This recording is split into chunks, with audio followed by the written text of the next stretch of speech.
Why not prove it then? Shikaru looked at his troublesome child. Half of this was his fault anyway. Had he not taken in the boy, no, even if he hadn't, this would still have happened. You all suggested that he be mind-walked, and Naruto here hadn't seemed too opposed. So do it, with the Yamanaka clan, here it would be a simple matter. He expected nothing less from his own son. Naruto didn't seem too happy though. I would like to see, me too.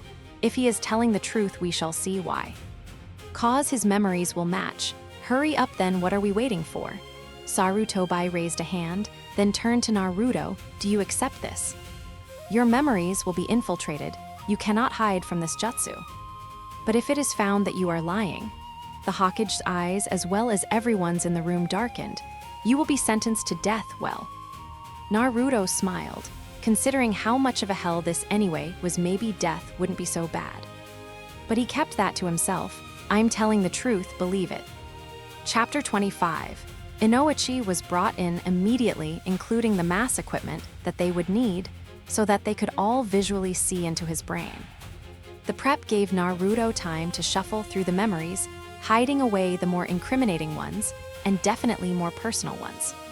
He had to be careful not to hide too much, as the Yamanakas would be able to tell, and without a doubt pick it apart if nothing else, but to sedate their own curiosity. But it couldn't be helped hiding the true form of the mastermind, Abaido, and one other thing. Something that wouldn't necessarily concern them, but he was in no way about to reveal. He wasn't even planning to tell Shikaku about that. Like hell he would tell a bunch of geezers. All right, everyone put on the headgear, and we will begin. Inoichi stood in front of him with a hardened glare, while the Yamanaka leader stood behind him. They were both going in order to project a clearer visual for the large group in the room. Naruto looked at all the people who were ridiculously eager to get into his brain. They would be sourly disappointed. Wait, I'd rather he not. Everyone turned to the Jonin that he pointed to, who was equally very shocked. The man had vouched for him, it was only fair that he be allowed to see. Naruto, that's a bit. Sarutobi started, but Naruto shook his head. Give it to Shikaku, there is no need for you to see my memories. Blue eyes clashed with blue, but Minato didn't fight it. It was clear the boy wasn't a fan of his since they first met. So he handed the helmet to the Nara instead and watched. He would learn what he needed in time, whether Naruto liked him or not. All right, if we're ready, we can begin.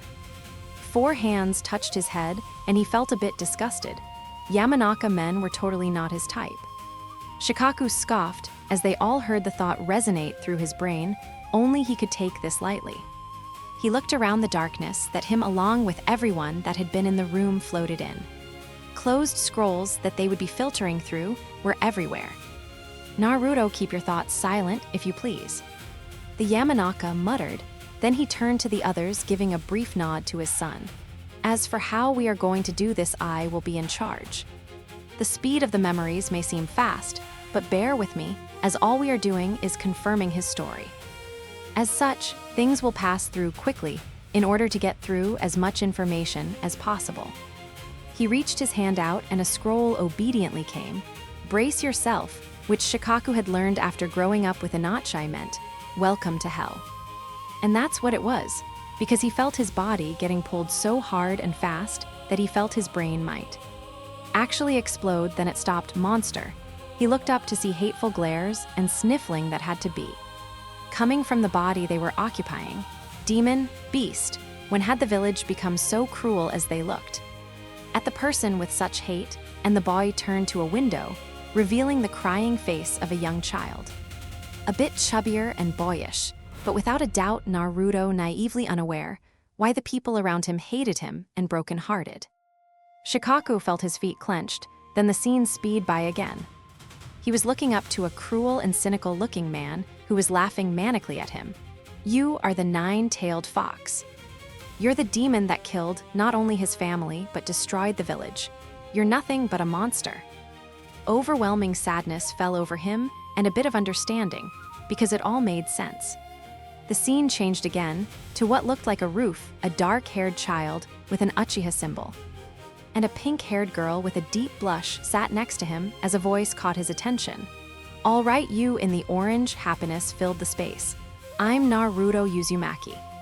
What I like is ramen, especially the kind at the Ikaraku ramen shop. What I dislike is the 3-minute wait after you pour in the boiling water. My hobbies are eating ramen. And my dream is to be the next Hokage. Gasps were heard as they now understood clearly who Naruto really was. Shikaku chuckled, so he really liked ramen, huh? A splash of gray was glimpsed as the scene changed abruptly. A feeling of hunger that made even Shikaku rub his stomach in the ninja world. Those who break the rules are scum, that's true. But those who abandon their friends are worse than scum. Wind-blown leaves and then another scene change, the dark-haired Uchiha smirked. Hey scaredy cat, you're not hurt, are you? The scene changed, blood lay on the floor, and it looked like the person whose view they were looking through was shifting. Sadness was filtering, you talk too much. And your words, they cut deeper than any blade, came a deep voice. The scene were changing faster, bring it on, you jerk. Anything you throw at me, I'll give it back 1,000-fold. My name is Naruto Uzumaki, and I'm going to defeat every one of you, believe it. What does pain feel like? It's almost unbearable, isn't it? The pain of being all alone. I know that feeling. I've been there in that dark and lonely place. But now there are other people who mean a lot to me. I care more about them than I do myself, and I won't let anyone hurt them. That's why I'll never give up. I will stop you, even if I have to kill you. They saved me from myself, they rescued me from my loneliness, they were the first to accept me as who I am. They're my friends. Rain, pain, loneliness. Tons of people dressed in black sobs. When a person dies, he disappears, along with his past, current lifestyle, and his future. Many people die in missions and wars. They die easily and in surprisingly simple ways. Those who die have goals and dreams, but everyone has something as important as those. Parents, siblings, friends, lovers. People who are important to you, they trust and help each other. The bond between the people important to you ever since birth and the string that binds them becomes thicker and stronger as time goes by. It's beyond reason. Those bound to you by that string will do that because it is important. More tears, an unreadable tombstone, and a glimpse of gray hair, don't look away. When you live like a shinobi, this is how it ends. The scene changed faster and faster to harder battles, then pain. I always knew you were alone. In the beginning, I was glad because I knew you were like me. I wanted to talk to you. And you answered my every question. We're both popular and all, so I decided that you would become my best friend. I didn't want to lose because I was called a loser all the time. Even when we became a team, I still thought this way. I always tried to lie, but the truth is, I always wanted to be like you. I aspired to be like you. Because of that, I was glad that you wanted to fight me more sadness. When I'm with Uruka-sensei, I think if that's what having a father is like. When I'm with you, I think if that's what having a brother is like. Another familiar name and more sadness? Just shut up for once. What the heck do you know about it? It's not like you ever had a family in the first place. You were on your own right from the beginning. What makes you think you know anything about it, huh? I'm suffering now because I had those ties. How on earth could you possibly understand what it feels like to lose all that? Something so painful it felt like something was breaking, then it disappeared. It's not only jutsus and power. As shinobi, we must be able to make sure we have proper judgment and make good decisions. If you want to live as a shinobi, you must be wise. If you're a fool, then it will be a world full of pain. That's reality. The voice sounded eerily familiar to only a few, but only one person, the teacher of said person, could put a name to it. The memories flashed so fast. Faster and faster, and all the information tried to lodge itself in his brain, but it seemed overwhelming. Then it truly began. Blood. Naruto, she is willing to die for you. That's why your life is not the only one. Apparently my life too was one of yours to Naruto. This is what happens when you talk about hope and ideals. This is reality. Naruto, what do you have in this reality? You have no father and mother, your master is dead, and as long as you keep opposing, your friends will die one after the other. No one that acknowledges you will survive. And you already know what lies ahead of all this: loneliness. There's no need to be in this reality. Come here, Naruto. More blood, dying. Thousands of bodies scattered on a battlefield. You aren't a monster fox anymore. You're one of my teammates from the Leaf Village. The Hokage created this situation. I'll become Hokage and change the village. Stop, the thought wasn't loud enough to be a current one, but they all still heard it. There is no such thing as a victory in this world. Hope is merely an illusion. Stop, more blood, more pain, tears. You guys irritate me so much that I can't even express it in words.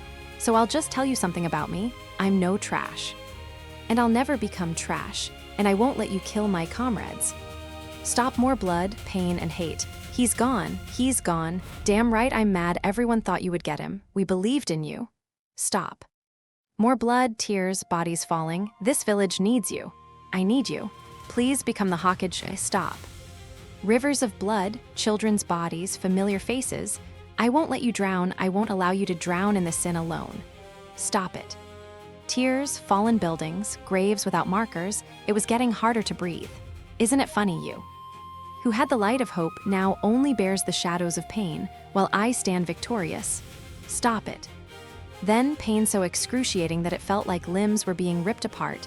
Naruto, wake up, we only have one chance. Stop. Don't, screaming was heard, but they could no longer tell if it was from a memory or their own throat. Stop. Don't leave me, then it went black. Chapter 26. For the older men who had experienced death, the sadness and pain of what they witnessed was contained. But for the two younger ones, they did not have that skill if the vomiting Shikaku and Inoichi had just done was evidence. Minato was not sure whether he was now really curious or glad he hadn't watched the memories. Each person was amazingly sullen, and the younger ones were trying to gather themselves from the graceless display they had showed. The only one unaffected was the person in question, Naruto. It was Sarutobi who recovered first and looked at the unaffected blonde. Indeed, now that he had seen the memories, he no longer saw a child staring back at him, rather an adult male who had lost too much to be able to function. An adult that bore the weight of the future. This was not a small child with eyes too big for his face, with long lashes and plump lips. This was the seventh Hokage. You've given us a lot to think about. There were no whispers this time, no interruptions. What shall you decide then? That was the question they had to answer. What would they do with all this information? What would they do with him? It was impossible to think straight with the unbridled memories floating in their own minds. You will be put into a cell. Until further notice. Shikaku jumped, looking at the Hokage in horror. After all that, did the man still not believe him? In the meantime, we will contact. He looked pointedly at Naruto. We shall contact Jiraiya, do you understand? Naruto held a small smile. I expected nothing less from the third Hokage. It was a hot topic among the shinobi, and before noon the word had spread that the blonde twin was a spy and being locked away in the interrogation and torture chamber. And that's where Kakashi was heading. He hadn't even heard the truth from the boy himself yet. He had to know. So when evening began to fall, he moved with the stealth of a true Jonin and went to the building. He was lucky that it wasn't his first time, and no one really knew the connection he had with Naruto, because they let him in casually as if nothing was up. It only took a little misdirection, and then he was heading down the hall with the key. He would need to discuss the level of security with the higher-ups later. Oh, Kakashi, you can't just walk in here. You're gonna get yourself in trouble. There was no surprise in either of their eyes, because the eyes knew when they were near each other within a 5-mile radius.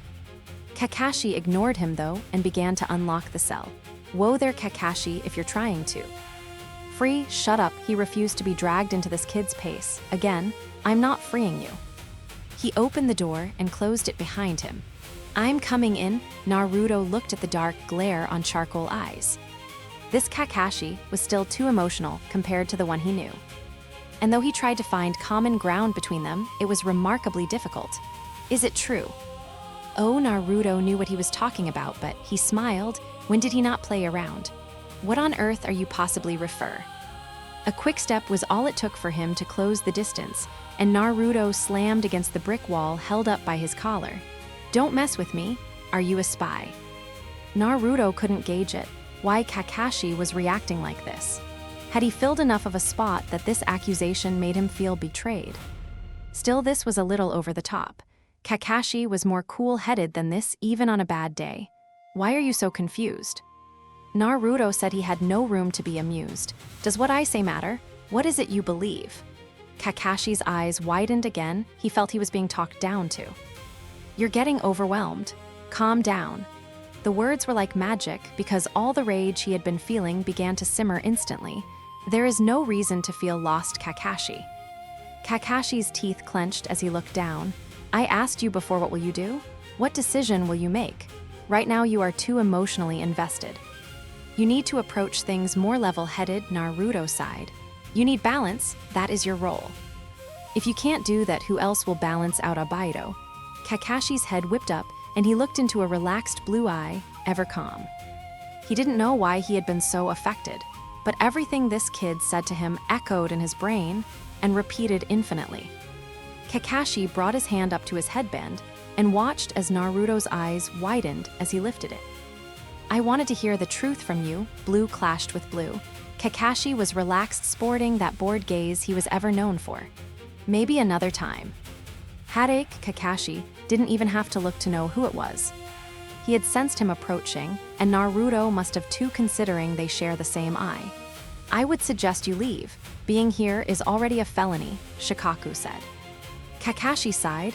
Again, he wouldn't get the answers he wanted. He was about to pull down his headband when a hand stopped him. Don't worry. I won't be here too long. When I come out, I'll tell you the truth. Naruto pulled the headband the rest of the way down and then smiled a brilliantly bright smile, and he decided to take him at his word. Kakashi turned to leave, locking the bars behind him. He looked up to Shikaku, wondering if the man would be leaving with him, but he was more weary-looking than he remembered, slightly pale and slightly irritated, and he wasn't going to stay if the Nara was ready to blow. So he left, leaving the two behind him. So yes, Kakashi had to come back in the mix, because let's face it, we're making magic happen. Chapter 27. Every time I think I'm onto something, you shatter it carelessly. Naruto chuckled as he wiped the brick dust off his back. Cocky, you're taking things too personal. Too personal. You came to me, you asked for my advice, but you've been hiding everything from me. He yelled through the bars. Still, Naruto didn't react. Even now, you're hiding tons of secrets. You know the name of the person who's trying to destroy Konoha? Obaido, Aimgakure, you're still hiding things, aren't you? Shikaku was mad. I will stand by you. That was what he had said, but this was too much. He wasn't an idiot dog that was okay with the bare minimum scraps wagging his tail. He hated this.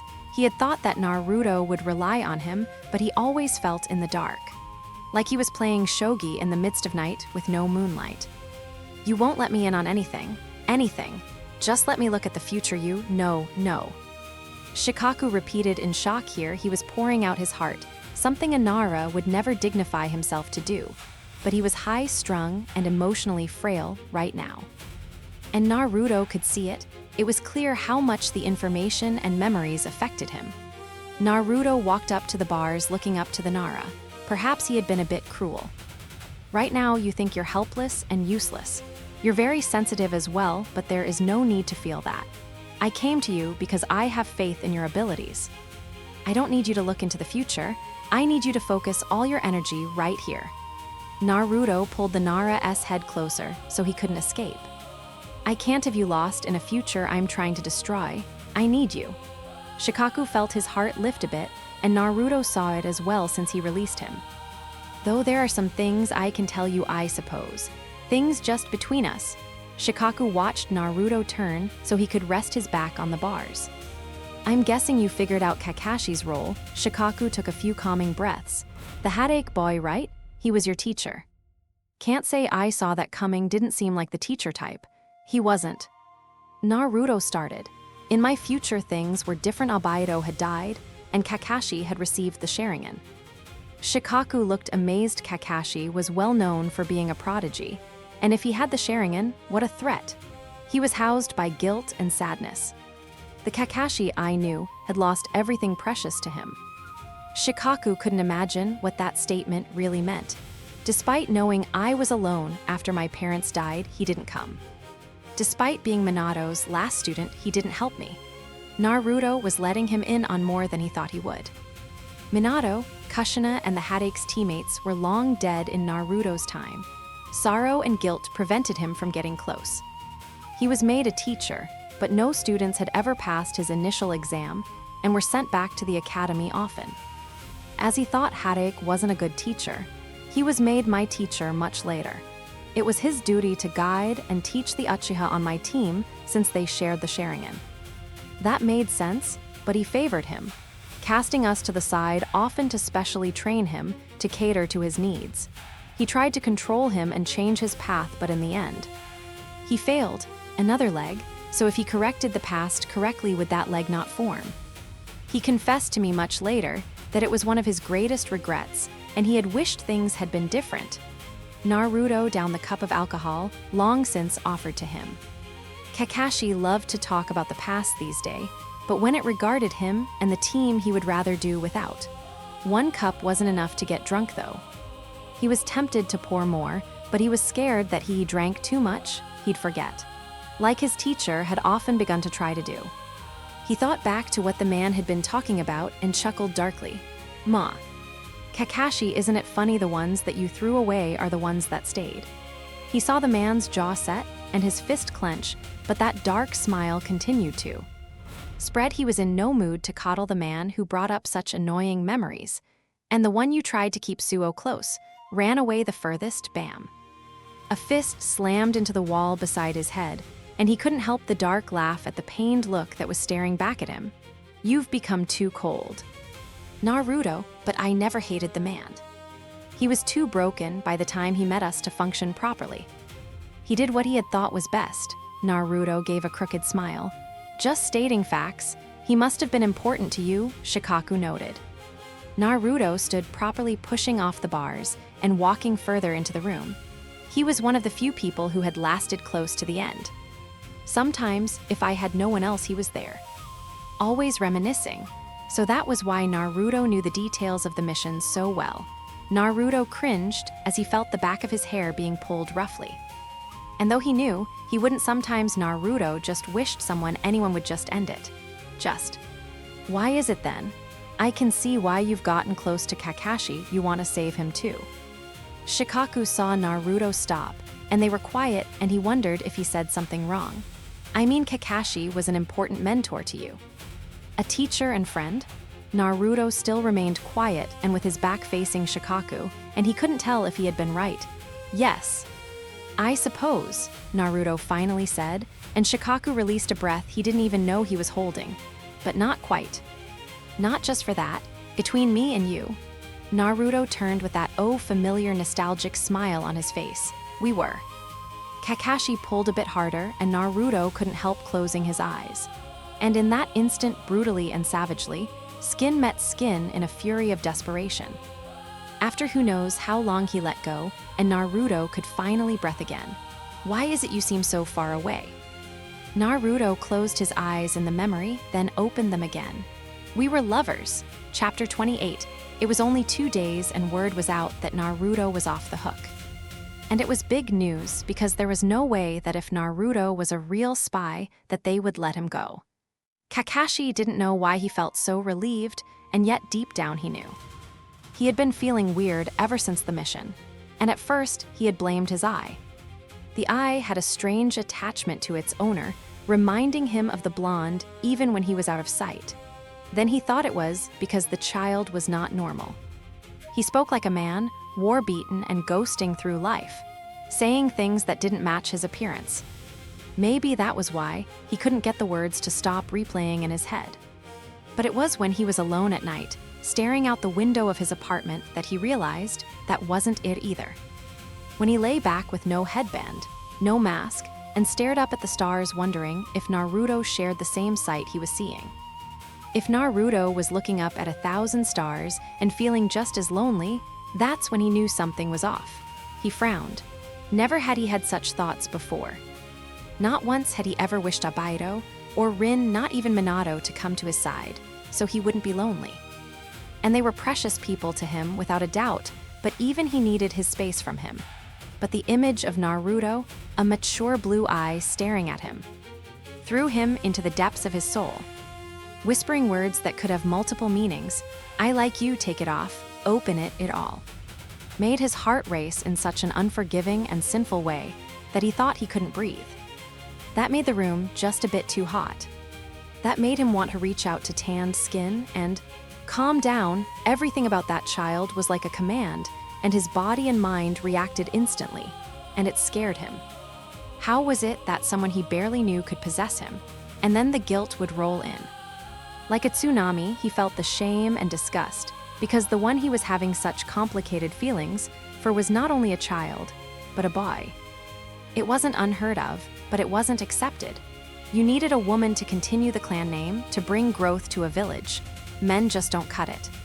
It was frowned upon, looked at with disgust, and he was no stranger.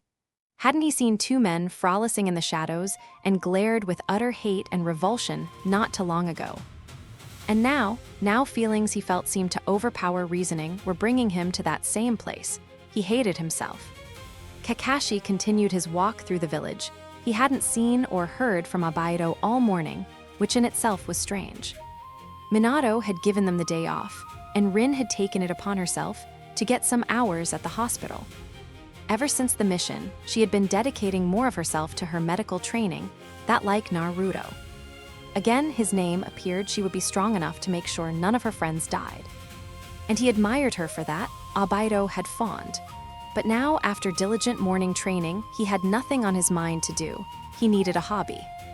Something to occupy his thoughts and distract them before they idly found their own way back to. He felt a heat behind his closed eye and froze. He didn't have to think too much when it came to this feeling. He had begun registering what person had what chakra signature, but this one came automatic, and as his eye got just a bit warmer, he touched it softly. Only one person brought this feeling. Well, if it isn't Kakashi, didn't think I'd bump into you so soon.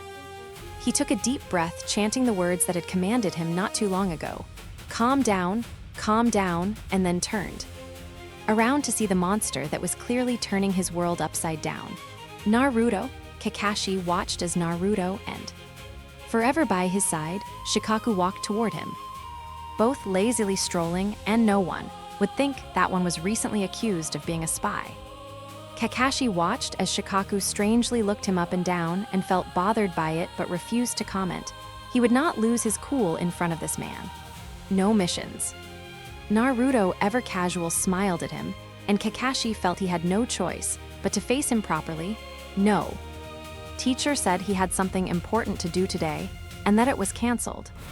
Kakashi did notice the darkened flash in Shikaku's eyes as he seemed to deduce what his teacher was up to, and he also noticed the sly smile that brushed Naruto's lips. But then again, he was beginning to notice everything about Naruto. Anyway, since we seemed fated that we meet so soon, should we take off? Perplexed, Kakashi raised an eyebrow at the blonde, who laughed. I said I'd tell you the truth, right? Kakashi jumped. He had said that, but he wasn't sure if he would. After all, the boy had no obligation to tell him anything, certainly not his life. But God, did Kakashi want to know? Naruto. Came a slow drawl as Shikaku, not looking hard-pressed, sent a glance to him. Naruto shrugged it off, waving the older man off. It's fine, I'll meet up with you later at any rate. Shikaku gave a heavy sigh and then sent a tired look at Kakashi that sent a shiver down his spine. Now that he thought about it, Shikaku had yet to say a word to him. Fine. What a drag, he moaned as the Nara turned and left, not even bothering to look back. Well then, shall we go for a walk? Naruto smiled. Chapter 29. They had gotten to some training field, but he hadn't been paying too much attention to because Naruto had just unleashed something similar to a brain bomb. I'm from the future, he should have been mad. He had asked for the truth, and the kid was telling him stories, but for some reason all he felt was way he talked, reacted, even walked. The things he said, the brokenness in his eyes, it all made sense. There was no way in the child's short lifespan that he could possess that much depth and maturity, and that was saying something because people thought he was mature. But even Kakashi felt like a child to the shorter male walking beside him. and that's why he wasn't mad. You're taking it quite well. Naruto smirked playfully, and Kakashi had to look away before his cheeks burned. I believe you, a delicate chuckle sounded. I knew you would, Kakashi gave a sideways glare. He hated the way that he seemed to read him as if he knew him perfectly. And how would you know that twerp? What are you, 7? He saw the twitch on the blonde eyebrow and wanted to laugh. I'm 10 right now, you bastard, and I'll have you know I was much older in my time. Kakashi scoffed. Course you were. Naruto stopped his tracks and stomped his foot, finally acting the age he had come back as. I was 27 before I came back here.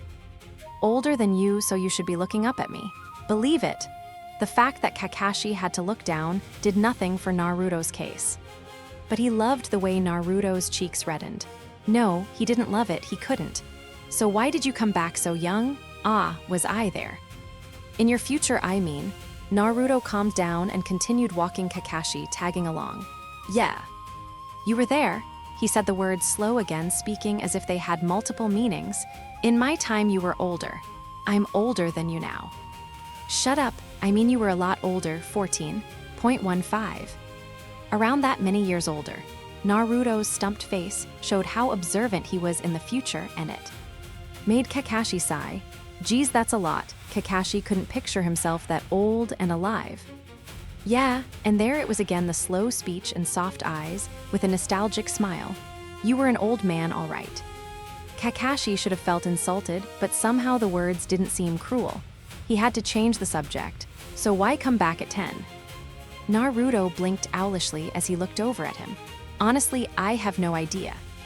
The time reversal jutsu was not one that had been attempted often. There isn't a lot of research on it. Not to mention, there wasn't enough preparation to ensure perfection. I was never this girly looking in my time either. Why Kakashi felt that was a good thing he didn't know, I'm assuming that these are just effects of the jutsu being haphazardly done. Why this age? Why this look? I have no idea, it just turned out this way. Kakashi fell silent. He wanted to ask more questions, but he wondered if he could, if he had a right to know. Minato had told him nothing because it hadn't concerned him. This was confidential information that usually he would not be privy to. Why are you telling me this? Naruto stopped walking again, and Kakashi stopped as well, standing across from him. A gentle breeze blew, chasing leaves around carelessly, not minding where they fell. And Kakashi watched a smile so gentle that it pulled at his heart widen. Well, cause you ask, silly. It was a touching moment that Kakashi wished to imprint in his brain, but it ended too quickly. Naruto, a shadow appeared as the Anbu came out of nowhere. It had been a while since Kakashi couldn't sense people coming close, so the action startled him. The fact that Naruto didn't jump proved he had a ways to go. You are being summoned. Come to the Hokage's tower roof immediately. Then the shadow left. Kakashi wasn't sure if he should say something, seeing the thoughtful look in Naruto's eye, but he didn't have to. Naruto looked back at Kakashi with a smile. Want to come? I'm sure it will be worthwhile to see. He wouldn't normally because it wasn't his place or business, but Naruto was giving him permission to get close, telling him it was okay for him to know more, and he couldn't hide that he wanted in. Yeah, he had expected them to jump over rooftops. He knew for a fact Naruto could, but the young blonde seemed less willing to hurry. Instead, they walked leisurely through the village, and Kakashi was disgustingly happy. Naruto was a good few inches shorter than him, so he could with ease look down and watch the boy up close, and though he tried to tell himself that he was going to regret this later, he couldn't help trying to imprint the memory in his brain. Did you have a lover? Naruto stopped blinking, and Kakashi almost choked what had possessed him to ask that. Admittedly, he was curious, but he had more class than that, didn't he? Well, I wasn't expecting that question. Kakashi wanted to go dig a hole. I mean, after everything I told, there are plenty of other questions to ask. Dig a hole and die in it. Just forget it. Kakashi said, rubbing the bridge of his mask-covered nose. They continued walking in silence for a bit before Naruto's voice sliced through. Kinda. Kakashi knew the meaning of the word instantly. Naruto was responding to his question, but his brow wrinkled. What an ambiguous response. How do you kinda have a lover? Isn't it either yes or no? The words came out snippier than he thought, and Naruto gave him a deep sideways look that he just couldn't read. He probably said something wrong with how silent Naruto was. Yep, he had ruined the moment. The words came out softly and hesitant. It could have been love. In another time, maybe, again, Naruto gave him that unreadable look that made him think that he was testing him to figure it out on his own. I told you, we were in a time of war. It's hard to differentiate love and desperation. Maybe it was love, but at the time we were all too broken to care. The words he felt should have been said more sadly, like it hurt, but Naruto said them carelessly and cold, too broken. What would it take to get to that point? Did he?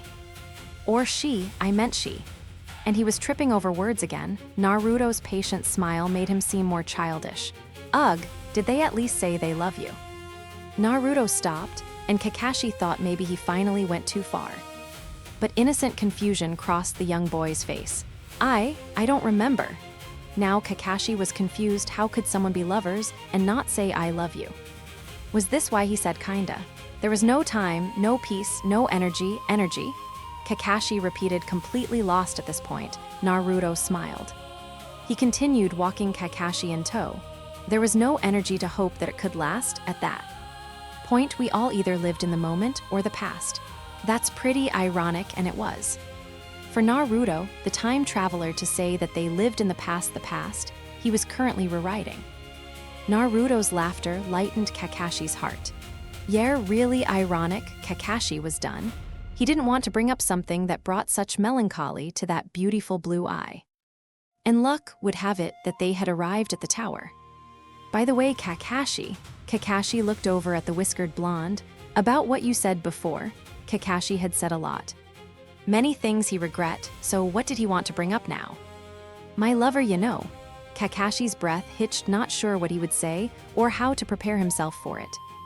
And with Naruto rubbing the of his neck, nervously, he couldn't help gulping. A blue eye looked at him, and he felt he couldn't breathe. He was a guy. And then Naruto disappeared, leaving Kakashi in utter shock. Naruto liked men. His face bloomed red. He was completely undone. Chapter 30, when Kakashi reached the roof, he wasn't sure what he had been expecting to see, but he hadn't visualized this. Many of the elders. Scratch that every clan head was there, including the village elders and the Hokage. They all sat lined at a long table staring at Naruto, who was standing solitarily in the middle of the roof waiting. Kakashi, what are you doing here?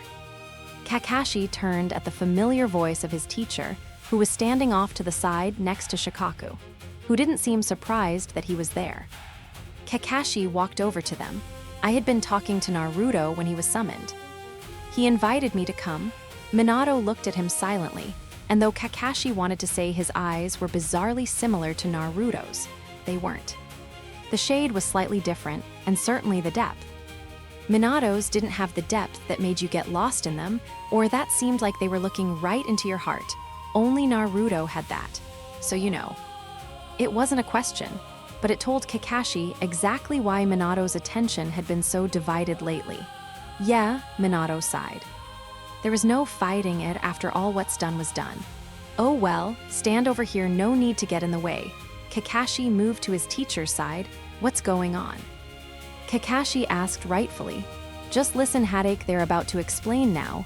Kakashi looked at Shikaku, who was more focused than he had ever seen before. Then he looked over as the Hokage stood ready to make his announcement. He couldn't see this ending well. Naruto, Sarutobi said, watching the calm child.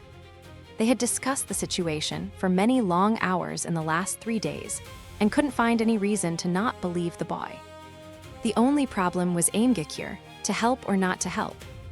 Jiraiya would be in the village tomorrow, and they would discuss that portion in length, but they had all been curious about. One thing the boy had said, I say this only due to one fact, and that is that I would be there as well on the front lines. The amount of ego to go into that line was outrageous. To say that all they would need is 5 to 6 people in order to settle a civil war because he would be there.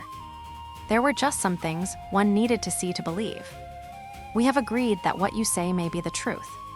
But there is still the question of your abilities. Shikaku scoffed, and Kakashi snapped to him to see a mischievous smile on his face, like he knew something they didn't. Therefore, we will be testing your ability by rank. Do you accept? Naruto deadpanned. Could he decline? He had gone through this crap with Shikaku already, and though it took a couple of spars, since he was so nice, Shikaku learned. And now again, they wanted to test if he was strong. Did saying he had been Hokage mean nothing? Sure, not like there's much choice. Shikaru as well as some other elders smiled because honestly, there wasn't. Sarutobi smiled and continued, indeed, we will begin with the lowest of ranks, Genin to the highest, Anbu. Of course, because we all have important things to do, you will be timed. Naruto didn't think he'd need it, but he stayed silent. For Genin 5 minutes, Chunin 7, Jonin 12, and Anbu 20. If you do not defeat your opponent within the time limit, you lose. Do you accept these terms? Genin to Jounin would be relatively easy had it been a fair fight, but he was sure that they were going to bring the best they had in each group. Still, no matter who they brought, he shouldn't take too long to handle them. I accept, Sarutobi nodded, then brought his hand to show a small table off to the side. Over there are weapons of all kinds, choose the ones that suit you, and we will begin. Naruto glanced over at the table. He was sure they spared no expense to give him the pick of the litter, but he wasn't here to kill. This was a spar, and though he was sure he could pick a number of good ones that would end some battles in a heartbeat, he knew the moment he actually killed a Konoha ninja, he'd be locked up so quick. No need, I have the basics in my pouch, that's good enough for this. Shikaru was impressed, a good choice the boy had made, but the amount of ego he needed to not only agree to the terms, but to say he didn't need much. The conditions they had made were, by far, unfavorable to him. It was mainly the Hyuga and Uchiha that had posed the terms, trying to cage the boy and humble him. But the others were fairly lenient, and had Naruto called out on the unjust conditions, they would have easily negotiated. But Naruto stretched his arms calmly, not an ounce of pressure reflected in his form, as if it didn't matter what they threw at him, he'd win. And from Shikaku's smirk, he could back it up. Then, without any more hesitation, let us begin. Chapter 31, the moment that the third sat down, a Chunin that had been sitting behind him raised a blue flag, and the roof door opened to reveal a young boy. Young in Naruto's eyes, but the boy probably had a couple of inches over him. And that bothered him. He didn't realize until this moment how insulting his predicament was, until he saw the Genin. He was sure that the Genin was going to enter the Chunin exam soon, that he had completed many missions successfully, and that he probably graduated at the top of his class. He was confident, walking closer with a smirk, as he looked Naruto up and down, taking in his small size, but damn it. Naruto had gotten Sage mode, become Kage, and defeated S-rank ninja. To even assume that a Genin could take him was insulting him too much. The blue flag rose again, and Naruto figured that was the signal for go, because the Genin charged at him with a kunai in hand. And then, a blink. Kakashi had missed the fight in a blink. His eyelids had closed momentarily, just as the Genin ran straight for a seemingly irritated Naruto, and then they opened to see Naruto sitting on the poor Genin, one of his arms pulled back, and the kunai that the boy had used against his own throat. All in a blink. Wah! Kakashi sputtered, but a chuckle caught his attention, and he turned to see Shikaku relaxed and smiling. 5 seconds, this should pass fairly quickly. The clan heads were impressed. They knew that surely this child could defeat a Genin, but they wanted to see how exactly he would do it. Fast was the only word one could use. He was showing off. He knew they were trying to humble him and pressure him with the time limit, and he had basically said, "You don't want to believe me. Well, screw that, I'll make you apologize for doubting me." If his had been a game of shogi then. Naruto had started with a strong and fierce start that would intimidate a weaker opponent. Shikaru smiled, but they weren't that foolish. If he wanted to make them apologize, he was going to have to do better than that. Shikaru watched a mischievous smile stretch over the young boy's face as he looked at him. Shikaru smiled back, "Damn brat." "Very good, Naruto. Let's continue," Sarutobi smiled. Naruto got off the young Genin, who was shaking a bit, and let him escape. A green flag went up, and he was bristling with excitement. He was going to have these old goats on their knees in awe of him. Naruto sighed. He knew who the opponent was without having to overhear the clan head's whisper words of confusion. Where is he? Doesn't he know what he was asked? How much longer do we wait? A blur of dark blue hit the roof and Kakashi's eyes widened in recognition. Am I late? Abaido, Kakashi yelled. Naruto smiled as he walked to the Chunin. He was learning, or at least trying to see past the future that had been ruined thanks to him, and look at what could be now that he was alive and here. Nope, I think you're right on time. Abaido looked up at the blonde that they had announced as his opponent and smiled, taking his hand, so that he could. Stand, well, good, cause I'm ready to go. When they got into their respective positions, the flag went up. Naruto had expected Abaido to dive right, and after all, he sometimes reminded him of himself in his younger days, but Abaido stood tall. You know, I never did thank you. Abaido's jaw clenched as he looked down. If you hadn't been there, I would've, Abaido jerked. His head up, I didn't even really want to fight you today, after all I still owe you and… Abaido, Naruto sighed, and he stopped talking. If you really want to thank me. If you really think you owe me. Naruto gave him a playful look and a cheeky smile. Then come at me with all you got, and make this fight more interesting than the last one. That was all Abaido needed to bristle him, give him all he had. Abaido smiled. Fine then, don't regret this. Hand signs flew, and though Naruto could intercept, he was still having a personal bet with the old coots sitting in the back. He met the Uchiha leader's eyes that darkened with mirth, as he had probably chosen him, and knew the jutsu he had started. But Naruto had been on the receiving end of this particular jutsu as well, and he knew what it was as well. Fire release, great fireball jutsu. A large ball of fire hurled at him, but he kept his gaze locked on the Uchiha leader, as if they were playing a game of chicken to see who would flinch first. Naruto won. Naruto, Kakashi watched the fireball slam into its target.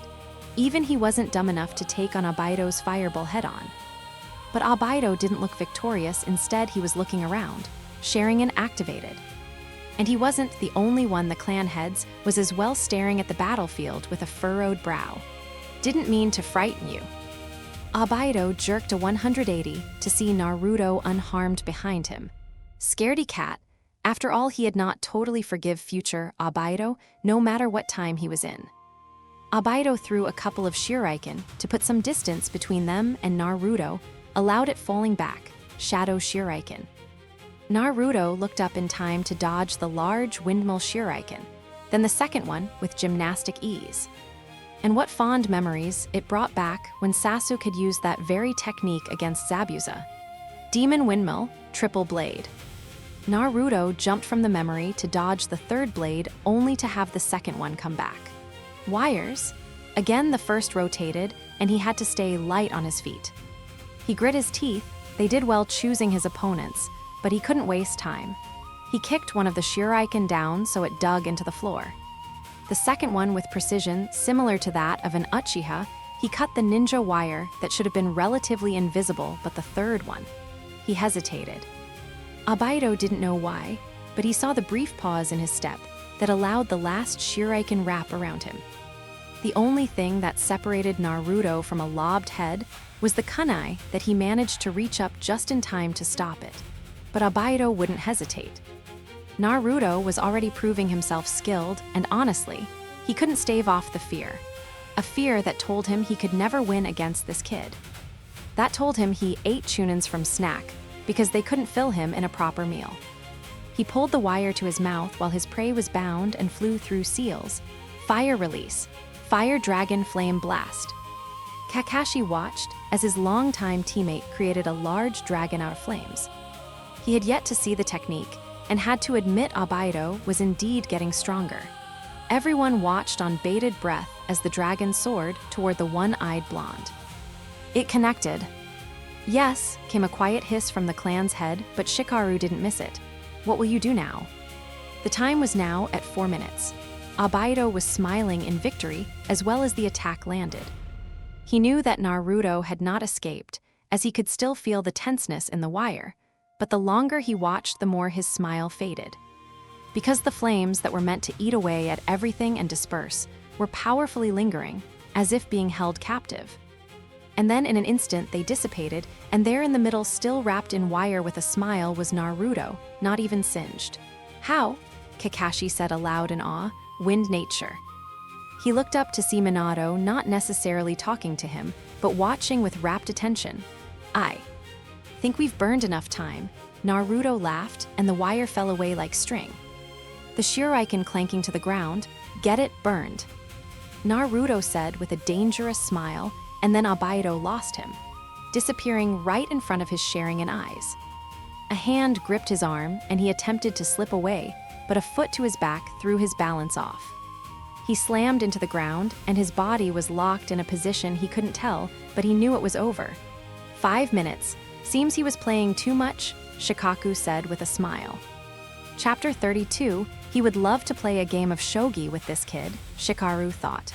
The child was more devious than he let on. He allowed the Uchiha child to show his best techniques to prove how powerless they were against him, and then disappearing out of Sharingan sight.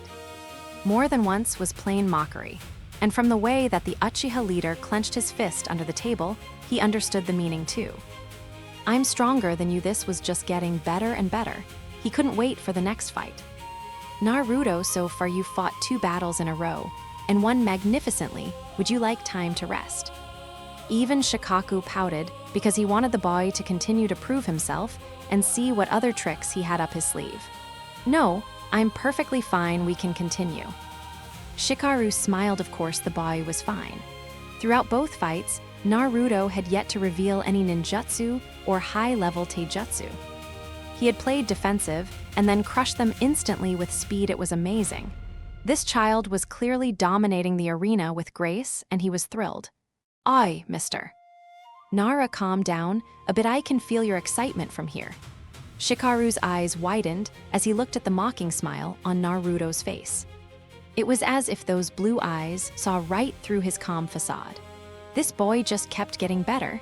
Naruto looked away from the Nara leader with a sigh. Of course, he of all people would be getting off on this, but he had to focus now. Next was Jounin. That was 12 minutes. A red flag went up, and Naruto couldn't even say he was surprised as his opponent walked forward. Long black hair tied up in an elegant high ponytail. Firm jaw, tall physique, headband crossing straight over a cursed tattoo, and white puppyless eyes cold as ice. Brilliant a Hyuga. He had figured that the Hyuga and Uchiha would send out one of their own, he just hadn't been sure of the rank. Naruto closed his eyes. When was the last time he had fought a Hyuga? Hinata, when he said he was going to the war front. But seriously, Neji. Neji, who had been like a caged bird and breathed nothing but hate and unchangeable destiny. What would he think of Naruto time traveling and changing the past? The thought made him laugh. "You are strong indeed." Naruto opened his eyes coldly, not appreciating the way the man disrupted him from. A happy memory, but I cannot lose this battle, most likely cause he would be punished. Naruto thought as he watched the Jounin fall into his stance. Arms wide and welcoming, but deadly if nothing else. "It is your destiny to lose here." The word made his eye twitch, just like Neji, and he felt the rage pour over him. This was not the future he wanted Neji to have. To live this way, to be raised in a word that believed that crap, my destiny. Everyone on the roof felt their heart quicken, as the feeling of anger washed over the area, clearly coming from one person. If you really believe in all that destiny crap, then you're nothing than a fool that's given up. Kakashi didn't know why what the Hyuga had said bothered Naruto, but it was intense. They could all feel it, especially the Jounin that stood as his opponent, who was clearly tenser than before. I won't let you drag that SHTTY as belief with you into the future. If that's what you really believe, I'll crush it right here." Shikaru couldn't even hide behind the lazy facade that he always had, because right before his very eyes, he was going to watch the future change. Chapter 33, the flag went up and Naruto knew he would have to change tactics. Genin, even Uchihas were offensive in nature, so bending them like currents in the river was the best way to handle them, not Hyugas. They were like walls or praying mantis. They could wait forever, until their unsuspecting prey fell within range, and then instant death. His victory over Neji was thanks partially to the 9 tails whose chakra had reopened the ones that Neji had viciously closed. But now he didn't have that. With the 9 tails gone, it would be harder and he could go Sage, but that was still an insult, and he was hoping to save that surprise for the Anbu. So now, how was he going to tackle this? Abaito blinked at the 2 opponents standing, waiting and wasting time. He was sitting on the ground on the sidelines, because though he said he was simply tired from chakra use, the truth was that Naruto had the grip of a viper, and everywhere that the kid touched burned with most likely a deep bruise. Shikaku had smirked almost knowingly at him, and he looked away with a huff, but they couldn't stand there forever. Someone had to move. He was hoping to see more of Naruto's skills. When Rin had told him that Naruto had been the one to save his life, he laughed at her. He had met the kid who insinuated that being a ninja was easy. There was no way the kid had saved him. Then the clan head had approached him with testing the kid's strength. There was no explanation as to why, and he had simply accepted so that he could thank him. Because even though he didn't believe the kid could have saved his life, he had. And the fight had opened his eyes to a new fact: Naruto was strong. It was hard to see from afar, but when you were in it, each move was calculated, his speed unreal, and the physical strength dangerous. Never again would he spar against that monster, that was for sure. Geez, when are they gonna start? Abaito moaned. A minute had fully passed already, and they were still standing there, neither moving. Pay attention, idiot. Can't you see they have? Abaito didn't appreciate the scoff from his teammate, but he took another look at the 2 standing waiting he had assumed and noticed suddenly. The Hyuga's Byakugan was active. It was in that moment of realization that Naruto disappeared. Abaito's mouth dropped. He was faster than their fight. Naruto slipped in the Hyuga's range, using his small size to crouch beneath him. The Hyuga quickly adjusted, dodging the kick to his face. He tried to put space between them, but the little brat was using move after move, not leaving a cm of space between them, and all the Hyuga could do was dodge and block. He grit his teeth. Gentle fist, and Naruto glared. 1 blow body. Chakra erupted from the Hyuga's pores, and Naruto somersaulted away, making sure to clear the distance of the trigram radius. The Hyuga was furious. This was supposed to be a child, but clearly he had experience with fighting Hyuga, and he was strong. Each blow he had attempted to land was full of chakra that he knew if they hit would, without a doubt, incapacitate him. Who was this person? Naruto cracked his neck, his body looking relaxed but his eyes anything but. Hey you! The Hyuga broke off from his thoughts to look at the smaller male. What's your name? Those puppyless eyes looked at him dubiously but conceded. Hisashi Hyuga. Naruto had been known to curse his luck in the future many times because nothing ever seemed to work in his favor. But now, surely someone had heard his prayer. What were the odds that the old bat would choose Neji's father to face him? He couldn't hide the smile that bloomed devilishly. Well, Hisashi, my name's Naruto, and I'm going to rock your world. The only problem with this was Hisashi was calmer. He seemed to be content, he just spoke foolishness. But Naruto didn't have the history between them to connect with him. Oh well, he'd just have to do it in 10 minutes. You were talking about destiny crap, and what not earlier does that have to do with what's under your headband? Hisashi was confused by this person. 1 second he was angry, then a fierce opponent, and now he wanted to talk. Surely he knew if time ran out he would be the loser. But even more importantly, he knew. Hisashi touched his forehead protector, then looked at the saddened blue eye of his opponent. He really knew quite a bit about the Hyuga clan. I bear the mark of my destiny. We all have one that leads and directs us. It is inescapable. Naruto didn't change. In this world, people are chosen by fate. No matter what, we cannot change that. We can only follow the path given to us. Naruto sighed and casually scratched the back of his neck like he wasn't being watched. Or tested, for that matter. I see, so you don't mind that even though you're better than your brother. You got branded. Hisashi wasn't the only Hyuga that bristled. I just think it's strange that even though you were born from the same father, one of you becomes leader of the clan. and the other has to be condemned to servitude. He watched in pleasure as Hisashi's jaw set, that now you and all your children after you will now have to bear without a choice the mark that you call destiny. Silence. Hisashi easily jumped the distance between them and began using his gentle fist. But he was in rage, and Naruto was watching him pensively with a mocking smile. Why so mad, Hyuga? You accepted it, right? That's your destiny, right? Bound in that cage along with all those who are dear to you, but that's just your fate, right? Shut up. Everyone watched in horror at the words spewing from pink lips. Even the Hokage could feel the pain that the Hyuga was feeling. Naruto was going too far. Why was he using such psychological warfare?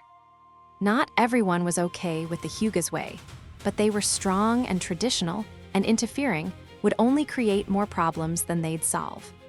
A chipped stone in the ground made Naruto lose focus, and trip slightly just enough for Hisashi with all his rage to slam a gentle fist into his arm and throw him off balance. 1, 2, 3, 8 trigrams.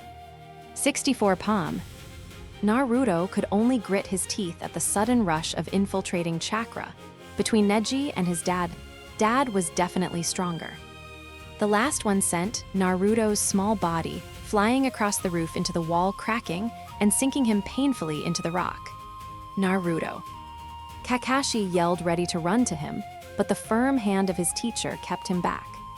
Kakashi had never disliked his idol so much as that moment and was tempted to Chidori the man's hand off. Teacher, Naruto needs. There's still 5 minutes left. Kakashi turned to the lazy-eyed Nara. Had he not seen the same thing he had? Naruto was hit by the Hyuga's infamous technique. There was no way he would recover. You don't accept it, do you? It was a whisper, but everyone heard it, and Hisashi watched with shocked eyes as the child whose chakra he was sure he severed was pulling himself out of the rock. How? I severed your chakra, you shouldn't be able to even stand. A bloody smile of nostalgia crossed Naruto's face. I get it. Being caught in a destiny that seems so F-seeking fruitless, that chains you and leaves you powerless, I get it. I was a failure, but that's why. All the more the reason. They watched sharp canines flash as an oppressive wave of intent flooded the area. Shut the FCK up about that destiny crap. If you don't like IT that much, then change IT. Hisashi felt the rage build inside as well.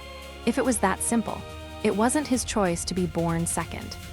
To get this mark, to be looked down on, though he was definitely strong. He had never chosen this life, and he knew that everyone close to him, his wife and children, they would all bear this curse, simply because of a few seconds. What did this kid know? Of course a flash of blonde appeared before him before he could react, and a fist collided with his left cheek. If you hate IT, say something. Hisashi caught his footing just in time to block another swing, but Naruto was relentless. Are you okay with this? You living this way? You, your future son. Burdened with this destiny crap, with that mark. Hisashi ducked in and twisted desperately, slamming a hand in the child's gut, sending Naruto skidding back with a bit more blood running down his lips. Of course I hate IT. No one could even breathe at this point as the Hyuga leader watched standing, as destiny changed. Of course I don't want that. Of course I think it's not fair. I don't want my son to suffer through that. I don't want to be chained. Tears broke through the Hyuga's firm, emotional wall, and he covered his face in shame. Why was what this kid affecting him so much? Then don't, came a choked whisper. Unlike me, you're not a failure, you're smart. The tears wouldn't stop as he looked at the one-eyed blonde. You can change things, and if they don't listen, screw them, because I promise. Naruto stepped again, but Hisashi was too emotionally strained to focus. I'll crush that Hyuga way. An uppercut to the jaw, and Hisashi was flying across the roof as well, hitting the floor hard. I won't allow you to suffer, I swear, IT. Hisashi couldn't move. The kid hit hard, he'd give him that much, but even if he could physically move, he probably wouldn't. Because tears were overflowing, and he had never felt so blessed to have lost a fight. He had never felt so. Free chapter 34, 11 minutes, Shikaku said, breaking the silence. Naruto wins, but he needs a medic eye, suggest a break, right, Hokage? Sarutobi was barely focusing. Ah, yes, Naruto wins. Please tend to his wounds. Two medics appeared from behind as Naruto fell on his rump, breathing heavy. Shikaku walked over, talking in whispers only they could understand, and everyone else was in silence, still attempting to digest what had just taken place. Shikaru couldn't help the childishly wide eyes or the smile that slid over his face that gave children nightmares.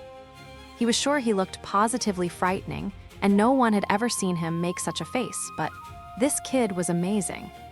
Take the Hyuga down, quickly, efficiently, mock the elder a bit. No doubt that was what they were all thinking he would do, but of course not.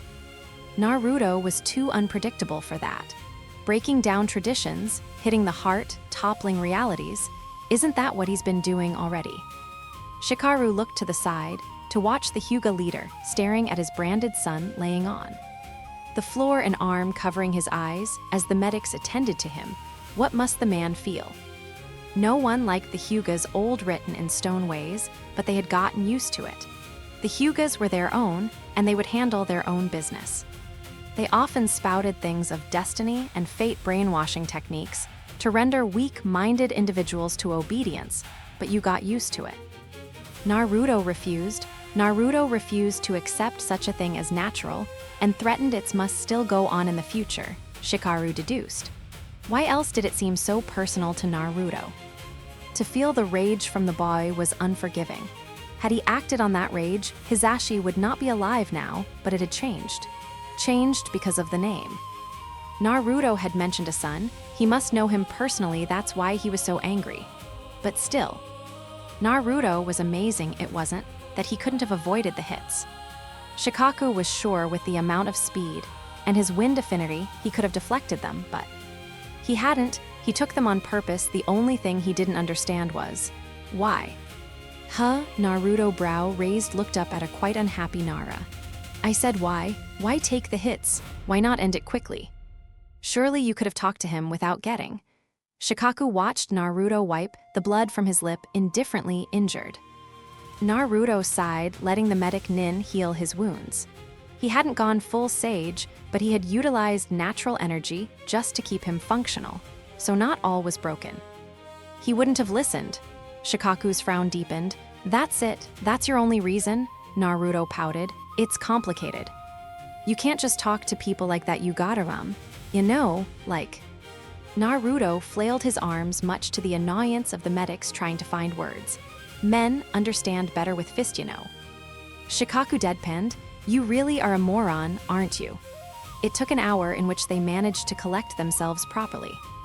Naruto was ready after 30 minutes, but the Hokage had said the lunch break was much needed. But even that was over, and it was time for the fourth and final test. Anbu. Originally, we were going to limit you to 20 minutes, the third said as Naruto stretched out his rested limbs, but we can all agree putting a time limit on you would prove pointless. Naruto smiled. They were starting to get it. If the fight goes on too long, we shall end it though. Do you accept this? Naruto was tempted to say that they could time him, he didn't care, but he wasn't that stupid. Each opponent that they had thrown at him had proven harder than the last. Top of the class indeed. And now, they were going to choose an Anbu level Nin. He was not going to take any risks. He would mostly have to go sage, as well as use his ninjutsu, something he's been restraining since he got here. And not cause it was somewhat a dead giveaway of who he was, but because Shikamaru had said that if he really went all out, he might kill someone or even injure them for life.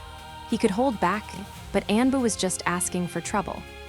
It was hard to half-heartedly fight an Anbu ninja, and even then it depended on who it was. If Danzo had his pick, it could get dangerous, because all of Danzo's men were taught to fight with intent to kill. Shikaru's choice, no doubt that would be a pain of strategic battle of the minds.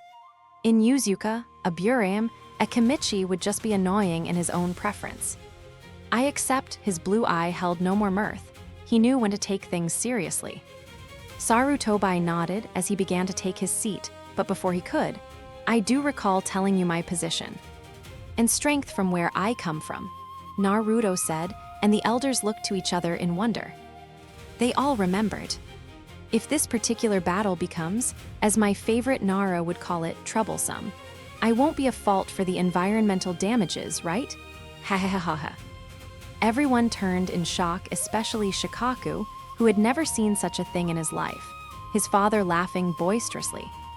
The man was bent over the table, slapping it hysterically, and he didn't know why no one else found it just as funny. The kid was basically saying, if you give me a tough opponent, I'm gonna tear this tower up. Shikaru wiped a tear from his eye and tried to contain himself. Do as you please. Hee, I want to see this to the end. Naruto smiled back at the man who understood him best. All right then, Sarutobi. Nodded and continued to sit, glancing back at the Chunin, who understood the signal and raised the black flag.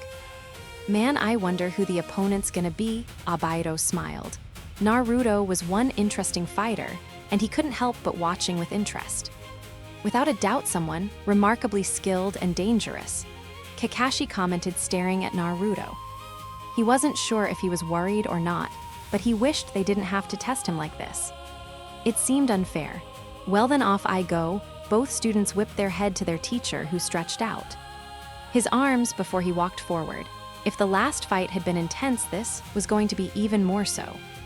Chapter 35, Naruto groaned. He should have guessed. He knew that his father had been a part of Anbu in the past, but he didn't think that the man would be his opponent. Figures he would be. Probably payback for not letting him in his head. Naruto, as I've said before, you've by far proven yourself to be who you said you were. Naruto glared at his predecessor, taking a step back and giving them more space. I'm truly impressed by your skill. Even now, Minato's blue eyes seem to harder. So let's not hold back. Did he think that was going to be possible? During the war, when the fourth Hokage had been reincarnated, he had been a pain in the ass. Now he had to face him while he was living. Damn it. The black flag raised again in seemingly slow motion, and both moved instantaneously. Shadow Clone Jutsu. Flying Thunder God technique. In a split second, the roof was covered in triple prong kunai, bearing the teleportation seals. Minato watched the boy with his 2 additional clones. There was no escape. Kakashi's mouth dropped. He had seen his teacher's technique. With every area marked, there was no way that Naruto could win. He'd be thrown around like a rag doll. FC King cheat. Shikaku had begun to learn that when Naruto started to curse that he was feeling intense emotions, and you could tell from the way he clenched his fist. It was anger. I said let's not hold back. Did you think I was lying? Minato said mockingly, and the smile on Naruto's was anything but humor. You bastard, if you think putting these SHTTY seals down will help you. Naruto pulled a kunai up from the ground, making Minato frown. Have the FCK at it. A quick teleport, and he was right in front of Naruto, but one of the clones read the move and slashed at his back, making Minato teleport back, but Naruto refused to let him escape. With ungodly speed, Naruto breached the distance and kunai clashed. Minato flinched. No wonder the Hyuga was down after a couple of hits.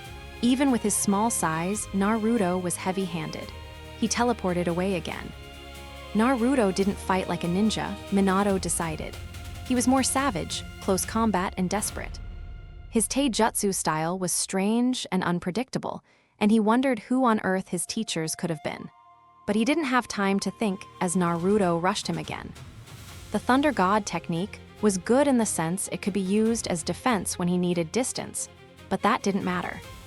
To an opponent like Naruto, who was dangerously fast and didn't care about running around chasing him, fine then. Shadow Clone.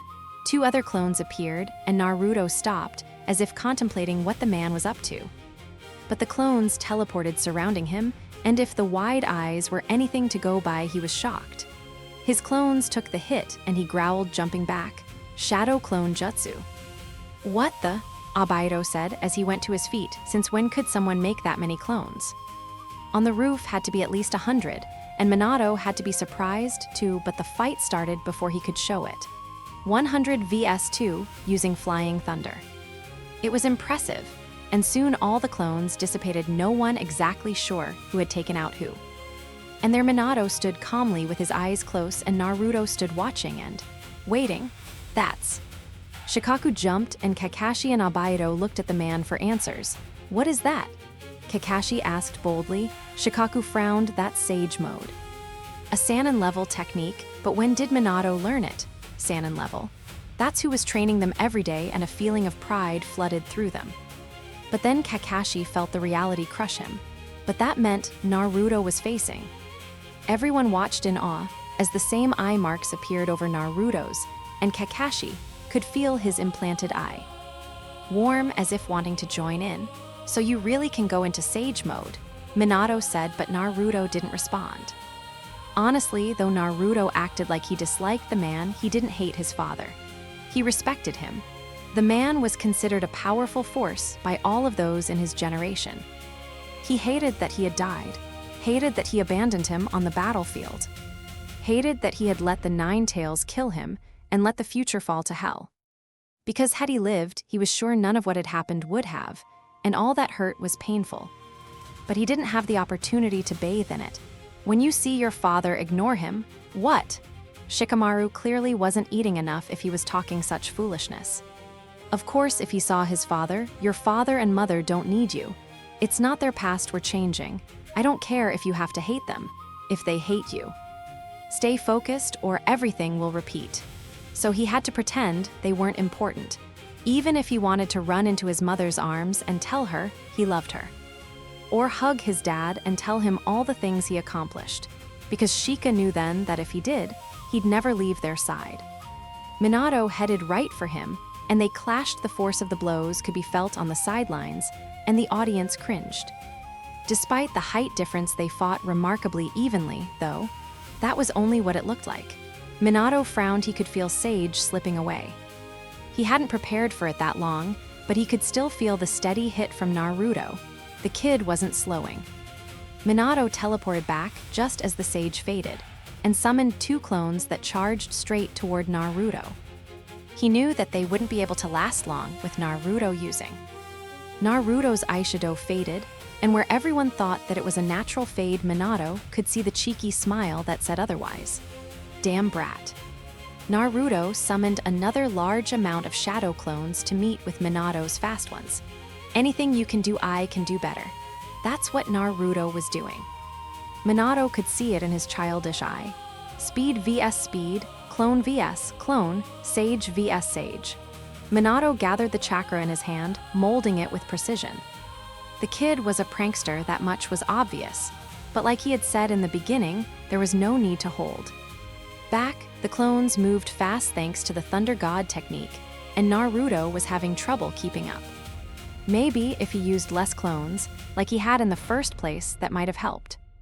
Now he was trapped in a wave of himself, and he wasn't ready to dispel them just yet, though he still needed to get out. One of Minato's clones appeared in front of him, and he had a few options, but he really hated thinking too much. Lifting his arms, he prepared for the kick that shot him out of the mess of a fight and further back. It wasn't a light kick either, but let's face it, it was no Tsunade or Sakura, and it was something he could handle, plus he still had to prepare. If his dad was as smart as he knew he was either catching on or caught on to Naruto's game and was going to do something bigger. Shikaku watched in horror as blue spiral chakra appeared in Minato's hand. That was Minato's infamous jutsu that he had created himself and spent 3 years making. It was a powerhouse with amazing destructive power, and he wanted to use it here. The last few clones dissipated, and Minato moved in a flash. Naruto. Naruto turned in that moment and caught a glimpse of the jutsu Minato stretched out. With self-preserving reflexes, Naruto grasped Minato's wrist and attempted to stop it from reaching the target. Minato was surprised that Naruto had moved so quickly and had even stopped him, but if he thought that was enough, he was being severely underestimated. And Naruto was growling, trying to keep the attack away as the chakra licked at his skin, ready to throw him into oblivion. Damn, his dad was merciless. Minato could feel the strain, and with a bit more chakra and strength, pushed through Naruto's trembling grip. Rasengan. Sarutobi jumped up as concrete dirt rose. Had he won? Did Naruto lose? What happened? A breeze passed by carrying the dust with it, and many of the elders gasped for there in the middle of the roof was a wide-eyed Minato looking at a small indentation on the ground, but no body. Minato's head jerked up as he turned to search for his opponent. Naruto, in an instant, had directed his hand down and disappeared due to the force. He knew how to handle the Rasengan, and that had surprised him. He was lucky that the Hokage's roof was the perfect place for a spar. The building was not an ordinary one. Each brick was lined with chakra and seals to keep it standing no matter what destruction befell. Had it been anywhere else, he was sure it would not have just left an indent. But a flash of gold made him look up to see a small child wearing that plain white shirt and black shorts falling. He landed on the elder's table, which caused enough shock as it was. Minato glared at the smile on his face. So they used the Rasengan in the future, huh? No holding back, huh? Minato watched as two clones appeared, and he wondered if he was going to be thrown into a clone war again. It's a good thing you're fast, though. Minato's mouth dropped as the chakra started once into a familiar shape, and then into something more intricate, can't have. You dying here? Minato watched the small child leap into the air, in awe spinning with the jutsu that he had never. Couldn't seem to perfect, and yet, there it was. It was in that moment that Minato realized, I have to move. He had been staring in awe. At seeing a fully completed Rasengan, that he forgot that it was aimed at him. And just when he was going to teleport, he realized another fact. The seals were broken. The damn brat hadn't just called a bunch of clones to show off. He had been destroying many of the outer radius seals, preventing him from teleporting too far, and keeping him. In range, Rasen Minato was just going to manually have to get out of range with his natural speed. He stepped back to prepare and sunk. He looked down to see his foot had slipped into a hole. A hole? A hole? When had this hole gotten there? When did this happen? He tried to shake his foot out, but it was really stuck. Why on earth was there a random? Wasn't this where Naruto easily ended his first battle? This was also the place that one of those windmill shuriken fell. The place that he had tripped in the Hyuga fight. Minato looked up at a knowing, impish smile. He had planned this from the beginning. Rasen shuriken? No one had ever seen a jutsu be thrown, or a jutsu that looked like that. It had started off like Minato's own, but then changed into something more fierce. The chakra hit the rooftop, and a split second later it burst. A high frequency was heard, but the power of the jutsu made even the elders jump back, covering their faces from debris. Only the Hyugas and Uchihas could truly understand and see the molecular damage that the jutsu was capable of, and how terrifying it was. After a good 2 minutes, the dust and shock began to fade. Minato? Where is Minato?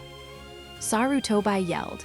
Had he known that the calm child standing to the side was capable of this power, he would have never allowed his successor to volunteer. There was a noticeable hole that went through the roof into the building. A building that should last until hell froze over was easily broken by one jutsu. I'm here, everyone. Jumped, especially Hisashi, who didn't even know when the man had gotten behind him. Sarutobi sighed in relief. He had a kunai in his hand and was unscathed, a victory indeed, but Minato's face held no such revelation. Instead, it was hardened as it looked at the child who was casually cracking his neck. I concede, Minato said, and no one argued with him. No one said that he had gotten away uninjured, so surely he could still fight. No one said a word because they knew if it continued it would not end well. Looks like I win then. Believe it, Naruto smiled. Chapter 36. It took a bit of time for everyone to recover, and within that time, Naruto had long since dismissed himself with Shikaku following behind. And though Kakashi wanted to say something, he couldn't think of anything. Instead, he watched the mysterious boy walk away in conversation. You didn't tell me you could use a jutsu like that. Well, I don't have a lot of confidence that if I used it with you, you'd make it out alive. Still, you could have told me. Well, how about I tell you how inconvenient not have a left eye is? Do you know how many times that guy tried to exploit it? I'll figure something out, and off the pair disappeared without waiting for anyone. And there was no one to say anything anyway after a fight like that. Minato sighed as he picked up a wayward kunai, flippantly looking it over, and Abaido finally, after being stunned speechless, recovered. Teacher.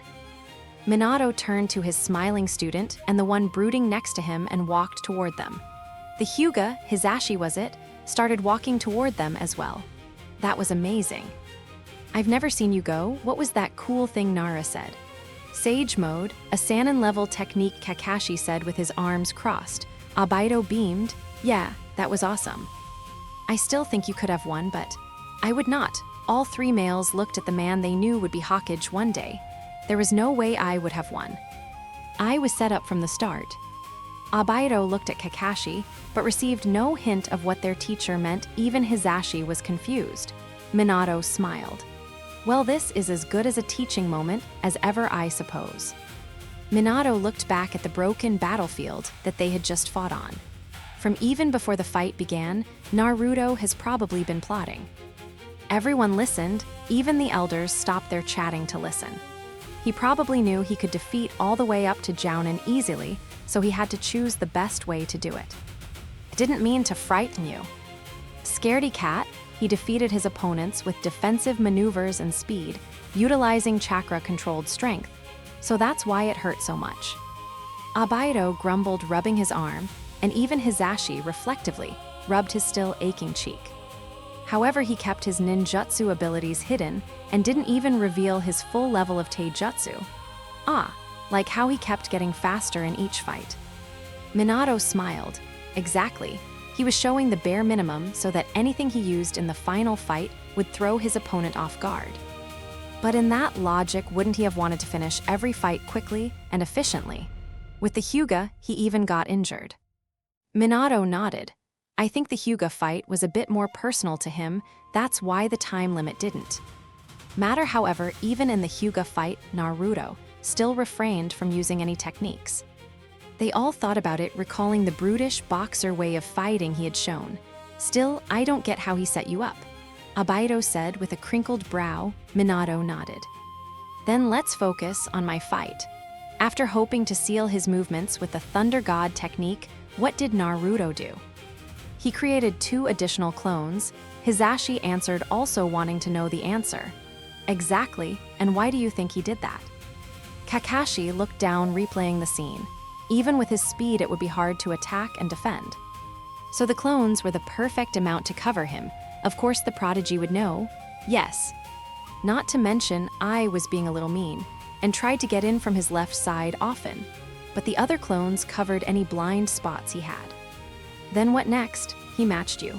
Clone vs clone, Sage vs Sage, Kakashi said. Minato frowned as he looked back at the damage. Yes, that's what I thought as well. You mean he wasn't? Minato flinched at Obito's abrasiveness. At first I had thought that. And maybe he was thinking that mildly but matching me strike for strike was not his original goal, it was all a diversion. He overwhelmed me with shock and confusion by the large amount because I hadn't known him capable of creating so many. 'Cause he was hiding it. Kakashi followed.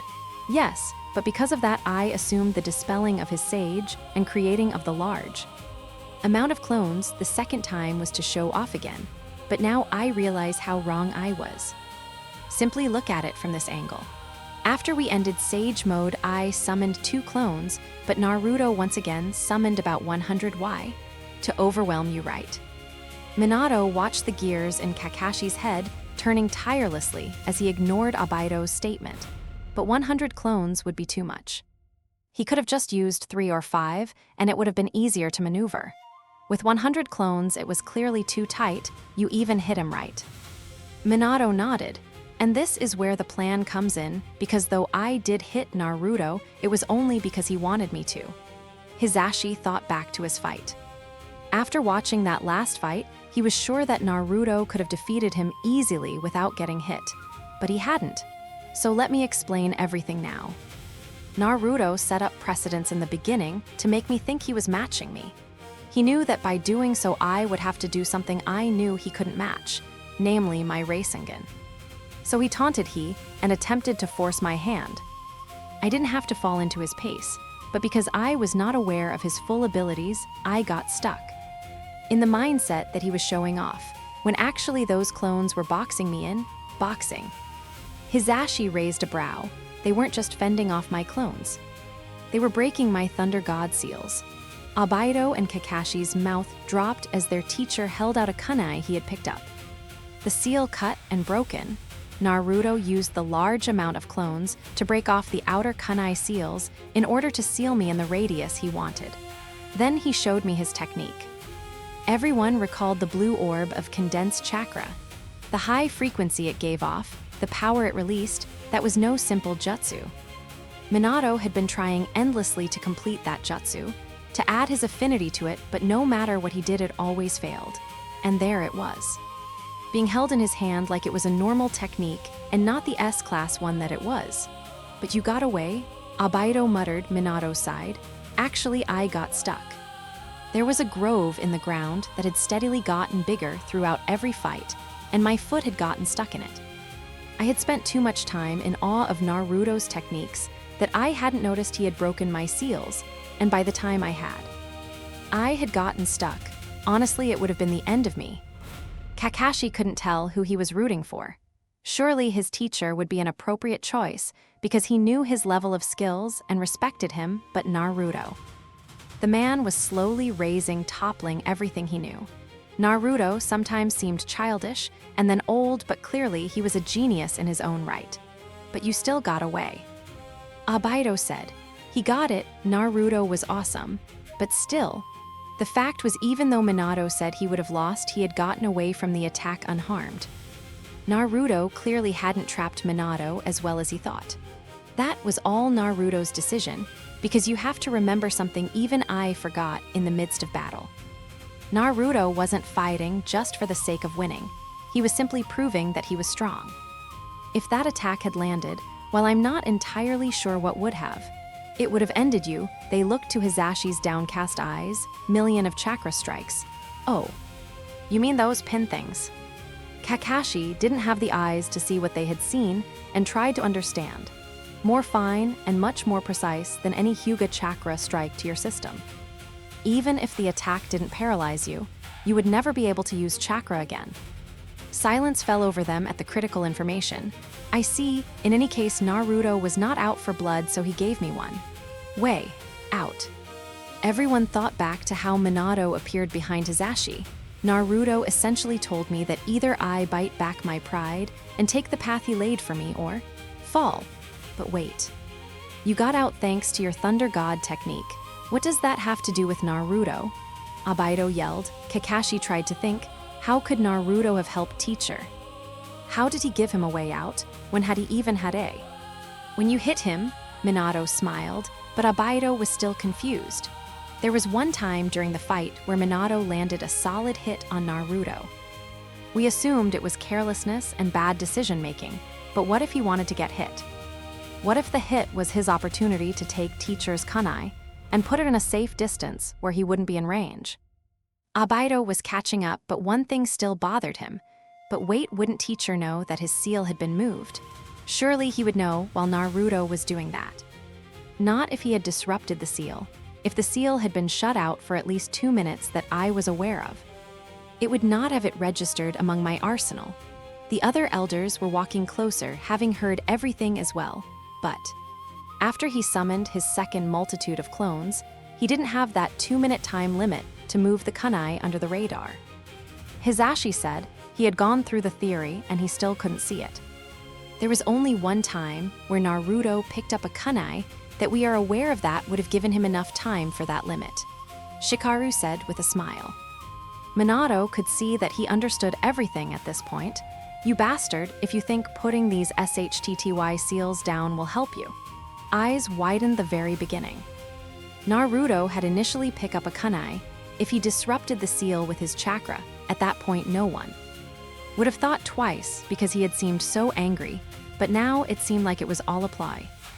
All he would have to do was simply remove his chakra from the seal so that Minato could use it again. In that moment, Minato would grasp everything because he knew he had not put a kunai behind Hisashi, so he would have to take Naruto's help if he want to get out. 4 fights.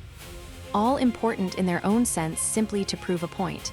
I say this only due to one fact, and that is that I would be there as well on the front lines. He was strong. He wasn't underestimating war or the likes. He was just confident in his own abilities. And even if they denied him, they now also realized that they would not be able to overcome him. He was most likely still hiding skills and holding back, and if they stepped the wrong way, he would do things himself. The escape for Minato was not only an escape, but a metaphor to all the clan heads and leaders. I'm the only one who can change this future. If you don't want to die, swallow your pride and follow me. Danzo clenched his fist. This was not a part of the plan. Chapter 37, when Naruto felt it, he wanted to run straight there. Kakashi had yet to train his eye to fully utilize the sensory ability that it had, so he probably didn't even notice. But Naruto did. Like a familiar humming, a warmth, his eyes zoned in on the direction it was coming from, and he was about ready to bolt. But he didn't. The man was heading to the Hokage's tower, and he had to let him hear the situation firsthand before he talked to him. Naruto had to admit that he was lucky that he had gotten out of the house so early and had decided to stroll around a bit because he was too far away now to reach the man before he got to the tower. Too far to run into that man's arms, too far to see Jiraiya, so it gave him time to think. Time to recoup and think about what he was going to have to talk to the man about, because although he wanted to handle everything himself, he knew he couldn't. Yes, he could handle Aimgakure alone, but to what end? He needed Konoha to be continuously involved so that they wouldn't fall again. And if they could get Nagato and Yahiko on their side, endless possibilities. This was to change the future, so even if he left, it wouldn't go back. And then he had another issue that he didn't have time to handle himself, but if he could issue the people of this time, things would change. Everything was a gamble nowadays. Everything had risks, and he was taking the ones with the least probability. There was no time to redo things. It will only get more strenuous as the time passes. Shikamaru said, as he walked past the board that he had hung up the plan that he had remarkably come up with. I don't doubt that you can get the Hokage and others to believe you. It's in your nature. But after that, things will get difficult. I'm only guessing by the information that we have how people in the past will act like. And that's only if we get you to the right time, and if you come out normally. And if Shika, Naruto said calmly, breaking the pessimistic hold on the Nara's thoughts. Shikamaru knew he was smart, he was the #1 tactician.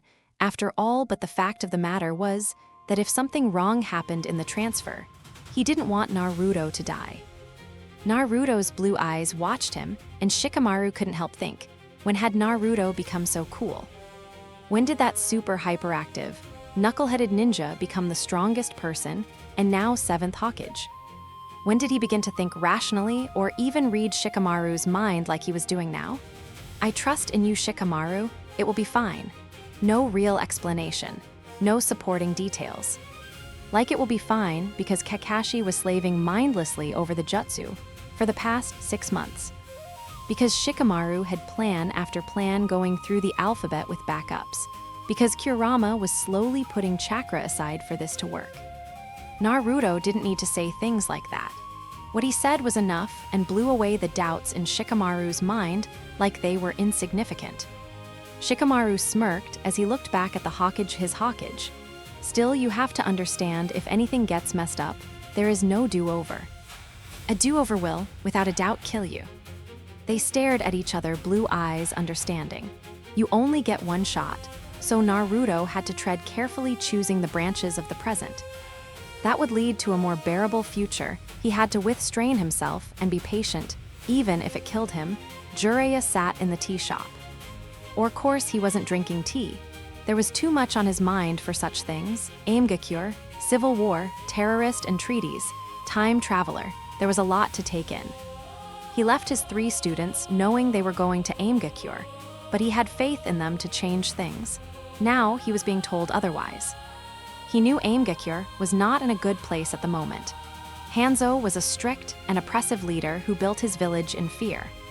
But with Nagato and his Rinnegan eyes, he was sure they could handle anything thrown at them. Bull. Jiraiya sighed as he took another swing of the sake, letting the liquid burn as it ran down his throat. The elders didn't even want his help. Apparently, they already had a plan. They just wanted information. But it bothered him because he knew if they found out about Nagato's Rinnegan, that they would bring him back to the village and cage him here. What could he do? Brooding won't help you figure it out. Jiraiya jumped. He wasn't normally surprised. In fact, no one had been able to sneak up on him since he was a chunin. He turned to see a blonde-haired child leaned against the window outside. He could have been Minato's double for all he knew, but he only had one eye, the other wrapped in bandages. Still, the blue eye that he could see was rich, full of depth and happiness, and if Jiraiya had known the kid, he would say that it was because they haven't seen each other in a while. But he didn't. So how about this? I help you and you help me. Jiraiya glared at the child who was this kid. He didn't think he should be taking a brat seriously, but there was nothing besides the physical form that was childish. Common, don't look at me like that. I know you care about your precious students, and we'd both hate to see Nagato, Yahiko, or Konan hurt, right? Jiraiya jerked to a stand. As the boy smiled fondly, name's Naruto, just like the hero from your story. More words that struck Jiraiya's core, disorientating him, and I'm from the future. Chapter 38. The child sat across from him, an elbow on the table, and his head resting in his hand. His lips were in a pout as he stared grumpily at the bottle on the table. You know, I didn't drink often in the future, but I have to say I miss the taste of good sake every now and then. A waitress passed with a befuddled look on her face, and he sighed, so you're the one who's caused. A stir with the elders, Naruto caught his gaze and sat up. Let's cut the crap and get to the point. Nagato has the Rinnegan, Jiraiya glared. It would make sense that if he was from the future that he would know, but it still seems strange, and he had been right when he had first appeared. He did care about his students. But it doesn't belong to him, Jiraiya mouth fell. What do you mean? Nagato had those eyes since he was little. Naruto nodded. Yes, however, they were implanted when he was young unconsciously. They belong to someone else, they're just being kept in Nagato for safekeeping. Jiraiya took another sip of sake. He really was learning too much today, and I plan to take it from him, bam. The whole shop got quiet as the sound of wood splitting stilled. Excuse me, came a growl that made Naruto smile. Though Nagato can use it fairly well, eventually the original owner will come back. Those eyes are too powerful to currently be on this earth. Jiraiya tried to catch his breath, thinking and trying to understand what this kid was saying, but kept getting caught in a loop that told him, I plan to take it. You said you would help me if I help you. What are you proposing exactly? The blonde leaned back as he rubbed the bandaged, wrapped eye. Basically, I will let Nagato live, and you will help me with something very important. What important thing is that? Jiraiya said skeptically. Naruto sighed. There were a ton of things he could tell him to do, but it would be pointless as had been Shikamaru's. Opinion, he had to do baby steps. I need you to find 2 things and bring them to Konoha. First, Jiraiya raised a brow. Kabuto, the kid should just die. Ever since Naruto had met the snake apprentice, the guy had been nothing but trouble. He was conniving, a liar and downright evil. Another person, like Abido, that Naruto felt had no redeeming qualities. But Shikamaru could see things in pros and cons better than he could, and Kabuto alive had won out. Who is this Kabuto kid? Naruto sighed again, looking at the bottle of sake. With all this stuff he had to run around, and do he really wished he could have a drink? Kabuto is a spy. Jiraiya frowned. He lost everything at a young age, and in order to live became a spy. A ninja with a speciality in medical ninjutsu. Naruto could see the man gulp at the last few words, but he continued, currently. He is being manipulated under Orochimaru. Now that really made the Sannin jump. Orochimaru. Naruto nodded. Honestly, I don't care about Orochimaru. He sucks, but he should not pose a threat if everything falls into place. Jiraiya tilted the sake cup watching. The liquid get close enough to spill, then turned it so it wouldn't. So why do I need to find this Kabuto kid? Does he become a worse threat than Orochimaru? Does he become a main problem in this future you're trying to protect? Yes, he became obsessed with your old teammate. So obsessed that he becomes half-snake. And if that wasn't enough, he assists Madara, who is the bastard who destroys the world. And do you know how? That Punkas reanimates a bunch of strong corpses, including the Hokage that are a pain in the as by the way. Screw finding him, just kill the bastard on sight. He lived a hard life and went down a dark path. I just want to save him from that painful fate. Naruto was glad that time had made him a better liar, because he wasn't sure if he was actually 10 if he could make that line as believable as it sounded. But Jiraiya seemed to be buying it based on the look of melancholy on his face. I see, it was a small task. Telling Jiraiya to get off his self-pitying arse and bring Orochimaru back would have been too difficult. But if he told him to just get Kabuto, it was a bit simpler. He was sure that he could do that much at the very least. And the other thing. Naruto looked up, distracted by thoughts. You said there were 2 things you wanted me to find. Now came the hard part. Naruto looked at him with his head cocked to the left. It wasn't a necessity, but if the future changed too much, some important events wouldn't take place that probably should. And though in the long run it didn't matter. Tsunade, Jiraiya looked as taken aback as he thought he would be. Tsunade. Shikamaru hadn't said anything about Tsunade, but Naruto felt it was important. The woman had saved him on occasion, and he knew Konoha would need her medical prowess in the future. Naruto scratched at his bandaged eye again. He seemed almost scared to say it, his face pale and breathing quickened. Is she alive in your time? Well, at least the pervy sage believed him. That was good. He would hate to have said all this only to find the man was in utter disbelief. But that was beside the point. She died. Yes and no. Yes, she had died, but it was only much, much later. She hung around for a long while, and though she had stepped down from Hokage, she had still been seen often tending to the sick and directing medical staff. But the look of utter horror on Jiraiya's face was good. Where was I? Why wasn't I there? A good reaction as any. Shikamaru probably didn't offer him talking about Tsunade, because just as Jiraiya had given up on Orochimaru out of betrayal, the man had given up on Tsunade out of pity. Unless Naruto did something extreme, nothing he said would make this coward get up and bring either of them back. But Shikamaru either didn't know or want to know how cruel Naruto could be cruel enough to laugh at the pain in Kakashi's face, cruel enough to slaughter hundreds, on the battlefield, cruel enough to keep a straight face. You ran away. He could see the pieces of the man's heart breaking before his very eyes as he wove the painful lie. Tsunade, after so long, had finally been persuaded to come back. Naruto leaned back casually, but made sure. His eyes were a calculated amount of emptiness so that it looked real. She came back ready to fight.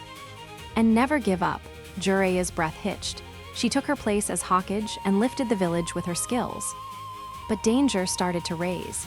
She called for you, and I'm not sure what it was about, but you said, men aren't meant to pursue happiness. Jiraiya's breathing only seemed to get faster. You chased after information and were a remarkably informant, but as the war loomed in, she requested you stay.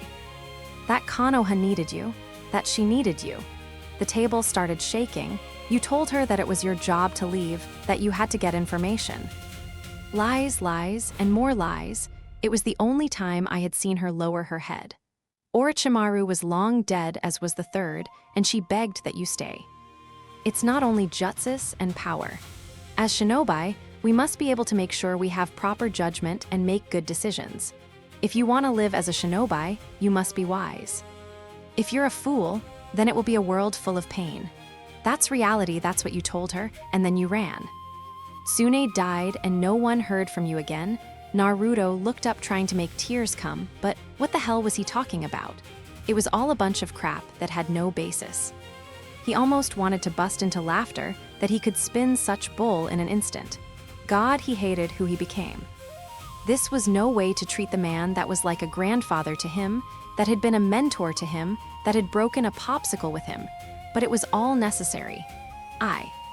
Naruto looked back at the man, and he should have felt some guilt at the horror reflected in the man's eyes, but he couldn't. I would never. You did. Jiraiya looked like he had thrown salt on his wounds, which was technically right. I wouldn't. You will. He wouldn't, but Jiraiya didn't need to know that for now. I would never abandon.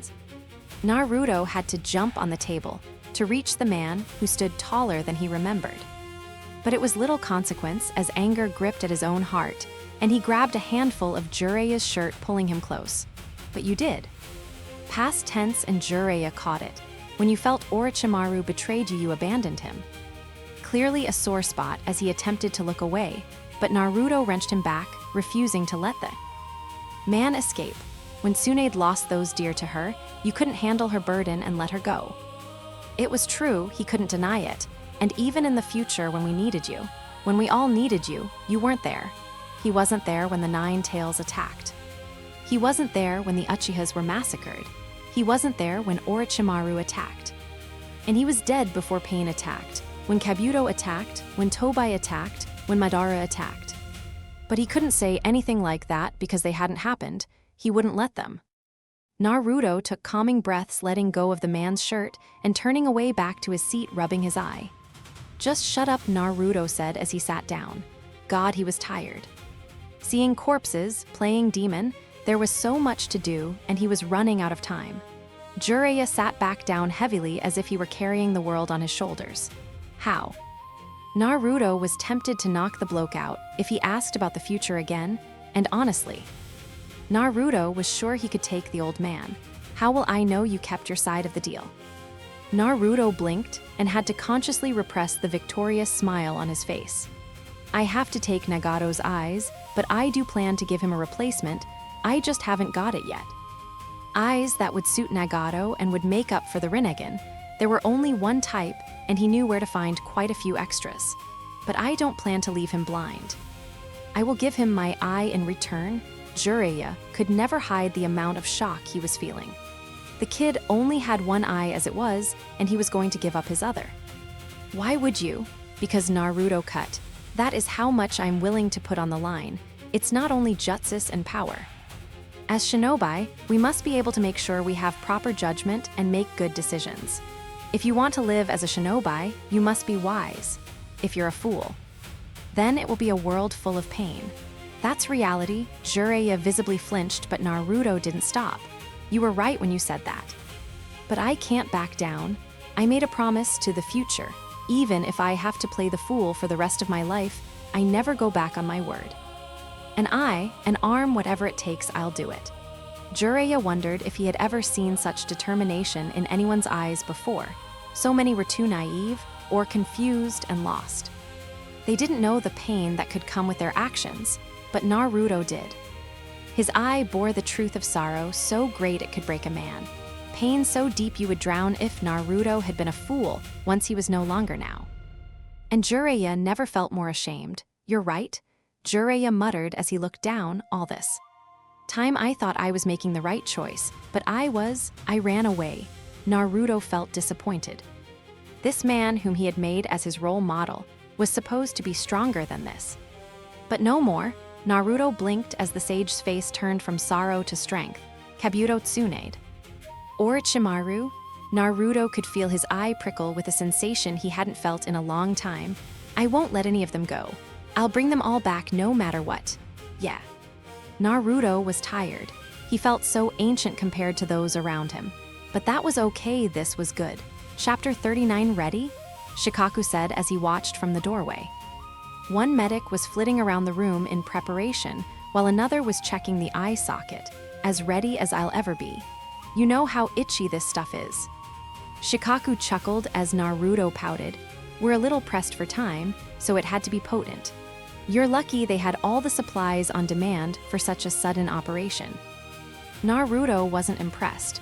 This is a ninja village. If they didn't have a backup eye, I'd be disappointed. Shikaku sighed. Still, I don't know what good it will do since it's not real. And what was that thing you gave the doctor yesterday? He was so thrilled about the operation, I couldn't even talk to him. Naruto smiled as the medic gave another check to his health.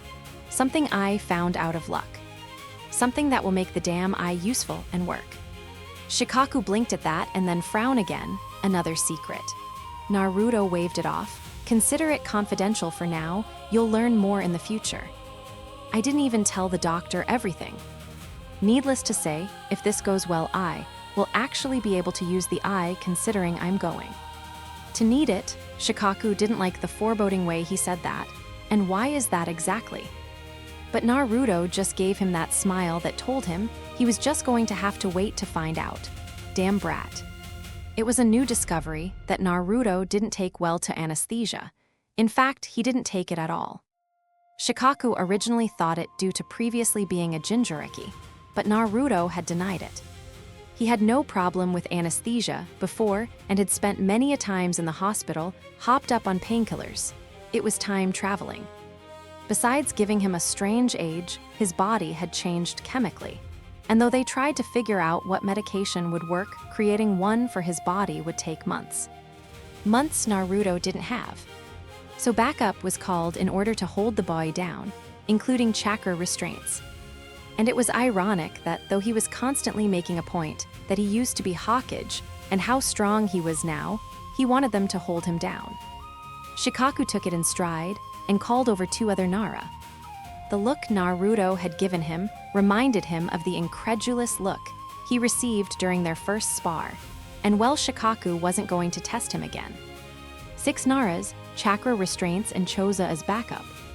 That was what Shikaku had provided. There was no way that Naruto, as strong as he was, would be able to break the restraints as well as 6 shadow possessions, and he hadn't.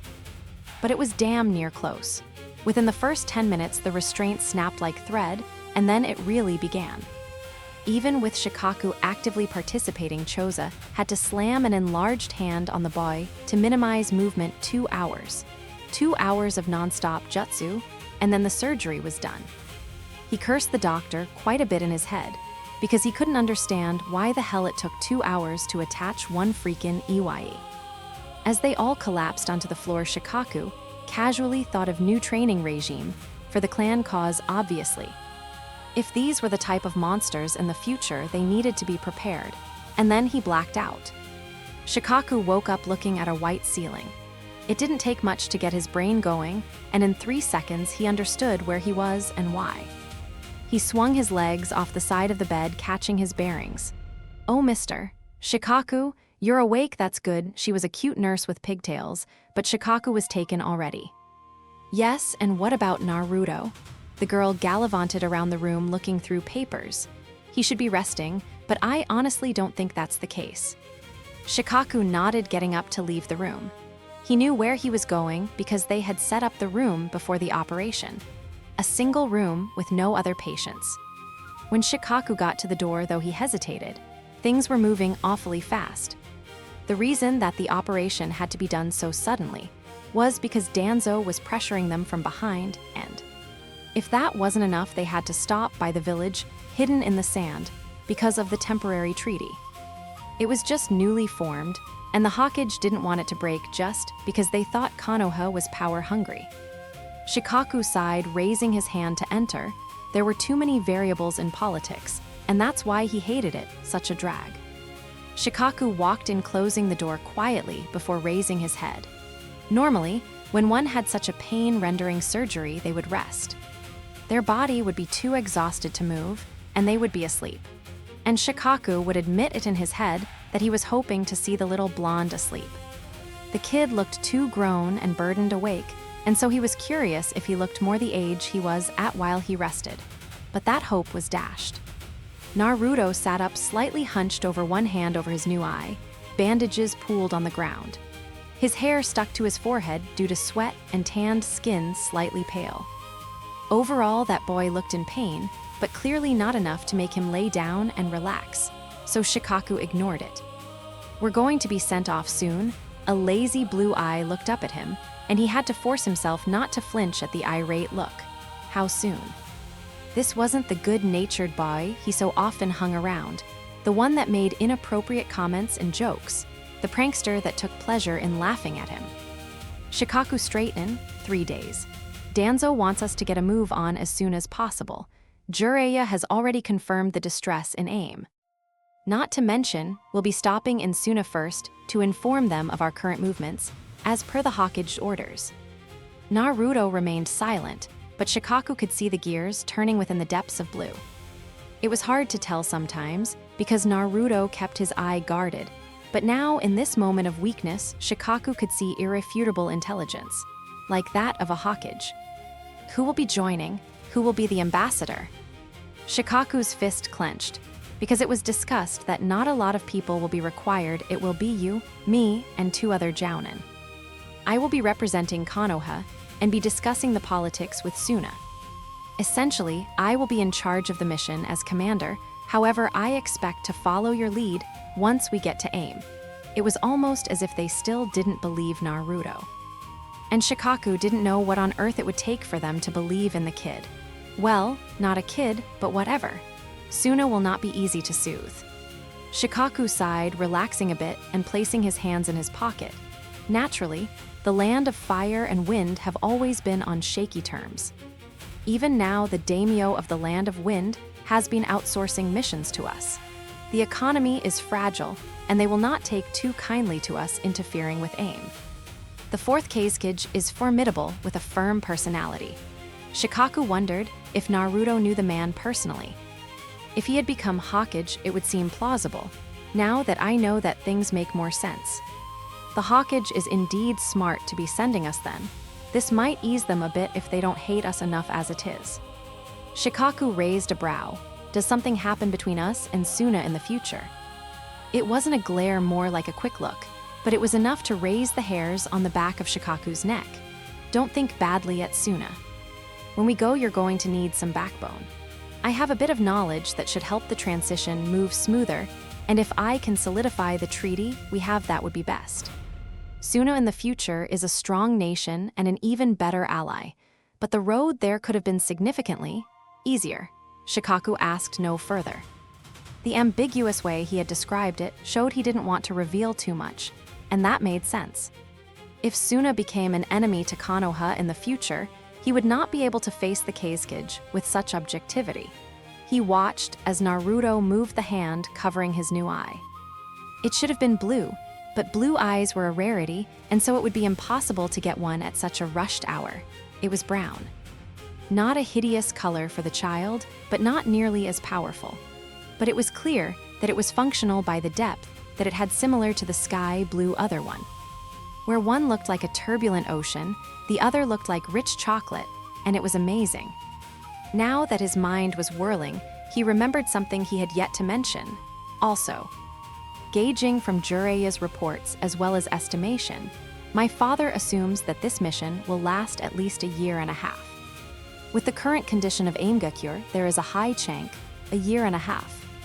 Naruto had a devilish smirk on his face that sent chills down Shikaku's spine. I don't have that kind of time. We will complete this in 8 months, that is all. There was a finality to it that left barely any room for discussion, and Shikaku wanted to say that that was not possible. That cut the time almost in half, which was improbable and reckless, but he couldn't. He couldn't say this to a man who was defying all odds, whose strength no one knew the limit of.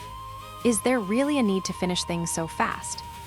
Naruto sighed, picking up the bandage off the floor.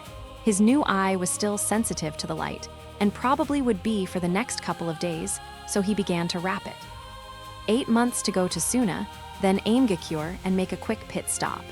There are still things I have to do here in Konoha to make sure all goes well.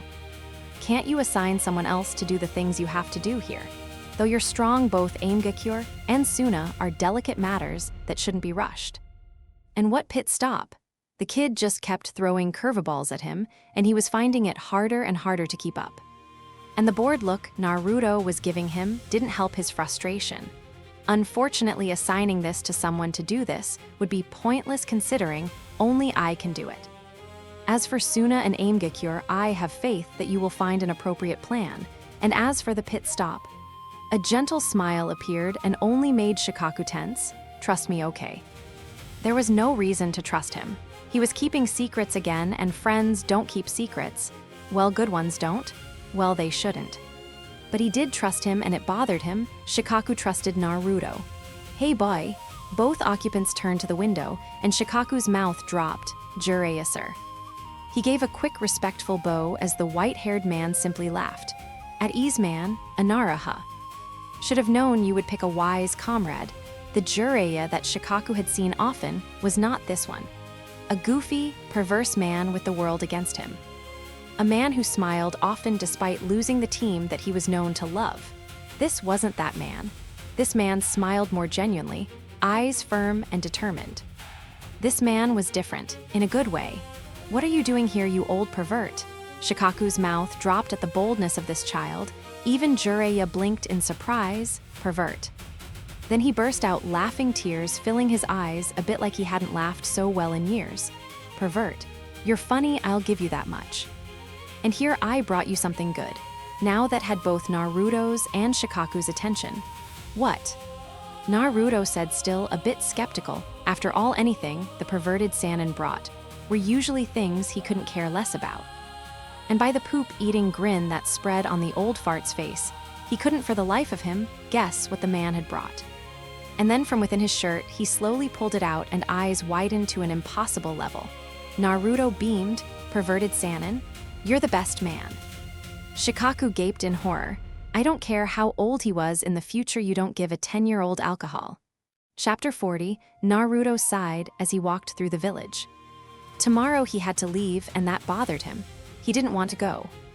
At first, the mundane passing of the past had gotten to him, but since the bridge mission, things had been going on continuously. He was beginning to miss walking through the village at leisure and just enjoying the sights, sounds, and smells of the village. Even in the future, due to the war, he had no time to relax. He was constantly working, trying to make things better. He was either in the Hokage's office with piles of paperwork and listening to Shika complain about how he wasn't taking care of himself, Kakashi's place, trying to keep the man from being a recluse, or the sound of tearing filled the room and rough hands latched on strong enough to leave bruises. I won't let you. I won't let you drown in this sin alone. The thought brought Naruto to a halt. It's been a while since he had remembered that, and it wasn't like he had accidentally forgotten, more like intentionally tried to. And a familiar approaching chakra made him give a guess. Why? To stay or to leave? That was the question. Based on the speed, he had no doubt the person was heading straight for him. In that case, if he did leave, the person might be suspicious. Naruto sighed. Oh well, might as get it over with. Naruto. Light feet landed behind him, and he took a deep breath and pushed the memory away. Well, if it isn't Kakashi, what can I do for you? Maybe it was because it was the past, and these guys were born in wearing time periods. Maybe it was the fact that there was no more war, that these people were also anxious. Either way, Naruto was getting sick of fighting, and that's what the Scarecrow had wanted. He hadn't said much, stared at him for a good long minute, and then the next words that came out of his mouth were, "Spar with me." It was ridiculous, even if the kid was a jounin. Now he had witnessed firsthand Naruto take down his teacher, and should therefore know that there was no way he could win. And he thought all of this looking for the best answer to dissuade the supposed prodigy, but they all fell short. Okay, and so 30 minutes later, after some precise dodging, counters, and quick steps in retaliation to a few traps, Clones and Chidori's Kakashi collapsed on the floor in a sweaty mess, gasping for air like a fish out of water. Naruto couldn't help but stand over him, then move to a squat right above his head so he could look at the blue eye that once was his. What are you doing? Honestly, Kakashi didn't know the answer to that. What he did know was that he had been looking for this person for the past couple of days. Not sure what to say or what to talk about, but wanting to desperately. So Kakashi, with all his jounin skills, had sent out on the hunt to find nothing. It was something to be said that if the man didn't want to be found, you wouldn't find him. And he couldn't help but think he was the only one being avoided. Kushina had seemed pretty flustered when he had pasted evidence of the infamous Naruto skills. Mikoto looked rather put out. Tekuchi kept shaking his head with laughter. Clearly they had all ran into Naruto, but not him. He even swallowed his fear and went straight to the Nara compound, only to find that he wasn't there and that he was at the hospital for an eye surgery. So of course he went. Running, and what should he find? Nothing. Again, apparently Naruto was discharged. He had never heard of a patient going into surgery only to be released the next day. And finally, he found him casually walking around like he didn't have a habit of turning people's worlds upside down. He was a little peeved, to say in the least, and those were the only words that came out. Did he regret it? No. It was one thing to see someone's strength, but feeling the grace Naruto displayed as he countered each of Kakashi's move was enthralling. He didn't want to end, but let's face, Kakashi wasn't known for large chakra reserves or stamina. I mean, you had to know it would end like this. Naruto's words brought him back, and he looked up a bright as the sun blonde hair. Shen, Naruto frowned, and he wondered why. That's not a word, Kakashi smiled. Naruto was weird, he had decided. And he would admit that the feelings he had weren't the purest, but he was dealing with it. Naruto didn't make him feel uncomfortable. And though there was something dark in his beautiful blue eyes, there was also a light, small and fragile, but still alive. Kakashi reached a hand up, brushing through some of Naruto's hair. It's bright? Naruto pouted now, and Kakashi held back a laugh. If you don't like it, don't touch, but Naruto didn't pull away and Kakashi didn't move his hand. And Kakashi had to wonder why not? Were we close? The question caught Naruto off guard, and a sullen look made Kakashi curse himself. Kinda, there was that word again. Cryptic in nature, an answer and yet not. How were we kinda close? Isn't it yes or no? He said, playfully mimicking a previous conversation in order to lighten the mood, and it seemed to work as a smirk graced pink lips. We were close, but life got in the way. Kakashi wondered if Naruto was born this deceptive and tricky. Or he grew into it because he had a way of beating around the bush and still not waking the snake. Smooth and vague, you mean the war? The war, Sasuke's betrayal. The third Hokage's death, Minato's death, Rin's death. Obito's death, that was a part of it. Kakashi figured that Naruto was done with the way his eyes grew distant. Well, he was an idiot. Naruto snapped back. Kakashi's hand fell to the ground, and he looked past Naruto to the sky that amazingly were the same color as his eye. I mean, you're strong and pretty cool. I wouldn't mind hanging out with you. A silence fell, and Kakashi couldn't decide whether to make eye contact with the blonde. Ha ha ha ha ha. Kakashi rolled up to a sit so that he could get a good look at Naruto rolling on the ground laughing. What's so funny? Naruto must have thought it was really funny considering he was wiping a stray tear. Hee. I wasn't always this cool, believe it. In fact, you used to call me the #1 hyperactive ninja. Haha, Kakashi pouted, happy that Naruto was laughing, but not at his expense. Well, you're not now. Naruto smiled. Well, yeah, I had to grow out of it, so I'm saying when you got cool, I wouldn't. Gah. Forget it, Naruto blinked before a mischievous look that Kakashi didn't appreciate crossed his face. Well, will you look at this scarecrow? If I didn't know better, I'd think you really wanted to be my friend. Kakashi face went red. WH? That's not. So you do. Naruto bounced closer to him, and Kakashi put his hand up just in time to catch the blonde's head and keep space between. Don't be weird. Naruto just kept laughing as Kakashi attempted to be level-headed. It's okay, I can be your friend. You don't have a lot of those, right? I said don't be weird. Chapter 41, clothes were thrown haphazardly across the room. I won't let you, came a deep throaty growl, and Naruto lifted tired arms to push back firm scarred shoulders. Stop, but the man was relentless and desperate. He wouldn't even give the man air to breathe at this rate. I won't allow it. More manhandling that was becoming ever more painful. I said stop. A hand slammed on his blonde head, shoving him down forcefully. Even if you hate me, you can't. Naruto jumped up, heaving.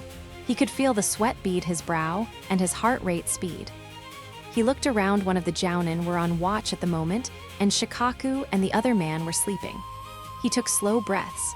He had already gotten over that.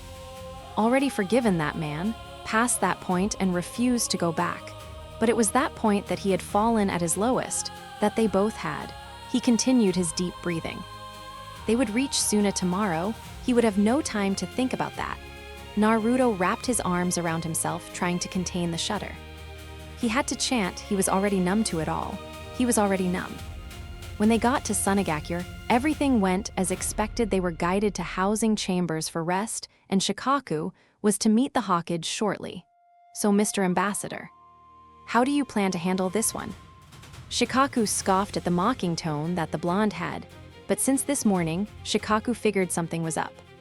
He was colder than usual and bit more patronizing, and though he could, Shikaku figured calling him out on it might not go well. I plan to tell him that we wish to aid Aimgakure since their economy is so poor. Naruto continued to stare at him as if expecting more, But unless he wanted him so go over the whole elaborate speech, that was all he got. Didn't your dad tell you anything? Shikaku took to heart everything his father said, including the speech that he deliberately did not want to replay.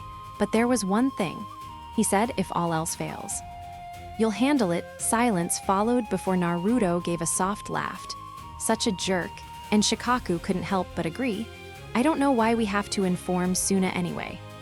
Nothing we say will make us seem any less than power-hungry. They will demand as allies that we give them a % of the land and whatnot. Unless we tell them you're from the future and prove it, nothing we say will matter. On the other side, if we tell them you're from the future and they believe you, there is no way we will be allowed to leave. No benefits, just trouble. What a drag. So you don't understand the reason the Hokage sent us here? That was a loaded question. As a Nara, he should be able to understand any hidden meanings, especially if his father had a hand in setting it up. But he couldn't see it. The Hokage understands that, where we currently stand, that the treaty with the Sand Village is too frail. As you said, even the daimyo is giving us their missions. At any rate, eventually, the Sand Village will most likely cut ties with us.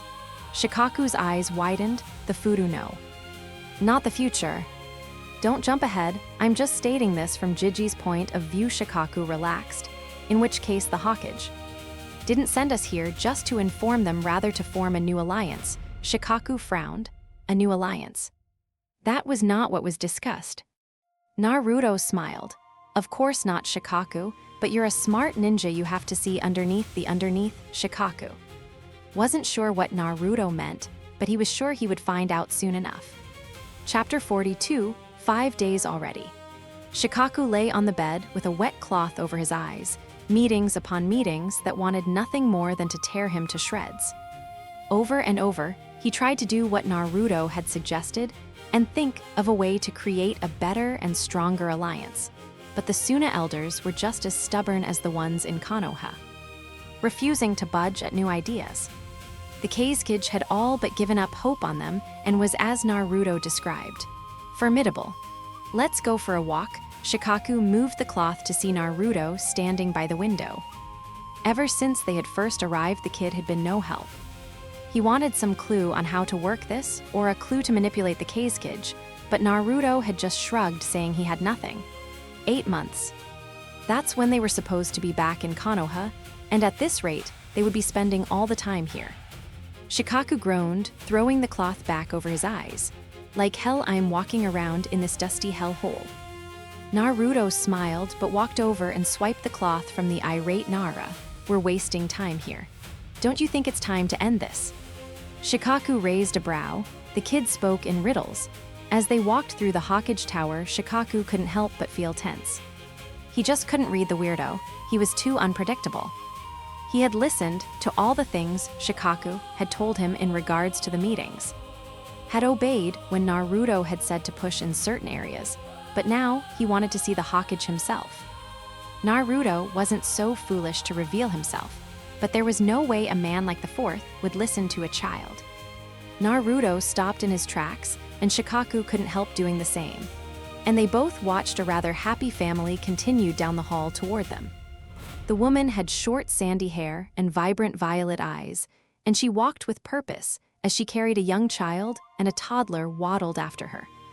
Shikaku couldn't fully identify it, but there was a way about her that breathed gentle. She walked with the grace of a noble, but her humble clothes said otherwise. My lady. Shikaku couldn't stop his mouth dropping in time as he watched Naruto, the Naruto bowing his head in servitude to the woman in front of them. She seemed surprised too as she stopped, but then gave a kind smile that spoke of love and affection. There is no need for that. You may call me Karura. Naruto gave a slight smile. No offense, my lady, but calling the Hokage's wife by her given name would be the epitome of impertinent. That was when Shikaku looked back at the woman. This was the Hokage's wife. She was remarkably different. Where the Hokage was hard, she seemed soft, unforgiving, she held love. He walked with power and respect. She walked with gentleness and submission. The woman laughed. For a boy so young, you're very polite. Naruto lifted his head. As he walked closer, the guards on her side tensing. I have to be, as I am heading to meet your husband." Shikaku watched as Naruto crouched down in front of the little girl. "You have to be a good big sister, okay?" Whether the girl understood or not, he didn't know, but her eyes seemed captivated, and she nodded nevertheless. Then Naruto got up, looking at the baby in her arms, and smiled. He turned back to the woman and bowed, holding out a hand as if to ask her to take it. And under normal circumstances, it would have been left there empty, for the families of the Hokage were taught to stay vigilant in case of danger. But this woman, like most people who came in contact with Naruto, found an unexplainable trust in the boy. So she placed her hand in his despite the unhappiness of the guards. "You are a very special woman. And may I pray that you be blessed with longevity and good health for the remainder of your days. That your love may never run out, and that you will remain strong in opposition." Karura's breath hitched as she felt a warm sensation run through her body. But it wasn't scary, rather warm and gentle, like the softest of sands brushing against her skin. A chakra strange and yet familiar, and then as startling as it came, it disappeared, and she almost wanted to cry at its absence. But the young boy in front of her simply gave her a gentle smile, as if he knew, bowed, and then continued down the hall. When they got to the Hokage's office, Shikaku was panicking, but like a duck, he stayed calm above the water and kept the furious swimming underneath. So no one would guess that the lazy, laid-back Nara was having a mental breakdown. It took a minute for a ninja to go in and announce their presence, and then they would go in. But Naruto had yet to reveal his plan in any way. Would he tell him? Would he reveal a secret that only he could know and blackmail him? What was the brat going to pull off? Shikaku didn't have any more time to contemplate it as the door opened and they were being motioned inside. And there in the small room sat Rasa, the fourth Hokage. His auburn hair spiked messily and his eyes were firm. Shikaku could feel the authority from across the room and couldn't think of anything. Naras always think. "What is it you want?" The words were uncouth but demanding, and Shikaku thought to open his mouth, but Naruto beat him to it. "I wish to have a private discussion." With you, Rasa's face didn't change, and Naruto wanted to smile, because despite the hatred that Gaara and his father had, they were so similar. And who are you that I should heed your words? And it was this part that Shikaku was losing his inner marbles and was trying to think of something, anything. "This is Naruto, he is fairly strong, and has joined us on our expedition," Shikaku said coolly, regardless of the turmoil on the inside. He lifted his head only to reel back slightly at the intensity of the man before him. "You plan to take a child to war." The malice was there, for the man was a father who obviously cared for children. And all Shikaku could do was stumble back at the wave of killer intent that was flowing through the room. "I am a seer." Both men turned to the smiling boy in utter confusion. "A seer? A freaking seer, a seer." Rasa repeated aloud as Shikaku's brain exploded. "That's right, I can see your thoughts and things of the future." Rasa tilted his head only slightly, the past as well. Naruto smiled. "No, I'm afraid not. However, it is because I can see the future that I wish to discuss privately your treatment of a dear friend of mine." Okay, so Naruto was going with psychic ability, not a bad concept. But still, what was he talking about? And clearly Shikaku wasn't the only one lost. "And who, pray tell, is this friend of yours?" The man put his arms on the desk, leaning his face into them, and coming off, if possible, more intimidating. But Naruto was unfazed as usual, and instead kept his smile on his face. "He's a bit of a loudmouth, insomniac, but you should know him by Shukaku." The name meant nothing to Shikaku, and he tried to guess what the significance was considering Rasa's. Eyes flitted from surprise to skeptical instantly. "Leave." Shikaku knew this wouldn't work. There was no way that the man would talk Naruto, who looked like a child, seriously. "Leave. I will talk to the boy in private." Shikaku's head jerked up, and he looked at Naruto, who was giving him a victorious smile, then nudged him out. And Shikaku wasn't sure how he should feel leaving Naruto the key to the whole trip alone with no support. He had no doubt that if something happened, Naruto would think of something. Chapter 43, Naruto was left standing, and he couldn't help but feel a little déjà vu with the situation. Not from anything in his time, but rather when he had first came and met Shikaku. He didn't fight the smile. It seemed so long ago that he had cried his eyes out for the fallen future, and yet it hadn't even been a year yet.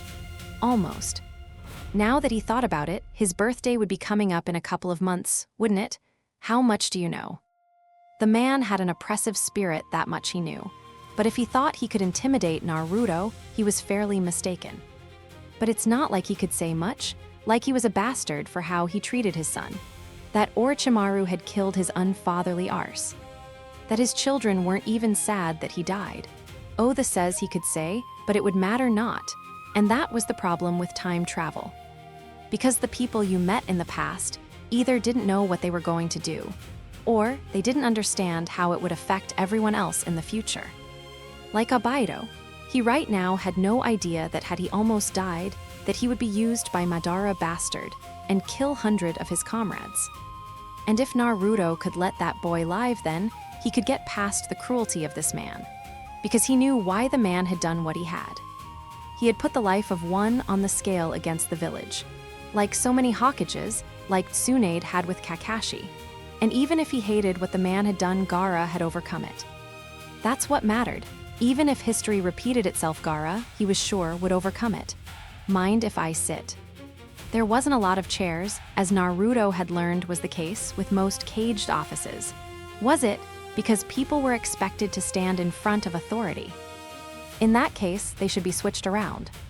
And he could tell the man was not all that happy with the question.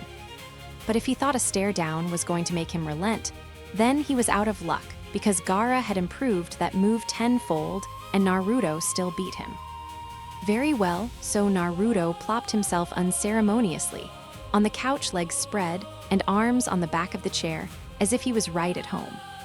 You plan to seal the ikigai inside your neck, son? It took all the self-control inside Rasa to not jump. And how do you know that? But Naruto brushed it off as if the question wasn't worth his time. I didn't realize how stupid you were to even think of something like that. Well, I thought you were pretty stupid, but now even more so considering the weak disposition of your wife. Now he couldn't restrain himself. How do you know of my wife? It was one thing to know of his plans with the tailed beast, but to know of his wife was dangerous.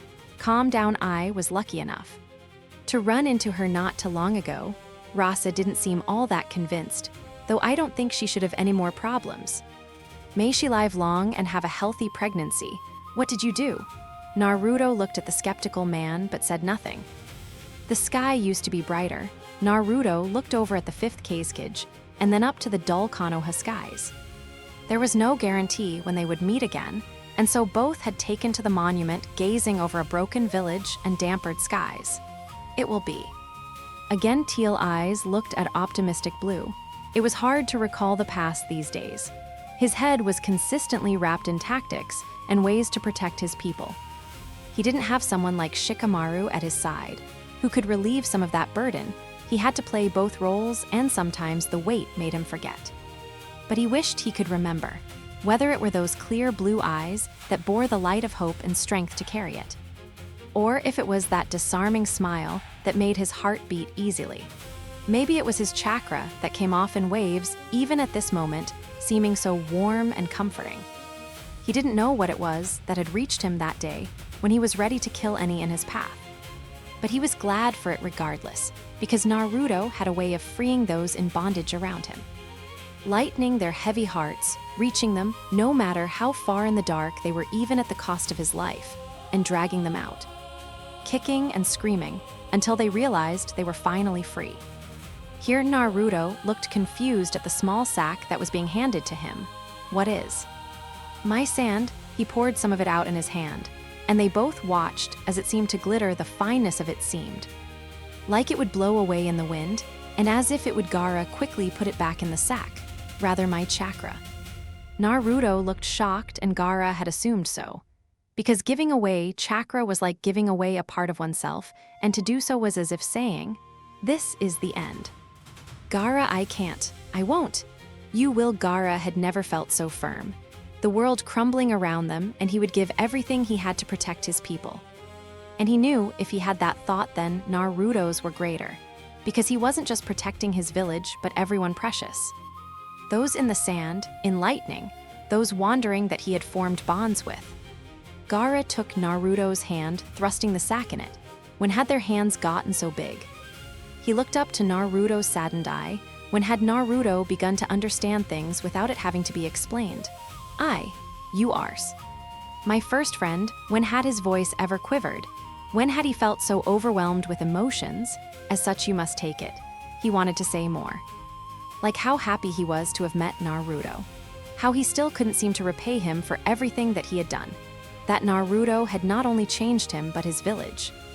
That he had hope because it was reflected in Naruto's eyes, but he couldn't. Because even though logically, he couldn't see this war ending well, or even him living through it, he didn't want to be separated from Naruto. He didn't want this to be the last time. He had so many things he wanted to experience with this man. Something fell to his wrist, and he was stunned. More fell, and he wasn't sure he understood, and so he brought a hand up to his face to feel that he was indeed crying. I won't waste it, firm. No goodbyes. No implications on what it meant. Purely Naruto. And Naruto hadn't. Before he went into the final battle, he stored it away within him for safekeeping, and what better way to use it than the person that Gaara had loved the most, his mother. Gaara, though he seemed cold, was always gentle and warm as the sand he controlled, and feeling that chakra passed through, he had no doubts. With this, Gaara's mother would live. You have lost trust in those around you. Naruto continued, not willing to go into the answer of the question that had been asked. The daimyo has seemingly betrayed you. In order to strengthen your village for its own sake, you are willing to sacrifice your son and turn him into a weapon. Rasa sat back in his seat, slowly trying to decipher. How this child knew so much and his intentions. I suppose as an envoy of Konoha you are here to persuade me otherwise. Naruto gave a dark chuckle. Shouldn't I? Rasa was more confused than ever. Elders and diplomats he could deal with, but this child was on a whole other level. There was something about him that drew you and disarmed you, and yet in the back of your mind, there was clearly a voice that whispered to beware, lest he eat you. No, as Hokage you are making an executive decision for the needs of your people.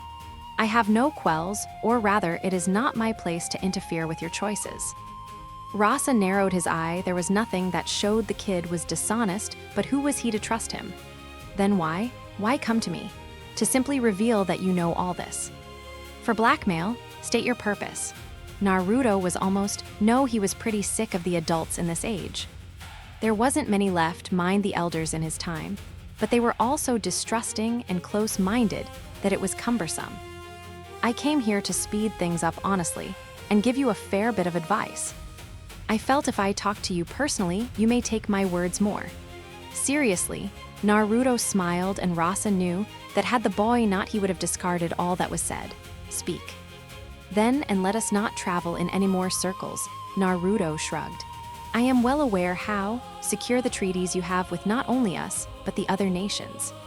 The current state of affairs, left not only by the war, but by the third Hokage's disappearance, are things that are not easy to heal. Rasa eyed the boy, finding that as every second passed, it was harder to see him as a mere child, and not his equal. I speak for Konoha, though when I say that I am disgraced by our own lack of assistance. The look of disappointment was one that a leader had when his counsel failed, and Rasa unconsciously sat up straighter. I would like to change that. By first discontinuing to take any more requests from the daimyo of the wind. That made Rasa's eye twitch, and why would you do that? Obviously, all village gain income based off the commission that the military take. Military being ninja, Naruto corrected. That term wasn't used as often as it was in the future. We of fire have our own commissions from the fire daimyo, and taking from another country was intrusive in any case. Rasa scoffed, feeling more relaxed as he rested his head on his arm. The war damage requires money, wasn't that the reason that you of the leaf jumped at the chance? Are you trying to fool me? You think that by no longer taking commissions, I will concede and stay quiet as you take aim. No, nothing could be that easy, it would seem. Let me be terse. Konoha's involvement with Aimgakure. Has nothing to do with you, Rasa scowled at the blonde's blank look. You must be a fool. Do you think that you are the first to want to take that country? Do you know who resides there, brat? Hanzo of the Black Salamander. A man who has defeated legends, such as Mifune, the Master Samurai. He is the one who gave your ninja the title of the legendary Sannin. Aimgakure as it stands now is an impenetrable force. Naruto wished he was as impulsive as he was when he was younger. He might have really licked the old man. That and blurted everything, but that was besides the point. If you already consider it a lost cause, why are you so resistant? Rasa scoffed. If I allowed you leaf rats to do as you please now, what's to say you won't want for more? Naruto sighed. This could go on forever if he let it. Konoha will write a new alliance with Suna. With the rejection of the Wind Daimyo commissions, your economy will raise. Not to mention, with the new sealing of Shukaku, your village's military value will increase. As Hokage, these are all benefits that you would be a fool to decline. As you said with aim, it will be difficult, yes, but it will be accomplished. We have no intention of taking over Aimgakure, rather uniting the two villages and prospering together. As a fellow alliance, you would also be privy to the benefits as well. We request nothing of you, except that you continue your alliance in the midst of the transition and put your faith in us that we will not betray you. Naruto decided to stand, and Rasa couldn't help jump at the authority in the mix-match eyes. This as an envoy from Konoha, I ask, that you believe in us. Naruto bowed and Rasa just didn't understand. The Nara hadn't said things too differently either, but there was something about the way this blonde spoke that resonated. He had a charm, something about him that made people want to believe in him, if not just to see how far he could go. You said you had advice for me, was this what you meant? Naruto looked up with a cheeky smile and then seemed to relax. No, that was just to speed things up, hopefully. The advice I have for you is actually in regards to Shukaku. Rasa should have known the boy had said that he had nothing to do with that, but there was no way he would be accepting of his decision. As you said, it would increase our strength and influence, Rasa said, hoping to remind him of his own words. The drawl look he got told him that Naruto had not forgotten. Yes, and I said something along the lines that I don't care what you do in that regard. What I'm saying, though, is even if you don't put the Shukaku in your son, or you do, don't you dare treat him like a weapon. The room grew cold, and Rasa felt his heart drop. The look had him frozen, was so dark and unforgiving it frightened even him. A child. No, a person should never be treated like a weapon, no matter who they are. Not Haku. Not Itachi, not Sai, and definitely not Gaara. Chapter 44, disclaimer time. I do not own Naruto. Shikaku still didn't understand it, nor did he think he ever would. After 2 more days, they were heading out. A team had come to retrieve the new alliance blueprint and take back home, and they were heading straight to Aimgakure with no issues. When Shikaku had confronted Naruto, it went exactly like he thought it would. Did you tell him where you were from? Naruto laughed a bit. No. How smart do you think I am? No way, that would have ended well. Shikaku glared at him regardless. Well, what did you tell him then? Naruto gave him that smile that told him he was up to no good. Exactly what you did. But that had been it because Naruto didn't elaborate. And so come time that he had to met the elders, he was sure that the Kazekage would say who knows what based on his conversation with Naruto, but instead he was simply backing him up. He began to agree with everything that Shikaku had been trying to beat into their skulls since he arrived. Shikaku didn't know what Naruto had told the man, but he was no longer the same as he had seen him. Like all that came in contact with Naruto, he seemed a bit more understanding, softer, and comprehensive. Lighter. Shikaku sighed. He would never understand, would he? Shikaku Nara's journal day, one I have decided to journal. I have done so before and burned the books often to contain the knowledge within, but it has begun again. We have arrived at the village. It is greater than I had thought and more wet. Building so tall, man of metal constructs so hard it hurt to hit. And rain that seems to fall without ceasing. The walls that protect the village are beyond tall, and the security fierce, and I wondered why. I already researched many things of aim, not to mention the Kazekage gave me sound warning to beware of Hanzo. which I mentioned to Naruto, who seemingly brushed it off. They confiscated many of our tools and weapons, and I had to say I wasn't expecting that, but Naruto seemed to not mind. Into I continued as if he came here often and I had to ask. He said he came to gather supplies and to formally say goodbye to a misguided mentor, a fellow student who went too far, riddles. Now that I have a journal, I can write how much it really pisses me off when he talks in all these esque riddles. Who can understand it? If he is Hokage, then surely the village is lost because he's worse than the third my far. We have taken a short break though. Naruto said it's best to wait until morning to find the leaders. I thought that doesn't make sense, and shouldn't we wait till night? Little punk laughed. I'm gonna spank the brat if it's the last thing I do. Chapter 45, Kakashi wasn't sure what to do. Naruto and Shikaku had disappeared on an S-rank mission, and he was unauthorized to know the details, which didn't bother him as much as the fact that Naruto was with Shikaku. He was just coming to terms that he may like Naruto a bit too much just recently. But now he was feeling a whirlwind of unidentifiable emotions that made him confused and lost. It was like Pandora's box, and he was suffocating under the weight of it all. Kakashi, he didn't have to turn to see who had called. That bright, cheerfully high pitch ring could only belong to one female. Rin, she smiled as she walked up cheerfully, her hands sliding playfully behind her back. He hadn't seen her in a while. Too often he was sent on his own missions, and Abaido was too. Rin had been practically holing herself up in the hospital for more training, and though he was happy, he really had missed her. How you been? I haven't seen you in a while. Kakashi nodded as they walked down the street. Fine, missions keep me busy among other things. What about you? Rin's smile got brighter. The hospital. I've gotten to be rank medic. It's a lot to learn, but I'm glad. Kakashi smiled at her enthusiasm. Well, we all know how skilled you are. Rin didn't respond, and instead they fell into a comfortable silence.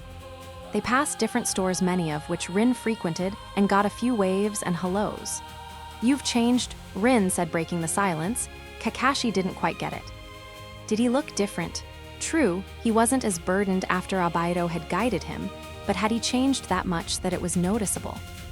I don't think I could ever imagine us walking side by side in conversation, and you.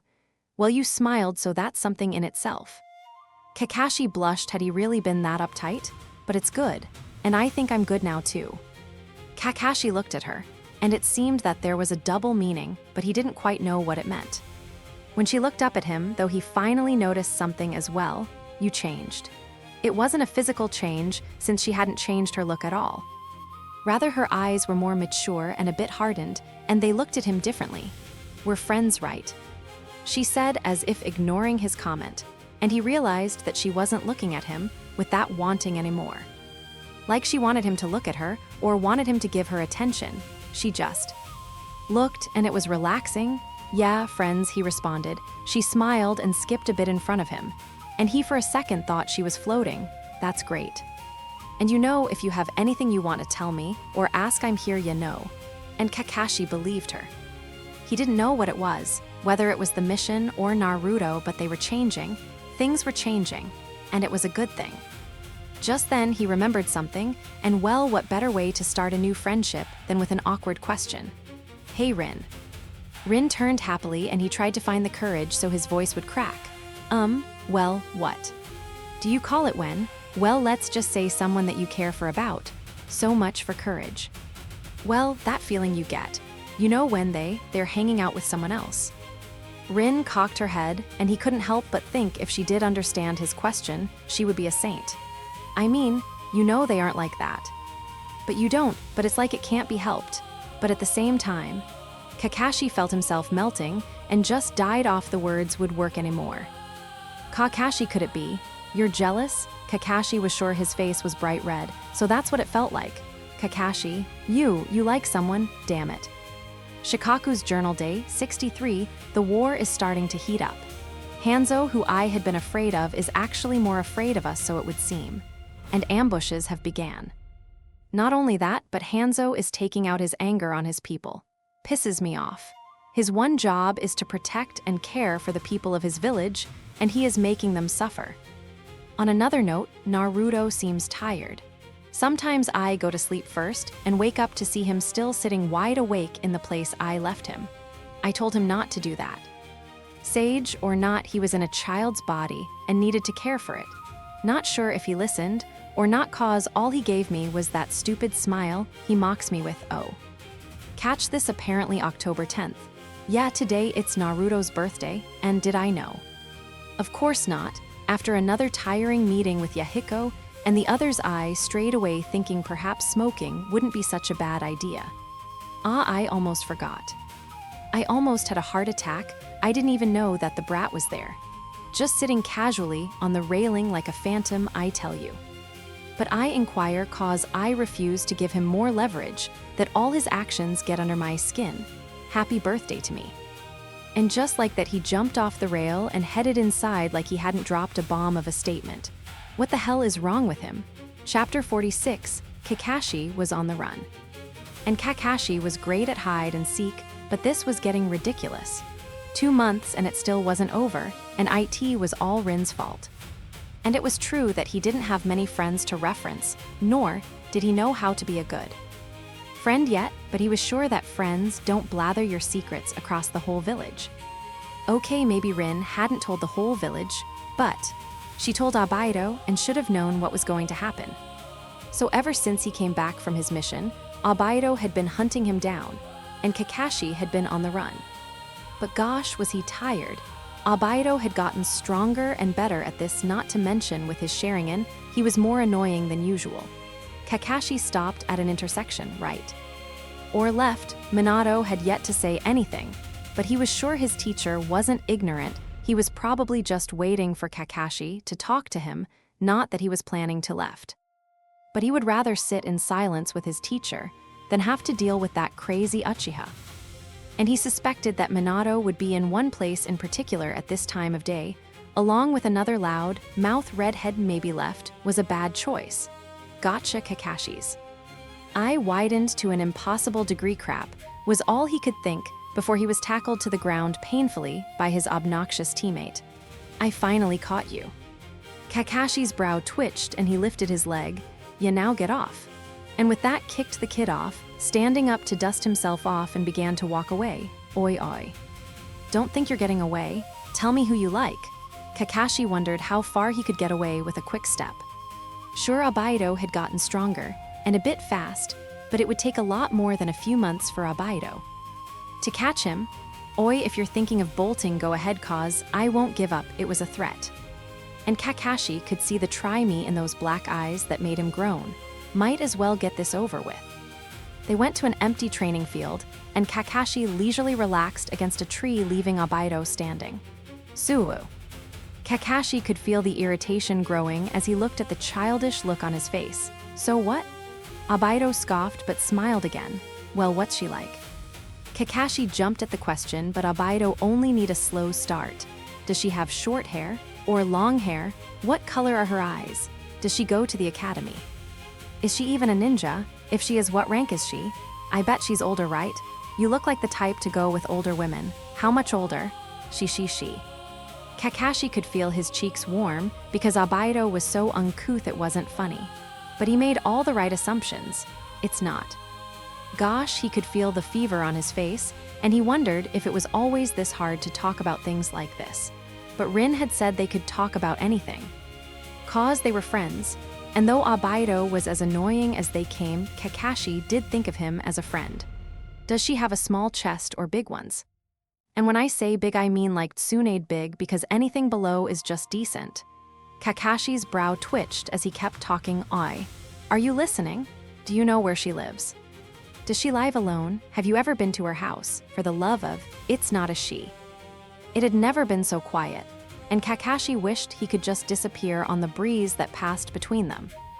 And Obaido's mouth, still open like he was going to say something, just blinked, and blinked, then plopped heavily on the floor in front of him, silently blinking.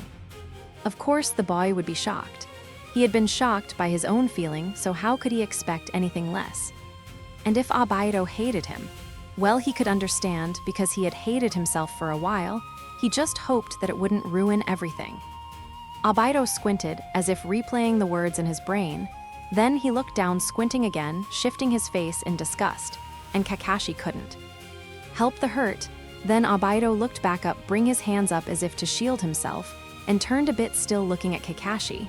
Have you always liked guys? Kakashi grit his teeth. Why are you covering your chest, pervert? Promptly kicking Obaido in the face, because of course he had to do something ridiculous. Obaido sat back up quickly, and Kakashi took a deep breath. No, not always just. It really was hard. Talking about missions, tactics, blood, and assassination he could do, but this, a guy, huh? They sat in silence. A silence worse than waiting for his Chunin score to come back. How do two guys even do it? Now it was Kakashi's turn to blink, because he didn't quite understand, and when he looked at Obaido, he saw there was no rejection. I mean, I know it's possible. I mean, I've heard things, but I've never thought about it. Kakashi thought he wanted to cry, but he wouldn't, not in front of Obaido. But he could, because he was being accepted. He hadn't even truly accepted his own feeling, and yet here Obaido was again, solidifying another secret deep in his heart. Kakashi was in such bliss until the realization of the conversation came back to him. His face flushed, then calmed down. He actually didn't know. Like Obaido, he had never thought about it. How did two guys? By the way, Kakashi. Kakashi left his musing to look up to his brother in everything but blood, and raised a brow to the pink that dusted his cheek.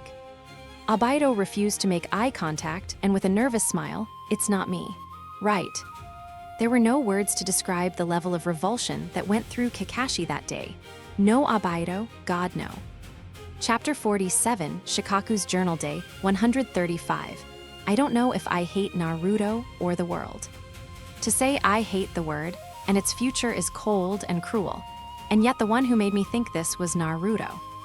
I haven't written in a while because things have been rather hectic, but I need to release this information before I lose my mind. It happened not too long ago. Naruto has been on the front lines, like he said he would be. I'm not sure exactly what happens when he's out there, but the team he comes back with is always alive, and at the same time terrified of him. I'm heard whispers like demon child, monster, and even the god of death. I've seen his memories, so I know why he isn't bothered, but it still bothers me. Besides that, I think Naruto talked to Nagato because the redhead likes to keep a relative distance in between them. He seems scared too. However, all of these are moot points that I just wanted to write out. What happened that day was something else entirely. As I said, Naruto was on the front line, catering to the southeast quadrant. He was tempering down some of the resistant, which was unusually strong, and I knew then that something was wrong. Yahiko and Nagato were with me at the base. They stood in their red cloud cloaks, giving orders to men. In different areas, using a communication device that traveled further than the ones in Konoha. Konan was out on the field. With her own unit, her explosives were proving very useful, and we agreed, though she may not be the strongest, that she would do well for the operation. The operation? Hanzo was creating communication blockers. Though the man seemed more paranoid than ever, he wasn't stupid, and was taking advantage of the technology that he had. Konan just had to take out those and come back. But nothing goes the way we want. Resistance I expected. More blockers? No. Hanzo coming out from the shadows. Hadn't seen that coming either. So when we heard a scream and Konan stutter through fear as she said the man's name over the comm eye, knew things were going downhill fast. Yahiko acted immediately. Akatsuki to Paper Flower. Paper Flower, someone back up Paper Flower. Nagato was in stunned silence, and I was going over positions. But it was only driving me into a corner, because I could think of no one strong enough to face Hanzo, save Konan, and who would get there fast enough. We were too far, and the only other person, Naruto, was even further. Another explosion sounded, and you could hear her breathing becoming labored. Anyone. Yahiko yelled into the transmitter, and then lights started to go out. I jumped up as the links of communication to the other units disappeared, first one by one, and then block by block. We had underestimated Hanzo. Naruto had stayed silent, so I had thought we were doing all the right things, but I was wrong. Konan, and we would lose a valuable asset because of it. and then they would fall. Because once Hanzo destroyed one of the leaders, he would destroy the other units. And Konan was like the Rin in Minato's team. The glue that kept them together, the realist in between the pessimist and optimist. They would break if she died blaming each other for not being smart enough or strong enough. Nagato and Yahiko would fall and then Aimgakure. "I'm on it," came a clear response, and I could now tell that voice anywhere. The calm he was using began to flicker, but what bothered me was what he had said. "I'm on it, I'm on it." I had never been so brutish than that moment I snatched the mic from Yahiko's hands. "Naruto, you're too far." But like all the other times, I received no response. All the other transmitters were gone, except Konan's, which proved she had completed her mission. And we all listened in silence as we heard her pain-stricken cries. "I'm going. You'll never make it in time." "I'll go. You're the leader. You have to stay." Already I could see the fissure widening, and I realized just how frail humans were. They were like shogi pieces that you could just move. They were real, emotional, and a light switched on, one from the 11th quadrant. Another light from the 16th quadrant, then they all started lighting up slowly, but surely calls from the field blasted through the speaker. Some trying to give information, some trying to collect. But I couldn't breathe because it wasn't possible. More and more lights, more voices, more cries of pain as Konan was being brutally beaten. But there was something rising, something wonderful and scary at the same time. Because I could only imagine one reason this miracle was happening. A gurgled sound came over as Yahiko turned down the other unit's receivers so he could hear. Shuffling was heard like someone was playing with the mic, and then silence. The room drowned in it. Leader of the Akatsuki, we all bristled, so this was what Hanzo sounded like. His mask made him sound absolutely terrifying, like a monster under the bed. "You have done well for yourself, but don't you think we should end this charade?" I could see Yahiko's jaw set. "All we want is peace," he ground out. A chuckle resounded, as do I. "So how about it, you end this feud and we meet? We shall join hands and reconcile this because with your power." It felt so wrong. Like the hiss of a snake, everything made me sick. This man was clearly lying. "You can create peace." A choked sound was heard in the background, and Nagato almost screamed, "Let her go." Another breathy chuckle sounded. "Of course, but only after you come after all. How can I guarantee your audience?" Yahiko's fist clenched and then released as if defeated. "Fine, you can't." It was presumptuous for me to jump in, but there was no way that this man was just going to meet and talk. "We have to, otherwise he'll hurt Konan," Yahiko said firmly, and maybe before I would have stopped because he really did have the disposition of a leader, but this was not that time. He's hurting her now. "You can't go." Nagato looked confused. "So, what are you saying we do?" I didn't want to say it. I didn't want to play the bad role. They were so young, it was frightening, naive and broken children that had stepped into a hell of a mess. It wasn't their fault that things ended this way. "Abandon her," the words were like heavy weights that fell unexpectedly from the sky. Had they belonged to a village and gone on tough missions, where the value of the mission overruled moral obligation, they may not have been as surprised. I had heard many times friends give up their lives for each other too, even in my own personal life. That was just how life worked. The way Naruto optimistically wanted to save everyone was just foolhardy. I can't. I wondered if he loved her. It was clear Konan loved Yahiko, that much was true. She would be willing to give up her life for his. "You have to. How can you say that?" Nagato screamed, but I had to remain calm and be the adult. "If you go, and it's a trap, you'll die and all of Aimgakure will fall. Is that the peace that you want?" No matter how much you wanted to say all life was equal, the truth of the matter was that sometimes one life equaled 1,000, and that one was more important. You're just like all those other Leaf Village ninja. I don't know if he had faced some bad company, but it didn't matter as a hearty laugh came over the comm. "You guys are the most interesting lot I've seen yet. But you're taking too long." The mic was heard shuffling, and when it settled, the sound of heavy breathing was heard. And the room grew silent. Yahiko, Konan." Yahiko yelled, and Shikaku knew at this point, by the time they reached her, it would most likely be too late. "Nah, Gato. I'm coming, Konan." He made a dash for the door and I stayed, because stopping a man like that was just asking for an early grave. I'm sorry, Conan. They both yelled and I watched as tears shimmered in the young men's eyes, but this was war. You didn't jump into such a thing foolishly. People were bound to die and you just had to prepare yourself for when it does. Good. Her voice was getting softer and softer. Don't you dare give up. Don't do it, Conan. Take me instead, kill me. Nagato yelled as he hit the equipment as if it was a door to the battlefield. Goodbye, bam. The sound of an explosion happened and the room froze. I wasn't sure how the two young men felt, but from the look on their face, devastated was a good guess. And just then a feeling of killing intent filled the area. The Rinnegan. So this was its power. I had read of it as a myth, a doujutsu too strong, that defied life and death. And yet here it was being wielded by a pain and rage-infested master, the female voice that they were all sure they had heard the last of. Naru. 2. How do you explain blankness? How do you explain a miracle? An inconceivable sin? How can I explain what I felt as that childish voice bathed in breathlessness reverberated weakly over the system? I told you. I got it. And he had.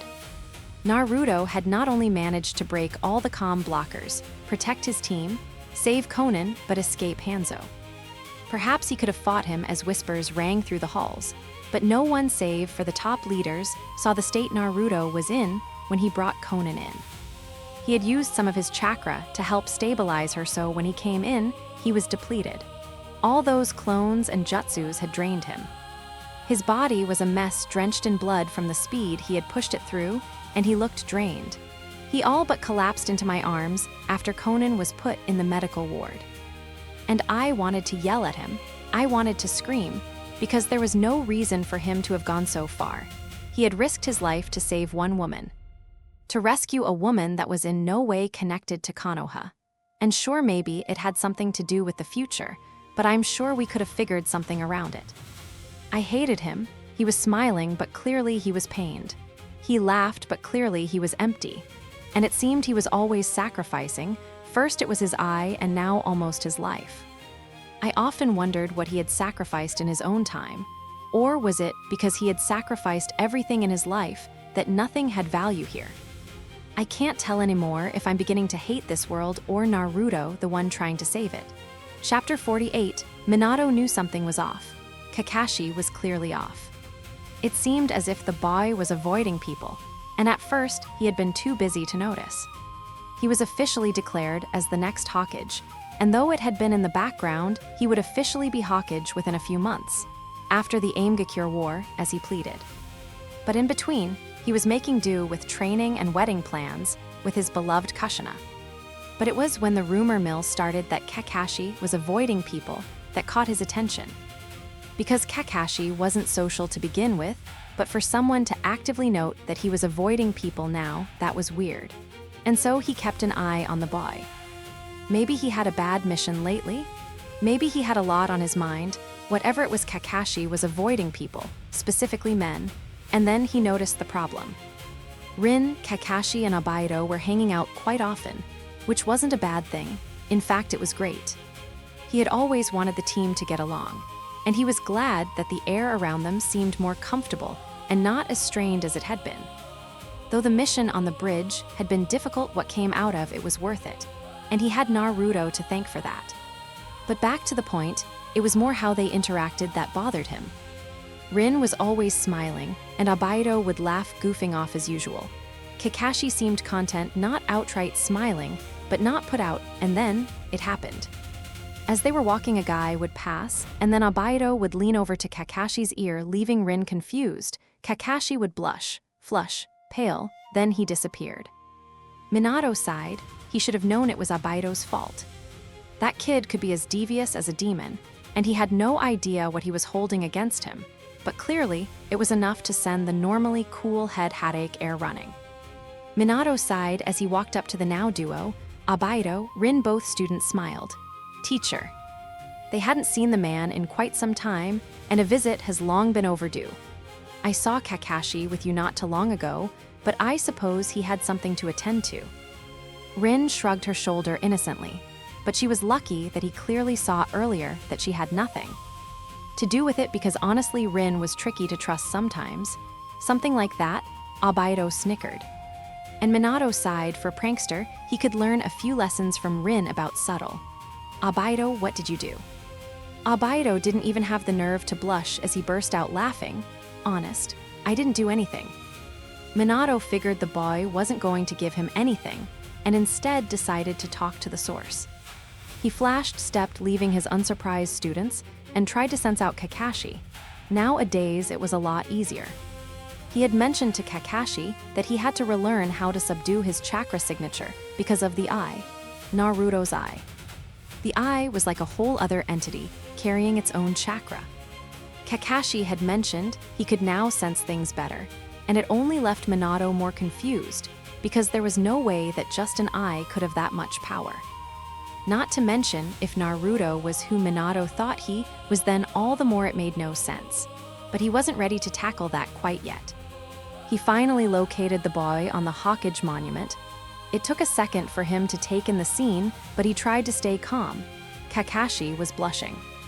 He was sitting with his legs pulled into his chest, a pout on his lips, and a blush on his cheeks, looking damn cute. It was actually pretty disturbing, and after taking a minute to make sure he wouldn't freak out, he took a step forward. Kakashi, the boy's head spun instantly, and he finally realized how busy he had been. Rin had indeed looked different when he had seen her. A bit more mature and developed, becoming a good ninja. Obaido looked like he was getting a bit taller, losing some of that baby fat that hung on his cheeks. Still having that playfulness, but at the same time, an empathy that was beginning to understand others. But Kakashi had changed dramatically. He still looked essentially the same, not losing the fat just yet, and not necessarily hitting his growth spurt, but it was everything else. His complexion seemed better. His eyes were softer and gentle, and he was more relaxed.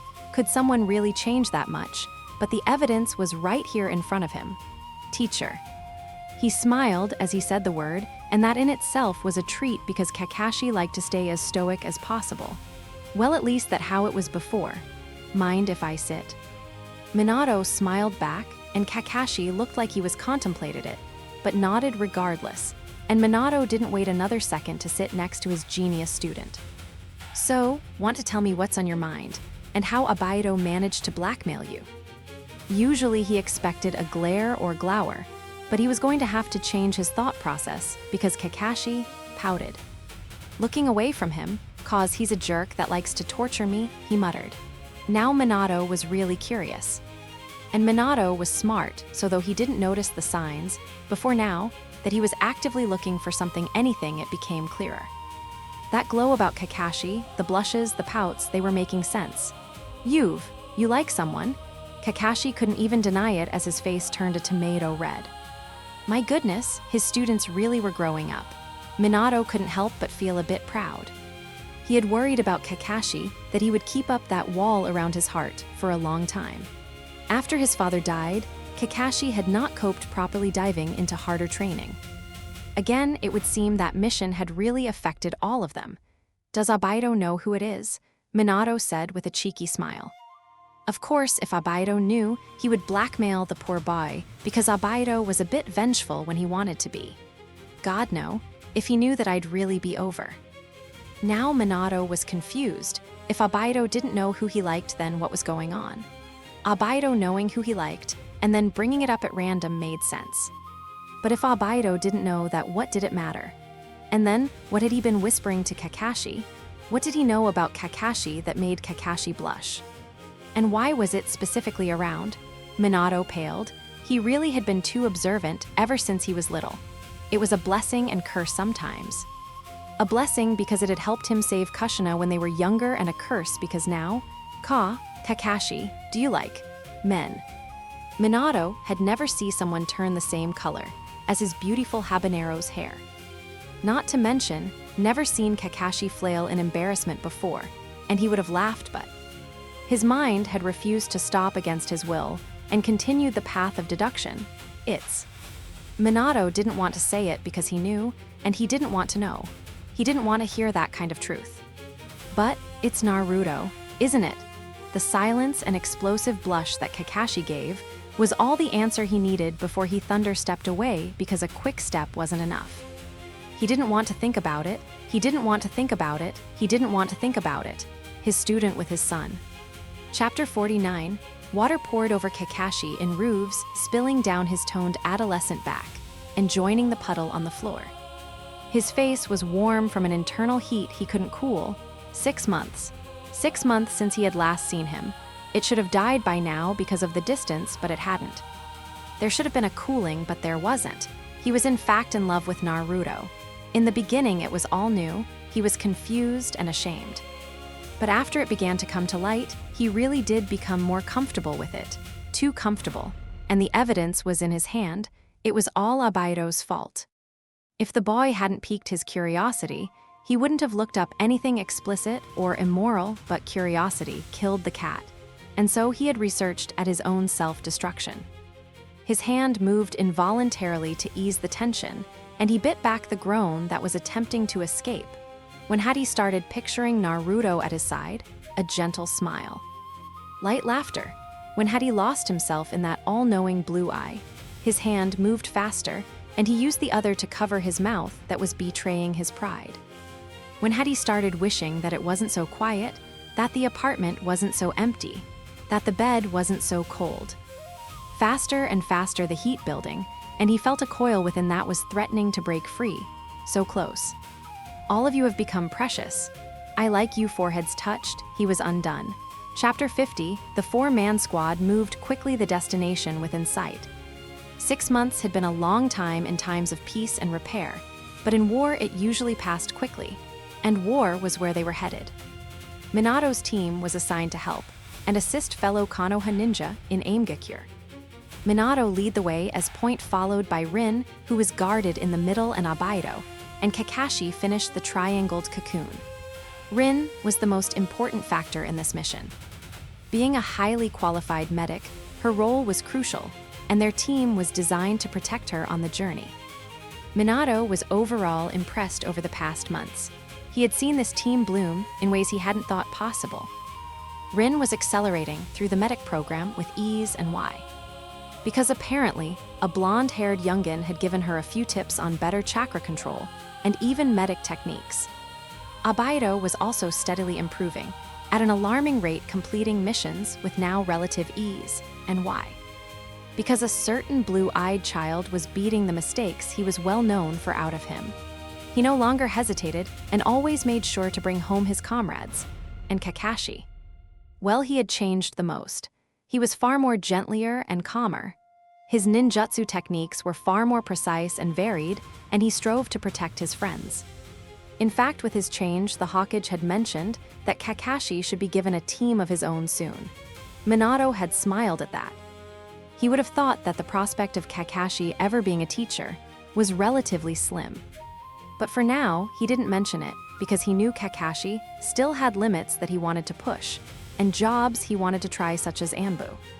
So he held back the mention of the option and continued to watch as before his eyes, a team more wonderful than he had ever imagined bloomed before his eyes. And who was to say that a certain someone had not caused this either? He had been scared, he had to admit. That one of them would have fallen. It seemed like a curse that the strongest team always had one defect. Kakashi, he had thought, would be the one. Wrapped in rule abiding, had reminded him of how Danzo would often train his own team of Anbu. Rin was to gentle and to stray, and Abaido, well, Abaido, though he endured the scorn of his own clan, turned despair into motivation and hoped to become Hokage, but it hadn't happened. None of his team was turning away, and in fact had all found a new love for the village they protected. And all this was due to the strange time traveler, Naruto. He frowned. It didn't take a genius to realize who the boy was. They were practically identical, with the same blonde hair and blue eyes. And the features that they didn't share could only belong to someone that he knew very well, Kushina Uzumaki. Not to mention that he had been the holder of the 9-tailed fox, the very one Kushina currently housed, the Rasengan, speed, looks, speech. Naruto was his future son, and he didn't like it. Not to say that he didn't want a son, but rather that his son was to face such horror and hardship in the future was unacceptable. And also, one couldn't forget that if his son had been given the nine-tailed fox what had happened to Kushina, that is what got him the most. He had said there were only two ways to separate from the Biju, death or extraction. If even someone as strong as Naruto appeared to be was going to die, because of the extraction than the possibility of Kushina, he took a deep breath. He couldn't allow that to happen. He wouldn't allow his son to suffer or his soon-to-be wife to die.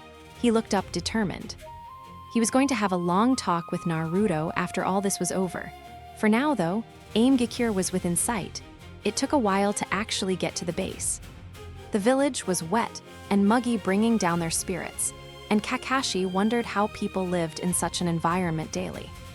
Security was ridiculously tight for a simple coup, and Kakashi had no doubt that Shikaku had something to do with that.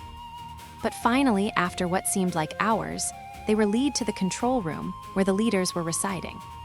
Kakashi looked around, his heart pounding, as the fact that he was steadily getting closer to Naruto solidified.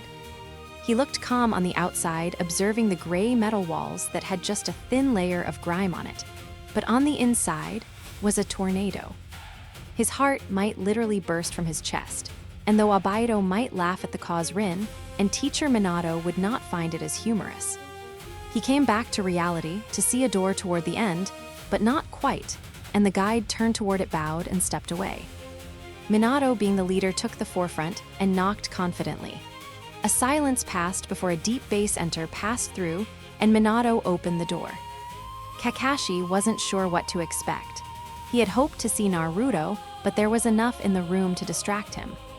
One being the boxes with lights that lined the edges of the room, machinery that he had never seen before. There was also the stoic purple-haired girl, the orange-haired guy, and the redhead, with weird eyes. He felt a tingling in the back of his brain that told him that he knew what those eyes were, but for the life of him, he couldn't seem to remember. And then what made him mentally step back was the one person he did know. Now it was one thing that though Nara looked tired, they made sure to get the proper amount of sleep. They were worrywarts, yes, but they excelled at being able to take power naps practically everywhere. When Nara had bags under his eyes, it was serious. Even during the war, there was relatively few Naras that let it show physically. They were too smart for that. A weak Nara brought down morale, so they faked it and hid the pain and suffering. But Shikaku Nara had bags. His brow was furrowed as he had one elbow on the table and the other hand shuffling through papers. He didn't even bother greeting them. And Minato was patient enough. "You must be the backup from Konoha." Kakashi looked to the burnt orange-haired man. He was younger than Kakashi thought he should be, but he had an aura that told those around him that he was confident and strong, a leader. Minato bowed. "Yes, my name is Minato Namikaze, and this is my team. Abaido Uchiha, Rin Nohara, and Kakashi Hadake. The Yellow Flash, and Uchiha and the son of the White Fang, Konoha seems too kind." Clearly one of them understood who they were because the two others in the room seemed surprised. "Well, I am pleased that you have come. It would seem we are close to a close, and the more assistance, the better." Kakashi couldn't help but think that he was being marvelously optimistic, considering no war was won in a mere 6 months. "My name is Yahiko, the leader of Akatsuki. These two are my close advisors, Konan and Nagato." Bam! A fist slammed on the table, and they all turned to see a very grumpy Shikaku. This won't work. Kakashi was lost, but by the reflective frown on Yahiko's face, he wasn't. This was the only way for things to end. Shikaku turned on the man, and it was unforgiving. "I'm telling you the percentage that this will work is less than 15%. Are you planning to take that risk?" There was silence, and before Yahiko could respond, Shikaku cut him off. "Are you willing to risk more of your man's life?" There was a pointed look to the girl, and that seemed to send a shiver down the two men's back. Before the redhead, Nagato was it. "Jumped? Of course no, calm down." The voice was like a splash of water that dosed a raging fire. Smooth, authoritative, and relaxed, and everyone looked to see the young blonde standing in the door. His hair was messy and a tad bit longer. His tanned skin had dirt and blood, and the casual outfit that he roamed the village was gone. In its place was a tight form-fitting, one-piece black spandex. It was shorts and short sleeve with a large hood. He had toe-covered knee-high black boots as well, and the most striking part was the mismatched eyes of blue and brown that both had an equal amount of intensity. Shikaku I was the one who came up with the plan, and it will work. This war shall end in no more than 2 weeks. He stepped forward, and no one spoke. Even Shikaku, who had looked like he was clearly losing it not a second earlier, was calmer looking and focused on nothing but the child. Naruto turned to Minato, who straightened as if waiting a command. Minato and Kakashi will be on the front lines to the east and south. To end this battle, Nagato will handle the western quadrant, taking care of the calm disruptors with Konan. Yahiko will take the rest of the people from the village in the chaos. Hanzo will have no choice but to either run or fight. I will corner him, if he decides to fight. Minato chimed. He was well versed in Hanzo's impressive war record. The man was not to be taken lightly. I don't plan on fighting Hanzo if that is what you are implying, Minato blinked. What? This war is not ours. I will go through the estate and drag him out. If he decides to fight, then I'll lure him to an optimal location so that Yahiko, Konan, and Nagato can handle him without care. A dark look of appreciation passed over the AIM leaders' faces. Clearly, they were itching to take care of Hanzo personally. And if he desires to flee, Shikaku scoffed. There was no doubt the man might run. Perhaps in the past, he was hungry for the thrill of battle and strength, but now the man was a mere shell of himself, fighting only to maintain the security that he had built for himself, and once it came tumbling down, so would he. Naruto gave him a gentle glance. It was as if the boy could read his mind, which honestly, with how close they were, was highly probable. Then I'll assassinate him. The room grew still, Minato's eyes widening. It doesn't matter who kills him if he runs. Assassination attempts are fairly well used in such cases. We will exclude the Konoha name and have it be known as an unknown assailant. Minato withheld the horror that was drowning him. This was not how it should go, not for his son. Wait, what about me? Naruto looked at the young Uchiha for a bit. It had only been 6 months, but Obaido had changed. He was losing the baby fat that made his cheeks often look so chubby, and his eye were a witness of things he witnessed. Naruto was proud. So in turn, Naruto gave a smile. I didn't forget you. In fact, I have no doubt your job will be the hardest, but it's easier to show you than to explain. Obaido raised a brow in confusion. Usually, he would be happy that someone had the confidence that he could do things. However, after the multiple sparring lessons Naruto had put him through, he was a bit skeptical. He watched the boy turn to Shikaku, opening his mouth to say something, but then stopped. The stare down lasted less than a minute before Shikaku caved to whatever silent demand Naruto had given. I'll rest after, I promise, Naruto. Smiled. Minato, stay here, and Shikaku will go over a more intense and through detail of your team's assignment. I will take Rin and the others to get started on the infirmary for now and explain their tasks. And with that, Naruto left the room, followed by the younger ninja. It's weird taking orders from him, since he looks like just a kid. Minato scoffed, but no one replied to it because no one else in the room thought of him like a child. You think we'll take orders from the Leaf Village, especially a child. Yahiko sighed. His comrade always got overly worked up when Konoha was involved. I'm sorry to say we don't need you or your help. We will solve our own problems peacefully. The taller board looked. Man across from him seemed to look down as a soldier would look to their captain for answers. Well, that's what they said. It might have been I told you so with how he said it, but the child with mismatched eyes didn't. Look away. A while ago, a seal was placed on me by enemy ninja to suppress my abilities, but it didn't work. Instead, a peculiarity took place, and my form was changed. I can't maintain it for long, unfortunately, which is why I stay in this form. However, if you desire to see it, in order to make you more comfortable, I have no problem showing you a preview. The group was silent for a minute, and Yahiko looked over to the lazy-looking man next to the boy. If the child was lying, he was sure he would have noticed, but the dark-haired man was calm and didn't flinch. So either the boy was telling the truth, or that guy, was an excellent liar as well. Show us. Nagato and Yahiko turned to Konan in surprise. She recognized the man, Anara. They were a predominant clan in Konoha, well known for their IQ and intelligence. If he had come up with a plan to deceive them, then they would. But she was curious. Her other two teammates were not well versed in the world around them. Yahiko was focused as their leader on making their goals come true. Nagato was darkly biased against anyone that wasn't in his family, so it was Konan's job to be informed of everything else. And she was. She just didn't know this person. This child that claimed to be sealed was someone she had never heard of. Blue and brown eyes landed on her with a smirk, and she felt like he was looking through her. His eyes read her in a way that even Nagato had difficulty doing. But it didn't scare her. It wasn't a look that was peeling away at her, rather it told her that he trusted her. So she was curious. She would indulge his weird story and strange look to see if he could make them believe. And Naruto nodded, looking down. Shikaku took a step back, as chakra swirled around Naruto's feet like a tornado.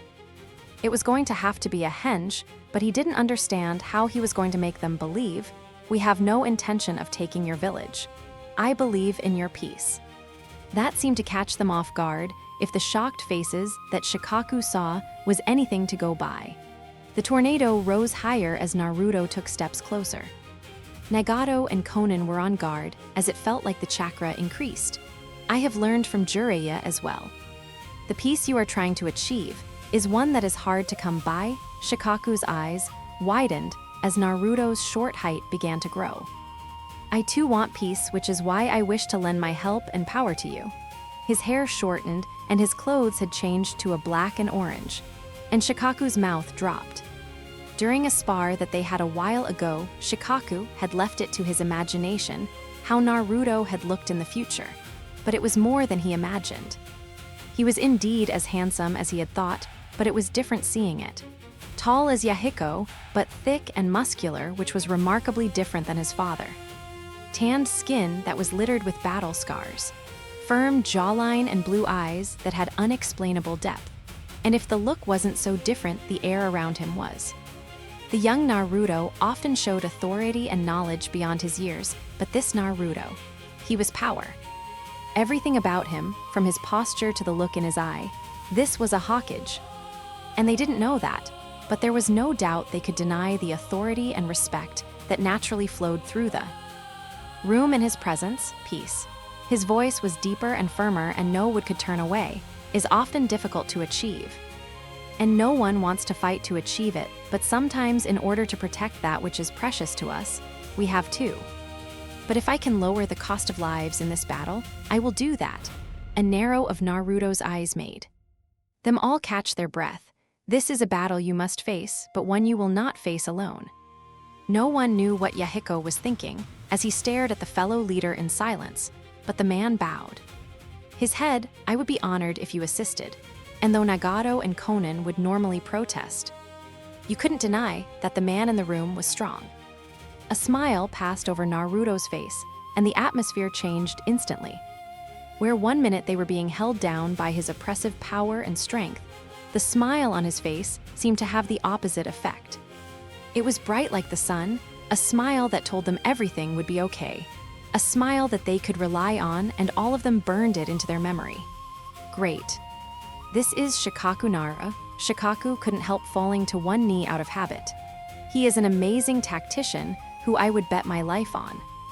He will assist in strategies. I only request that you treat his word with credibility, for he won't lead you astray. Yahiko looked at him, but Shikaku wasn't intimidated, not with a man like Naruto in the room. And where shall you be? Yahiko asked, because a man like Naruto was too bright to belong in Aimgakure, especially in the background. But Naruto smiled at him with that look that told him to leave everything to him. Chapter 51, Naruto took the lead, taking them through the dark and slightly damp halls, and it was only then that Kakashi realized something very strange. He wasn't happy. Naruto, the object of his affections, was right there, right in front of him, but he wasn't happy at all. And did that mean that he had gotten over the puppy love that had poisoned him for the past 6 months? No. Rather, he realized that in the time that he had gotten to finally see Naruto, Naruto hadn't looked at him once. There wasn't even a passing glance to make note of, and that was amazingly impressive and scary. Kakashi couldn't decide if he had done something wrong or if something had happened to Naruto, but for some reason it hurt. A lot. Naruto finally stopped walking what seemed to the opposite side of the hideout. Sorry that it seems so far, but for morale perhaps having the wounded next to the fit is not ideal. Rin nodded in serious understanding. And that made Naruto smile, but it was too quick to catch as Naruto's brow wrinkled. No hara, it was becoming a known fact that when Naruto either used their whole name or their last name, that it was something important, and they all straightened in response. What you are about to see is not the same things you are used to in the hospital. The medics here have little training and can only do so much. I've stabilized many, but a forlorn smile fell over his features. You are well aware of my medic prowess, and Rin was, she frowned. He had taken her away a few times to see how she was advancing. At first, she thought he had a bit of a crush on her and just wanted her attention. Then she thought he was a bit curious of Medic Nin. It was neither. The way that he scrutinized and observed told her those weren't the reasons at all. He never commented the first 2 times she showed him, but by the third he was clear. You're not as good as I thought you were. He wasn't saying she sucked, but he might as well have. With how much the words hurt. Excuse me, Naruto looked nonchalant as if he hadn't insulted her. Your skills aren't bad for your age, but they're nothing to write home about. I just thought you were better. That ticked her off. Well, I'd like to see you try medical ninjutsu, and tell me how easy you think it. A kunai whizzed past her arm, slicing into it and leaving a bleeding cut behind. And though she would usually yell at him, the dark look in his eyes prevented her from even moving. He walked up to her a good couple inches shorter, but it felt like he was the one looking down on her. Sit was all he said, but she collapsed instantly on the ground, and he followed after sitting on the side of her cut. I'm well aware of how difficult medical jutsus are. I can't do it. But from what I saw on that mission, you should be far better by now, that mission.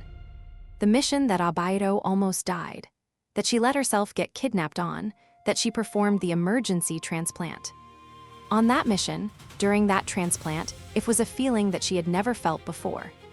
She had never been so focused that she could hear the other's heartbeat, visually imagine the blood vessels and nervous system. She had become hyper-aware in that one moment. But since then, she couldn't get it back. She watched as he raised his hand above her cut. Stay still, this will hurt for a bit. She looked at him confused. It was a simple repairing jutsu, why would it hurt? His hand raised up and it turned green as it should, but then it crackled, and her eyes bulged as slowly green lightning danced over his palm. She was tempted to pull away, but his other hand gripped her firmly. Then it touched. She grit her teeth as the jolt hit her. It was painful. It was like being struck with a bolt of lightning that coursed through her body, and then it stopped. She was panted as he looked away, uninterested. What kind of medical jutsu was that? She had never felt something so painful in her life. But as she looked down at her arm, the wound was gone. And not just gone, but as it hadn't existed, even the bits of hair that had been there before was there again. And now that she felt it, her whole body felt refreshed. What had he done? I have large chakra reserves that are slightly uncontrollable, counterproductive in medical jutsus. In any case, when I tend to do it, the effects are increased significantly. But it can also be dangerous, as with larger injuries that require more delicacy and precision. My chakra can create a burning effect to not only the person's body, but chakra system. Rin's mouth wouldn't close. Still, I can teach you a way to become more effective. That a friend of mine had taught me as well, he smiled. So yes, Rin knew of Naruto medical abilities, and if he was being forced to use them, things couldn't be too good. I don't want you going in there with delusions. While in your care, someone may die. She bit her lip. Your job is to save as many lives as you can. And with that, he opened the door. Compared to the small control room, they had just seen, this room was more like a cafeteria with how big it was, with hospital beds lining every inch, and Rin couldn't help feeling overwhelmed. There was groaning and the smell of blood and medicine in the air, that almost made it suffocating. Naruto walked further in, and the groaning got worse as many of the eyes strayed to him, and some even tried to reach out. But if they thought Kakashi was going to let their infected hands so much as brush Naruto's clothes, they were dead wrong. Naruto turned, and they jumped to attention like soldiers. From now on, both Rin and Obaido have the hardest jobs. The two Chunin nodded. Rin's job will be, of course, to administer help and healing, but educating the novice medics to a level proficient enough so that they can be of use. She nodded. Then Naruto turned to Obaido, who tensed. Obaido, because we are in a foreign land, your job will be to protect Rin. As a medic, and a damn good one, she will be in demand. I have orders that she will only go where I tell her. Other soldiers may try to tell her otherwise and move her to their wishes. Naruto's nose crinkled in a snarl. That is not allowed. It felt like an order from the Hokage, something that could not be refused. Yes, sir. Obaido said, and Naruto couldn't help but smile. Good, now come over here, as I have one more task for you, and this one will most likely be harder for you. He led them further back, where it seemed the less seriously injured people were. But Kakashi couldn't tell, as the people further back had more burn marks scattered on their body. But as Naruto walked up to them, there was a smile on one man's face. Long time no see, Blondie, Naruto chuckled. Ruhai. I see you're still being lazy and taking up space. The man pouted playfully. Hey, I'm still injured, Yano. Naruto and the stranger laughed like good friends before the man named Ruhai looked at the others behind him. Oh, what is it, bring your friend to work day? Naruto shook his head with a smile. They're here to help. Skilled ninja, Naruto pointed them out. Kakashi Hatake, son of the infamous White Fang, a prodigy in his generation and with the skills to back it up. Obaido Uchiha is part of a prominent clan in Konoha. He is a wielder of the Sharingan and skilled as well, good heart and good head. He's going to be Hokage one day. Ruhai whistled, but Obaido blushed as the words. And this is Rin Nohara, she will be the new head doctor. Ruhai smiled. Finally someone who can make a difference, huh? A bit young though, she is a very important person, and that was all that needed to be said. For the humor to leave Ruhai's eyes, I'll keep an eye out for her, Naruto smiled. Good. Now the reason I brought them over was to teach them something important. Ruhai raised a brow. As Naruto looked at the three students, Obaido, what you are about to see, I want you to copy. Rin, please begin healing. Ruhai. Obaido looked confused, but Rin obeyed without question, and started with a burn on the man's arm that she had a guess of where it came from. Obaido, your Sharingan should be active, and so Obaido did watching Rin work. He had never felt a need to learn medical jutsu, as he was a more offensive type person. No matter the type of person learning basic skills in medicine. Our important Rin finished the burn mark and was going to continue, but was stopped. It's important that you understand how to do it properly. Rin will also need assistance with the sheer amount of people. You are the only one here who can pick up the technique accurately enough and quickly enough to help. This will also be your job. Kakashi was shocked. He had thought Obaido would be put on the field, but now Naruto wanted him to learn medical things. Naruto had said that he would put his faith in Obaido to become Hokage, but this was incredible. Out of all the teams chosen from this mission, theirs was, and out of all the jobs to give, Obaido got this one to train him to be Hokage. Now look closely, the jutsu I'm going to show you is one you can use as well, very different from Rin's, but fundamentally the same. Naruto held a hand up and let it turn green, and then the lightning appeared dancing over his hand like a defibrillator. When Sharingan activated, he could see the large amount of chakra being used. It was mind-blowing. Naruto, using that technique is dangerous. Naruto finished as he put his hand down, only to be used in emergency situations, but something to be ready at disposal. Obaido nodded in awe. Good, for now, you'll be on Vital's watch, checking patients and covering Rin along with your other task. Until you can use the techniques properly, Ruhai here will be your test dummy. Oi, the man said, pouting. Ah. There you are. They looked to see an AIM ninja walking toward them. He bowed respectfully before he spoke. Naruto, you are being requested in the control room immediately. Naruto sighed, but but nodded. Very. Well, please lead the Konoha ninja to their sleeping quarters, as well as show them the meal room. I've already given them their jobs. The man nodded, avoiding Naruto's eyes. What about me? Kakashi said, slightly irritated that even until that moment he hadn't looked at him. But Naruto changed it up and barely glanced at him as he began walking away. Minato will give you further instructions when he's ready, and then Naruto left. Chapter 52, when Kakashi first heard of the team, he knew what to expect. They each had files, but there was no need to review it. A girl who was born into a civilian family. One that loved and encouraged her with no experience in the shinobi world. A recipe for delusional. The second, heir to a prominent clan born in the shadow of his genius brother. Longing for the same respect from his father, who only believed in results, until he died. Betrayed by the one person he loved the most, and now after revenge and power. And last but not least, an orphan. And not just any orphan, but one seal with the 9-tailed beast that drew fear and hate on the faces of the village and isolated him to become thirsty for attention and recognition. A melting pot that he wouldn't even feed to the dogs. But the Hokage had been trying to get him to keep a team since God knows when, and he had no right to refuse. He made an excellent Anbu captain, so therefore he would make a great teacher, right? But Anbu never complained, they never wanted anything. To Anbu, the only thing important was the mission and the village. Their own lives came third. Anbu were not children. He didn't know how Minato or the other Jounin did it, but teaching children was a punishment worthy of torture and interrogation. But he took them in and they passed. It stung to see the Uchiha brat act like him. They had both lost important things, had the Sharingan, and so he made it his personal project to fix him. Sakura understood she wanted Sasuke to improve. Naruto was the problem. It was struggle to see Naruto as Naruto. Because he looked so much like his father, sadness kept creeping in. He had expectations that Naruto should be more advanced, smarter, mature, a prodigy as well, and each day it seemed a new level of disappointment filled him. Even Kushina hadn't been this stupid, but he never showed it because he was a good teacher. But it was always there, still they were improving, getting better.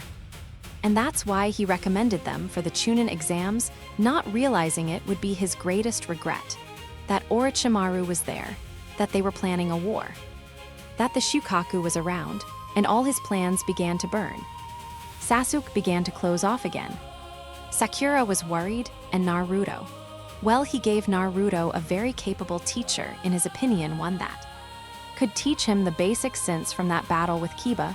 It was clear he was lacking. And he didn't mean to miss Naruto's battle with Neji. Something came up. What he didn't expect was that Naruto would find his own teacher, and that person would be none other than Jiraiya. And that Jiraiya would teach Naruto a summoning. The third died and Itachi attacked, and Kakashi could feel everything they had worked toward breaking.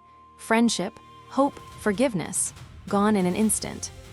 But maybe he was too busy wallowing in his own sorrow, because he didn't realize how badly it had gotten until the hospital when the two duked it out and almost killed Sakura.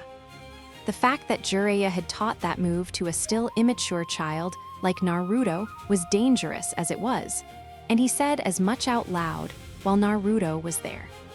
But he chased after Sasuke and bared his soul as if it would change the boy's mind, and it hadn't. He had just come back from a mission when he heard the news and was sent out to track his team. Sending Naruto was silly. Sasuke and Naruto were rivals that hardly ever got along. Sasuke was jealous of Naruto's growth, and Naruto still begging for recognition like a dog for scraps. How was he supposed to know that to the both of them, they saw each as best friends/brothers? Naruto had only told him much later. He gave up on Sasuke. Sasuke didn't want help, so what could he do? Sakura didn't believe him anymore. And Naruto had a new teacher that would make him actually strong. He was drowning. When Naruto returned, it was like the sun appearing after years of rain. He had never realized how bright Naruto had been until he saw that smile, the determination and courage, the self-confidence and hope that he had seen die in the eyes of many around him. Naruto had it. It was then that Kakashi began to look at the boy. He saw the way he seemed to change people and make them better. And he was jealous he too wanted to be saved, and he was like a moth drawn to the light that was Naruto. That is why he wanted to stay close. Why he was willing to train him. He wanted the light that was Naruto, and then Sakura just had to kiss him. He didn't think anything was wrong with him until that moment. He had never hated Sakura more, when had his feelings of awe and admiration become so possessive. So when he realized that Sakura was going after Sasuke, he went too hoping to end the drama that had poisoned their team, hoping to free Naruto, but he failed. When had Naruto's blonde hair seemed so warm and his blue eyes so bright. Before he had thought they reminded him of his teacher, but now as he couldn't stray from looking he realized they were a different blue. Where Minato's reminded him often of the ocean, Naruto's reminded him of the sky. He was falling for his student, falling for his teacher's son. He never really cared about relationships before, to be honest. He was no virgin, but there was just no way he could commit to any relationship to care. Gender didn't matter and looks didn't. It was just a way to relieve an itch. But Naruto was something he wanted. He just couldn't have. The war didn't leave time for that. And losing the only people he had left had broken him. Kakashi just wanted to die. Naruto visited, and Kakashi would just silently drink away his worries, hating the way Naruto could still find a way to smile, but at the same time loving that he could still do it when Kakashi couldn't. Sasuke died, then Sakura. Shikamaru had come then.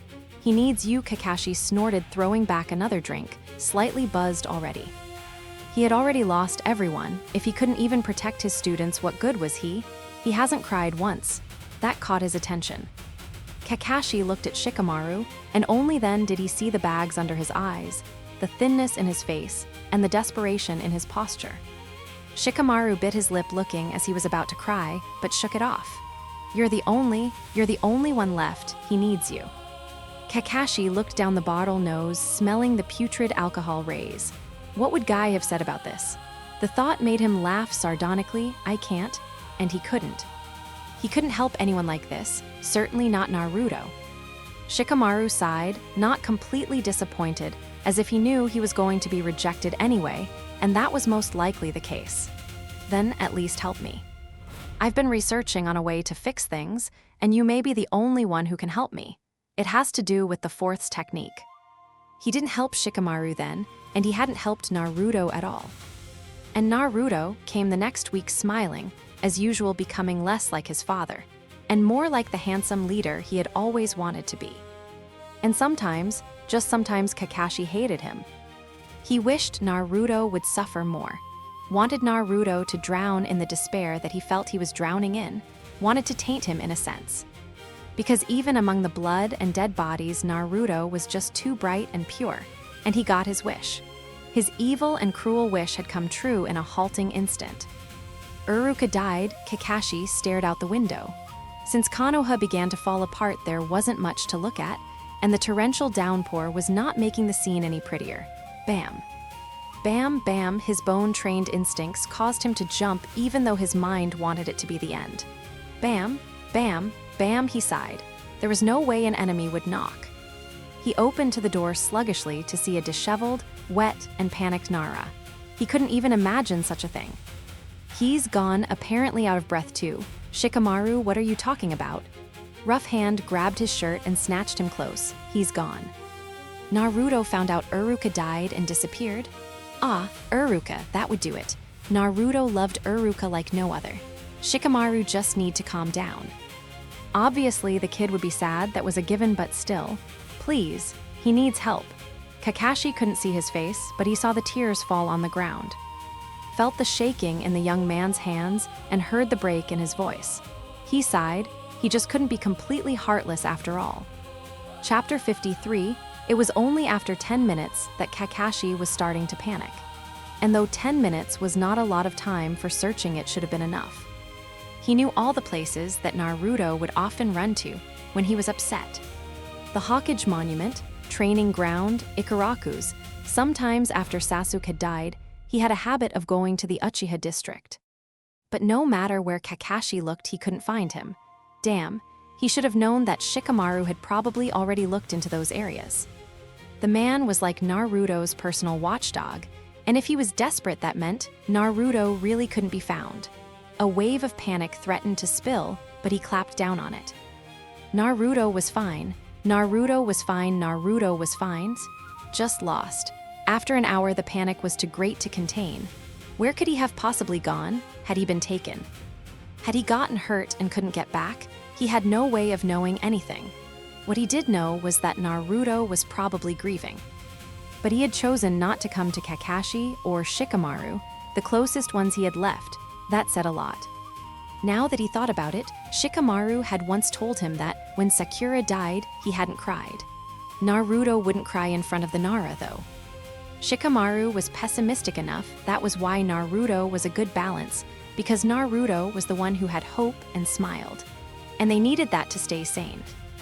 But he hadn't come to Kakashi either. Kakashi was the only other person on the team. Surely Naruto should have confided in him, and he had, but he hadn't cried then either. Just reminisced and talked about not letting her death be in vain. So what had Naruto done? Naruto was not well known for keeping his emotions in check. So he had to release somewhere.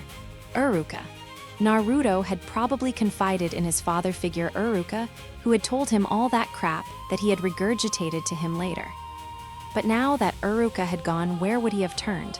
Who else was someone that he would tell secrets to, that he would be honest with, that he didn't mind being weak? No wonder Shikamaru couldn't find him. Kakashi thought as he jumped away in the cold rain, knowing now exactly where to go. He couldn't remember the last time that he had been to the house. He was surprised that he even remembered where it was. He could only remember being there enough times to count on his hand. The roof was caved slightly and the window were broken. The cement walls that should have held firm were cracked and chipped, making the place look haunted. And perhaps it was because how long had it been since someone had lived there? The door was already ajar when he walked in. The entrance was a hallway, dusty and broken.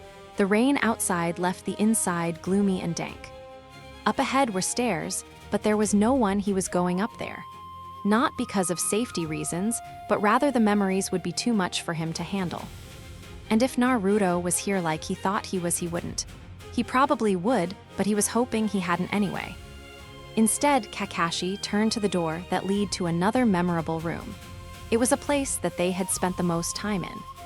He tried to mentally prepare himself for what he would see, attempting to remember what it had looked like in its heyday, but perhaps the constant alcohol was finally doing its job, because he couldn't even remember the wall color.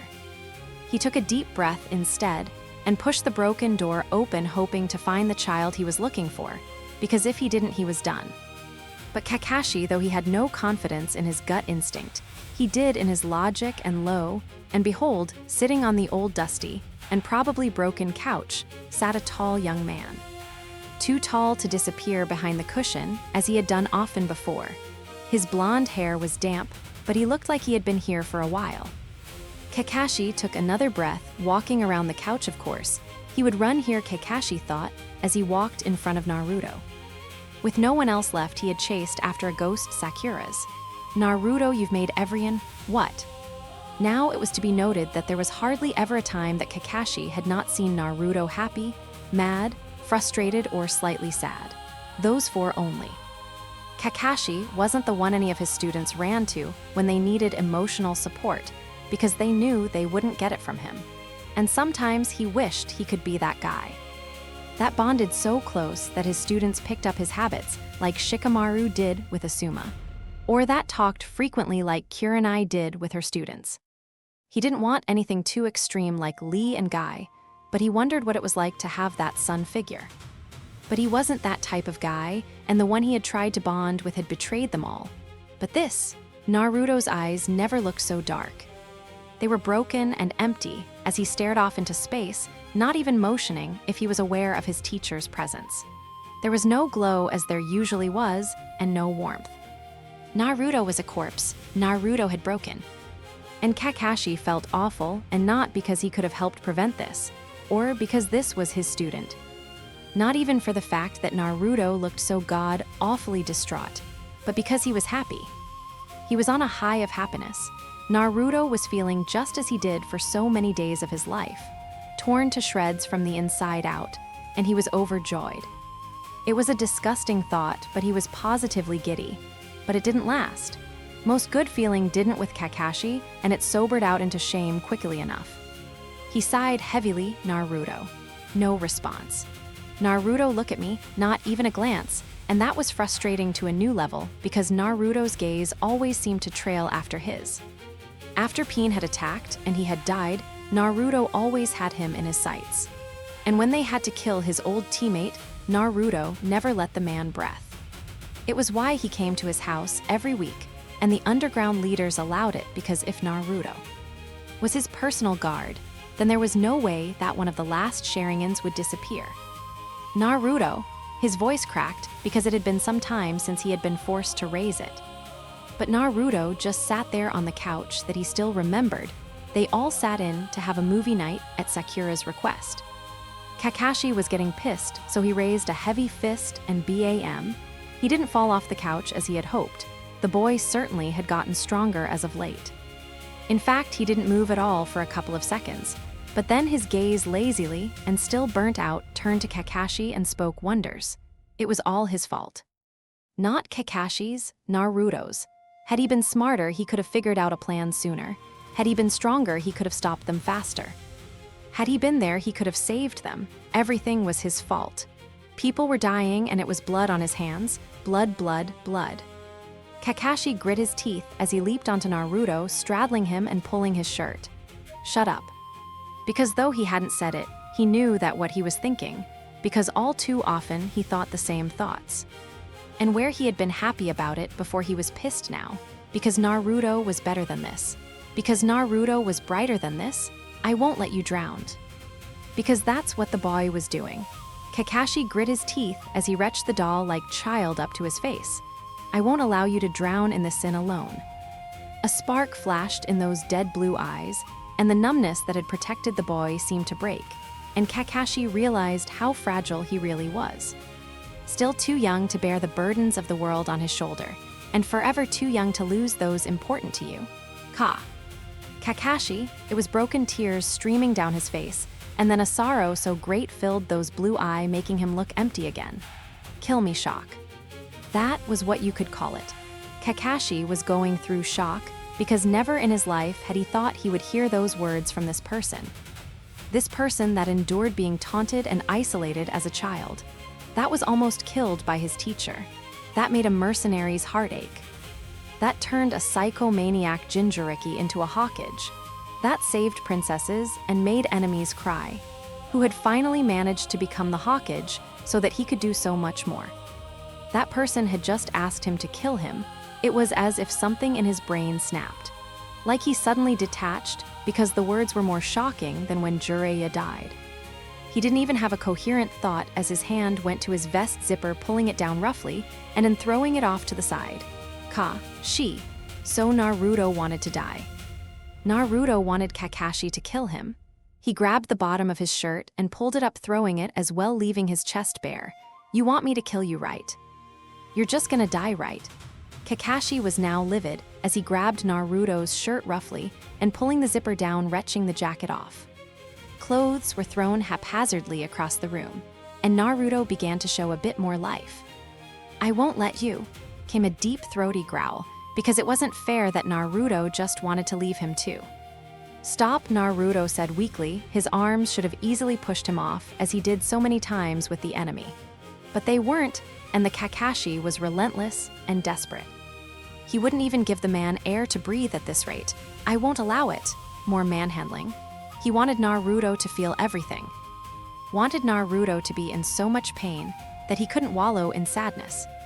I said stop. The voice came out a bit firmer, and a fear glittered in those blue eyes that he had become so possessive over. And in his mind, he thought he should stop. That this was going too far, that raping his student was too much, but he didn't think he could at this point. He wanted this so bad. They were both drowning in the despair that was this time period, not knowing what right from wrong was anymore. And who knows, maybe Naruto would forgive him. And Kakashi would forgive him for trying to cope out like his dad had. His hand slammed on the blonde's head, shoving him down forcefully. Even if you hate me, you can't. Maybe, and how scary. Neither of them ran from each other, dying on the inside with pain and misery, wanting to be devoured by the other in the most brutalist of ways. Both broken from the inside out. Chapter 54, Naruto was a bit sensitive at the moment. He was stressed and physically overworked.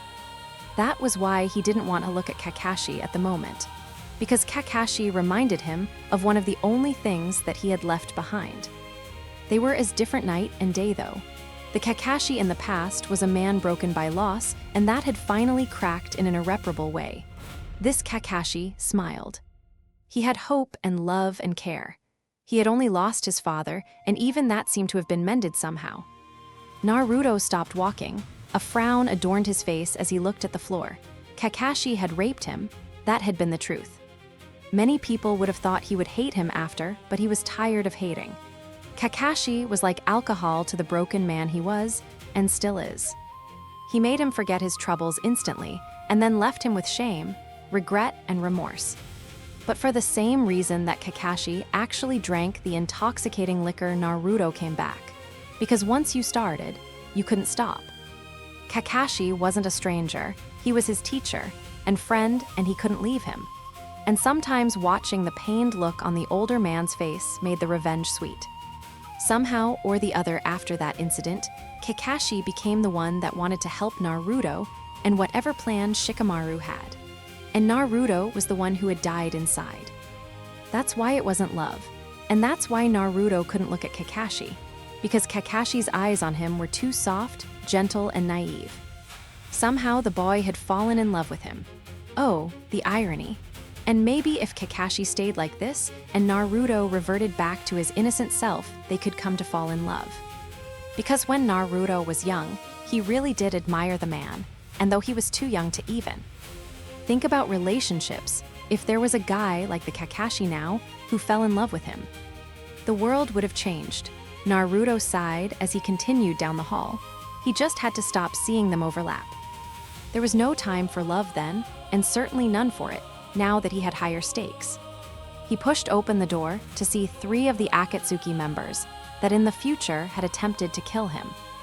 A man that had died and cursed him with his legacy, and a man that fathered one his later greatest friends. I finished detailing the tactics to Minato. We should be ready whenever you are, Shikaku said, moving into a stand. Naruto nodded, firmly remembering the times he stood before his own council. A smile crossed his face. Good then, we should have no problem starting immediately. The room stayed in still silence as they waited on bated breath for him to continue. We have a week to finish this war with little to no casualties. I will be heading to the war front. Everyone else knows their jobs. Move out. Chapter 55, Kakashi was no stranger to war. They grew up in a warring period, and if anything, this war was much less traumatizing than the Shinobi War they had went through. They didn't know each other well enough to be sad if the other died, and so they focused on the job at hand, cutting down the enemy. A heavy hand slammed on Kakashi's back, threatening him to fall on the ground, but instinct helped him stay strong. For a little kid, you're pretty good, An AIM ninja said, smiling. Thanks, Kakashi said slowly, because it was obviously an insulting compliment, but he was supposed to be creating good relations with the foreign ninja. The tall, robust man suddenly got a kick in the back that made him stumble forward and grunt awkwardly. What do you mean pretty good? The boy could kick your arse as a warm-up. Another man in their unit. His name Kakashi remembered as 2. He was one of the few that didn't mind working with the young Kakashi and explained things thoroughly, so he always understood. He's still a kid, you know, so as Master Naruto, the space grew quiet. They were supposed to be focused, having taken out another ambush. They were to continue to weed out the traps, but every now and then the men got lax and took time to chat. Naruto was one of the things they strayed from. It made Kakashi unearthly curious to know exactly what Naruto had done that instilled such innate fear in every adult ninja. No one talked about him. No one wanted to be on his squad, because every one of them had either seen what the blonde could do or overheard the terrors of it. Kakashi looked away, no longer a part of the conversation. He really wanted to talk to Naruto. You can't save them all. It was like a cold splash of water that chilled you to the core, and Rin was shivering from it. Shut up. Obaido yelled, but truth was he was shaking too. In the Third Shinobi War, they were stuck in the village, running to get supplies, and if not, they were scouts. There was only one time they were involved in the war front, and that was during the bridge incident. But in the shadows of the medical field was another war altogether.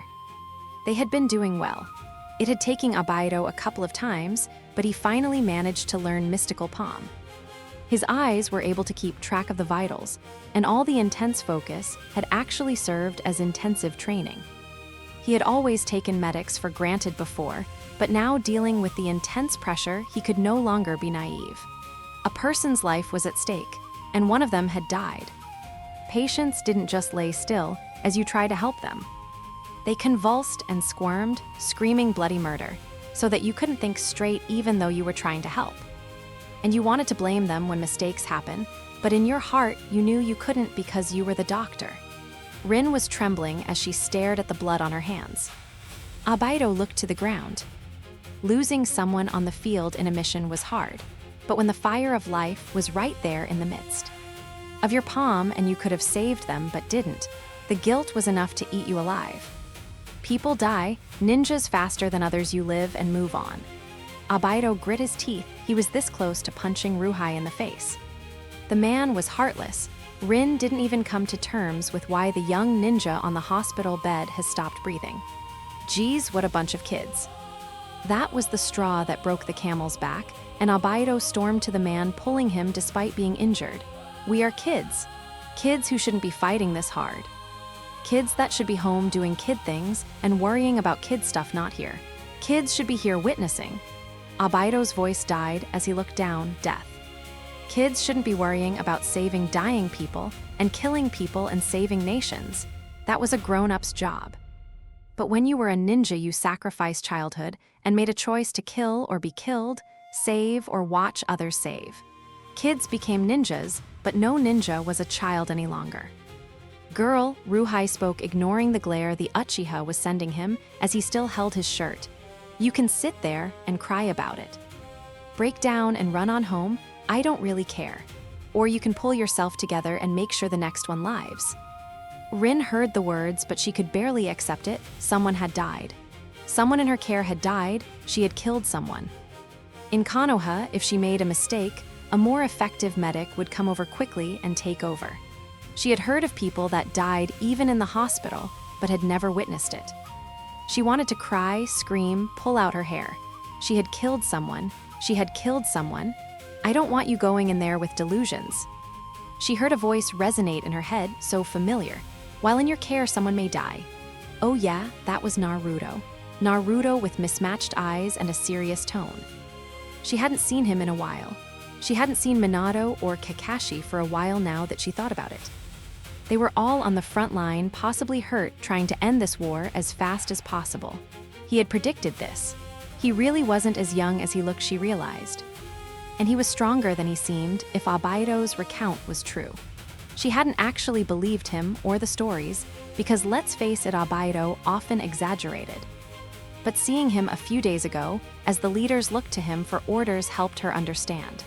And he knew this was going to happen.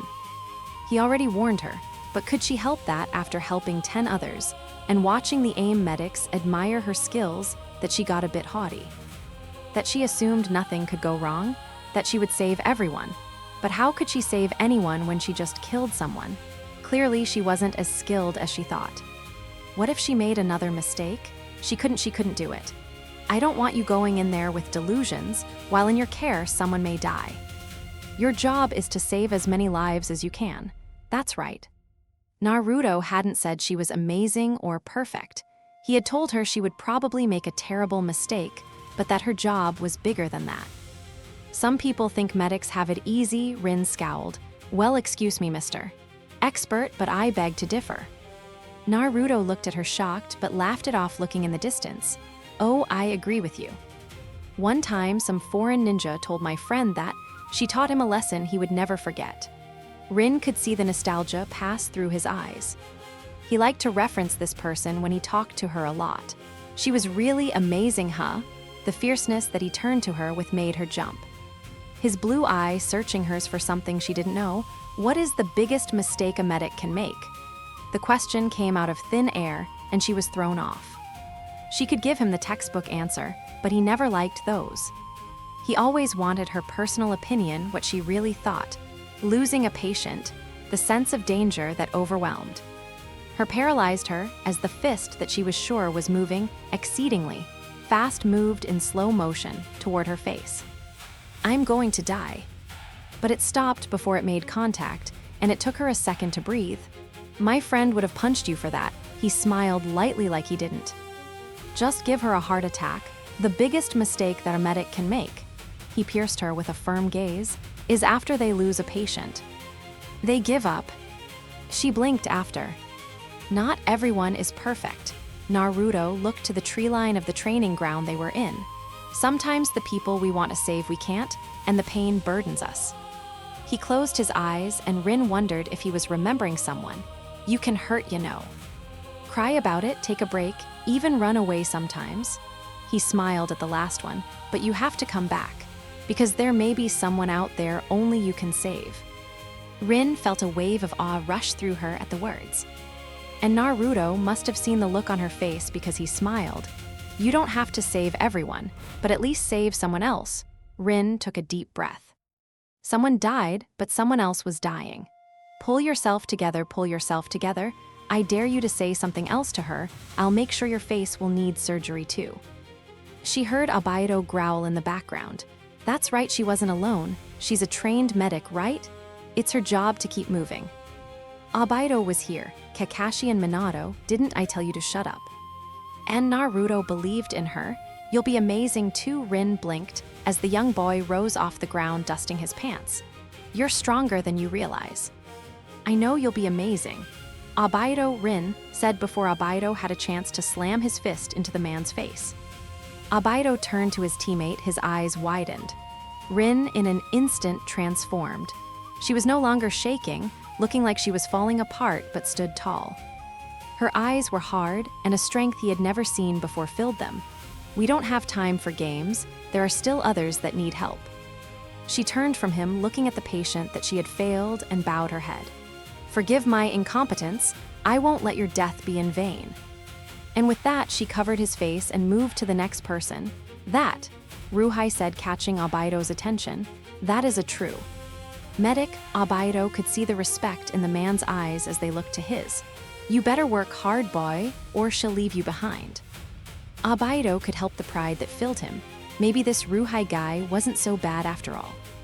Heh, of course she's going to be the best medic in the world. She has the future Hokage on her team. I expect nothing less. Chapter 56, this was the end. Shikaku sat in blank shock of the reports ringing through the communicators. Each quadrant was being sealed. Hanzo was cornered in his mansion, and they had no other advantages. In almost 7 months, the war of the Hidden Rain Village was coming to a close. Naruto, what is Hanzo's status? Shikaku looked at Yahiko slowly. Of course, the man was frantic.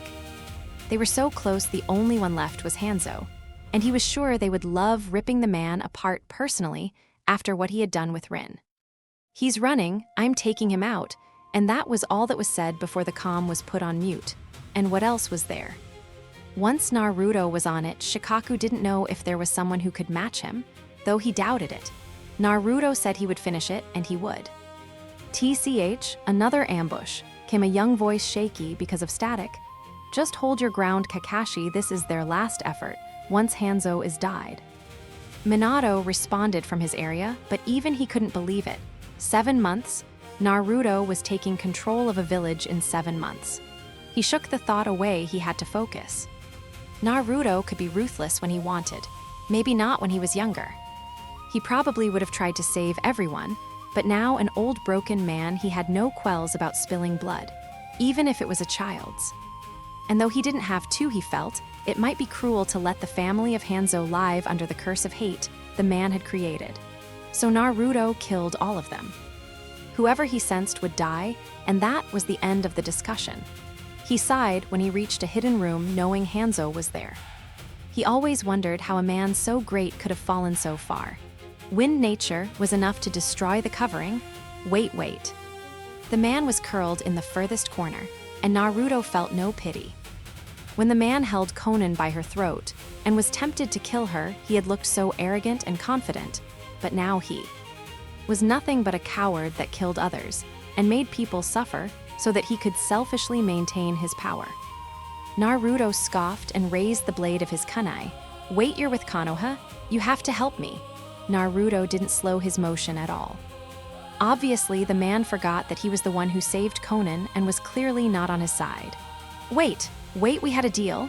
That made Naruto stop. Deal. Hanzo blinked. The assassin had stopped even for a little bit. Any bit of time was better than no time. Yes, I made a deal with Danzo that if you helped me, I would help Konoha. Hanzo watched the man look shocked and then look away from him as if remembering something, but that was all he needed. Quickly, he reached up to pull off his mask. If he could pull it off, the monster would die in his next for a second. He couldn't feel his hand. And Hanzo blinked in momentary shock, forgetting his situation. He rose the appendage up to see what had happened, and why it felt so much lighter, and instead of his left hand, all that was left was a bleeding stump. Ah! He screamed, looking back at the mercenary that looked down at him with unveiled hatred. You just reminded me of something I forgot. And I should be thankful, but the memory of it pissed me the FK off. And then, in the next moment, Hanzo died. Kakashi jumped on a man's shoulder, ready to stab the enemy's back, when another slashed at him, making him retreat. A surprise explosion sent half his team back to base, and the others were too spread out to cover ground. Shikaku was sending backup, but something had interfered, and now he didn't know what was going on. All he knew was that he was on his own against a group of 30 desperate ninjas. All jounin and all ready to kill him. This wasn't going well. At this rate, he might just die. That was an unwelcome thought. He had so many things he still wanted to do. He wanted to know if Abaito would really become Hokage and see his teacher take the hat first. He wanted to see how far Rin would go and if she would become the next Tsunade, as he had heard rumors say. But most of all, he wanted to see Naruto. He wanted to talk to him and listen to his laugh, to laugh with him and fight with him and hold him, watch the stars with him and find out more about him. He wanted to at least tell him how he felt. An enemy launched into his space, pushing him back, and he just barely dodged the attack to his back. If not for the fast perception of his implant blue eye, he would have long died, but he was getting tired and his chakra was draining. Damn it. He wanted to see Naruto blush, and Naruto childishly stomp his foot when he told him to wash the dishes. He wondered if Naruto would move in with him, or maybe they would get their own apartment. Their fights, he could imagine, would be explosive with jutsus flying all over, and Abaito would be laughing hysterically before lightning shocked him for making light of the situation. Rin wouldn't be too happy about that, and Naruto seemed to have a soft spot for Rin, so he would probably stop at that point. Kakashi couldn't stop the smile that spread across his face as he jumped away, getting his face nicked in the process. Still, he couldn't imagine who would apologize first. Kakashi fell to one knee. Damn it. If he could just live through this, he would stop running, he swore it. He would be kinder to people. He would tell Naruto how he felt. The enemy laughed as they raised the katana. Damn clash. Kakashi opened his eyes to see an angel, wearing black but radiant regardless. Blonde hair blowing in the rain and wind kunai, not budging as he stopped the katana from ending Kakashi's life. Kakashi could almost cry at the irony, but as he looked to the angel's face, he withstrained, because Naruto was anything but happy. In fact, Kakashi had never seen a darker face on anyone. I just found out that my list of chores increased, and you're here trying to kill someone important to me. The man with the blade could be seen shaking as the coldness in Naruto's voice made everyone in the vicinity freeze. I hope none of you were hoping to make it out alive. The enemy jumped back, but Naruto kept his gaze on them. I'm so F-seeking pissed right now. Try not to die too quickly. There were some things that you just couldn't unsee. Like when his dad's towel had slipped off when he was 4, and he had been standing right in front of him. Or when during a mission Rin, Abaito and him had accidentally caught their client scratch his butt and then sniff his hand. or even when Guy had lost a bet with Asuma, and the jerk made Guy wear a dress for 3 days. That still sent a shiver down his spine. But there were other things not in that realm that one couldn't forget, like seeing his father hanging from the ceiling lifeless, watching his teacher decimate 20 ninjas in a second, or that feeling when he thought Obaido had been crushed to death. This was one of those moments that he was sure would be burned in his memory forever. Watching Naruto fight when he was angry. He had heard the Rain Ninja comment how vicious he was and ruthless, how he fought like a monster, and probably was. It had pissed him off, but the only fights he had seen were ones that Naruto could smile in. This was different. There was no smile, no happiness, no mercy. He used his kunai like claws, cutting men down like trees. One by one, second by second, scream by scream, they were killed. And it didn't matter if they had given up and ran, he chased them like a predator and seemingly devoured them. This was the Naruto Aimgakure had seen. When there was nothing left, Naruto still didn't look pleased, like things had ended too fast, and he slammed his hand on the ground, creating a crater. Kakashi would never forget that. And more than the slaughter, he would never forget the way that Naruto looked at him with such sorrow and regret, as if he believed everything that had been said of him and said, "Sorry, I'm so sorry," over and over, as if trying to match the quantity of raindrops that fell all around them. Chapter 57, Kakashi trailed noiselessly behind the shorter male. After he had finally stopped apologizing, he had notioned that they returned to base. Hanzo was dead, so the war was effectively over. But something like that wasn't something you could brush under the rug. The whole situation had been mind-blowing and perspective-changing. He was done hiding. "I like you." Now Naruto was not the type of person to be easily shocked anymore. After all the things that he had witnessed, impossibles and improbables, there was nothing much that could surprise him. Well, except for that time, Sai had said that he was Yuke material, and Shikamaru agreed. That had certainly caught him off guard. But this? No. It was clear how Kakashi felt by the look in his eyes as he searched him out whenever he was in the room. What did make him pause was that Kakashi had actually said it, because Kakashi wasn't the type to share. He was the type to keep things hidden until the world ended. Thanks, I like you too. They both knew each had a different meaning, and Kakashi was the only one upset by it. So he pouted, halting in his steps. He was tempted to say that word, but let's face it, he wasn't a chameleon that could change his colors that fast. "I really like you." Naruto couldn't stop the snort that escaped as he turned slightly to the pouting young man. "You're a bit young to be talking about really liking anything, aren't you?" Kakashi's preened. "Stop talking like an old man, I'm not a child." J. Naruto bit back the moan because he refused to sound so girly. Instead, he let the flesh bite into his hips painfully. The slamming of flesh reaching a part of him that should be inaccessible, and the heat inside coil like a spring ready to burst. He looked at the man above him, sweat beading his brow and nose, scrunched as if in concentration, and it made him laugh. "I know I said I like it rough. But don't hurt yourself." The growl above him was annoyed in any case, and the hands on hips slammed on the bed, gripping the sheets animalistically, and his body moved a bit rougher, making Naruto wince. "Stop acting like a brat. I'm not an old man." Naruto looked down. "You guys really do overlap," he muttered before looking up at the boy passively. "Sorry, I didn't mean to look down on you, You just what?" Naruto sighed. The Kakashi now was just as sensitive as Sasuke was when he was a kid. "You're confused," said as a statement or a fact. Kakashi's eyes widened. Confused. Naruto finally turned to face Kakashi fully. "You're curious, I'm new. I'm nothing like anyone you've ever met. You're fascinated, in awe. You want to know more, get close, discover, and you're confusing it with deeper feelings."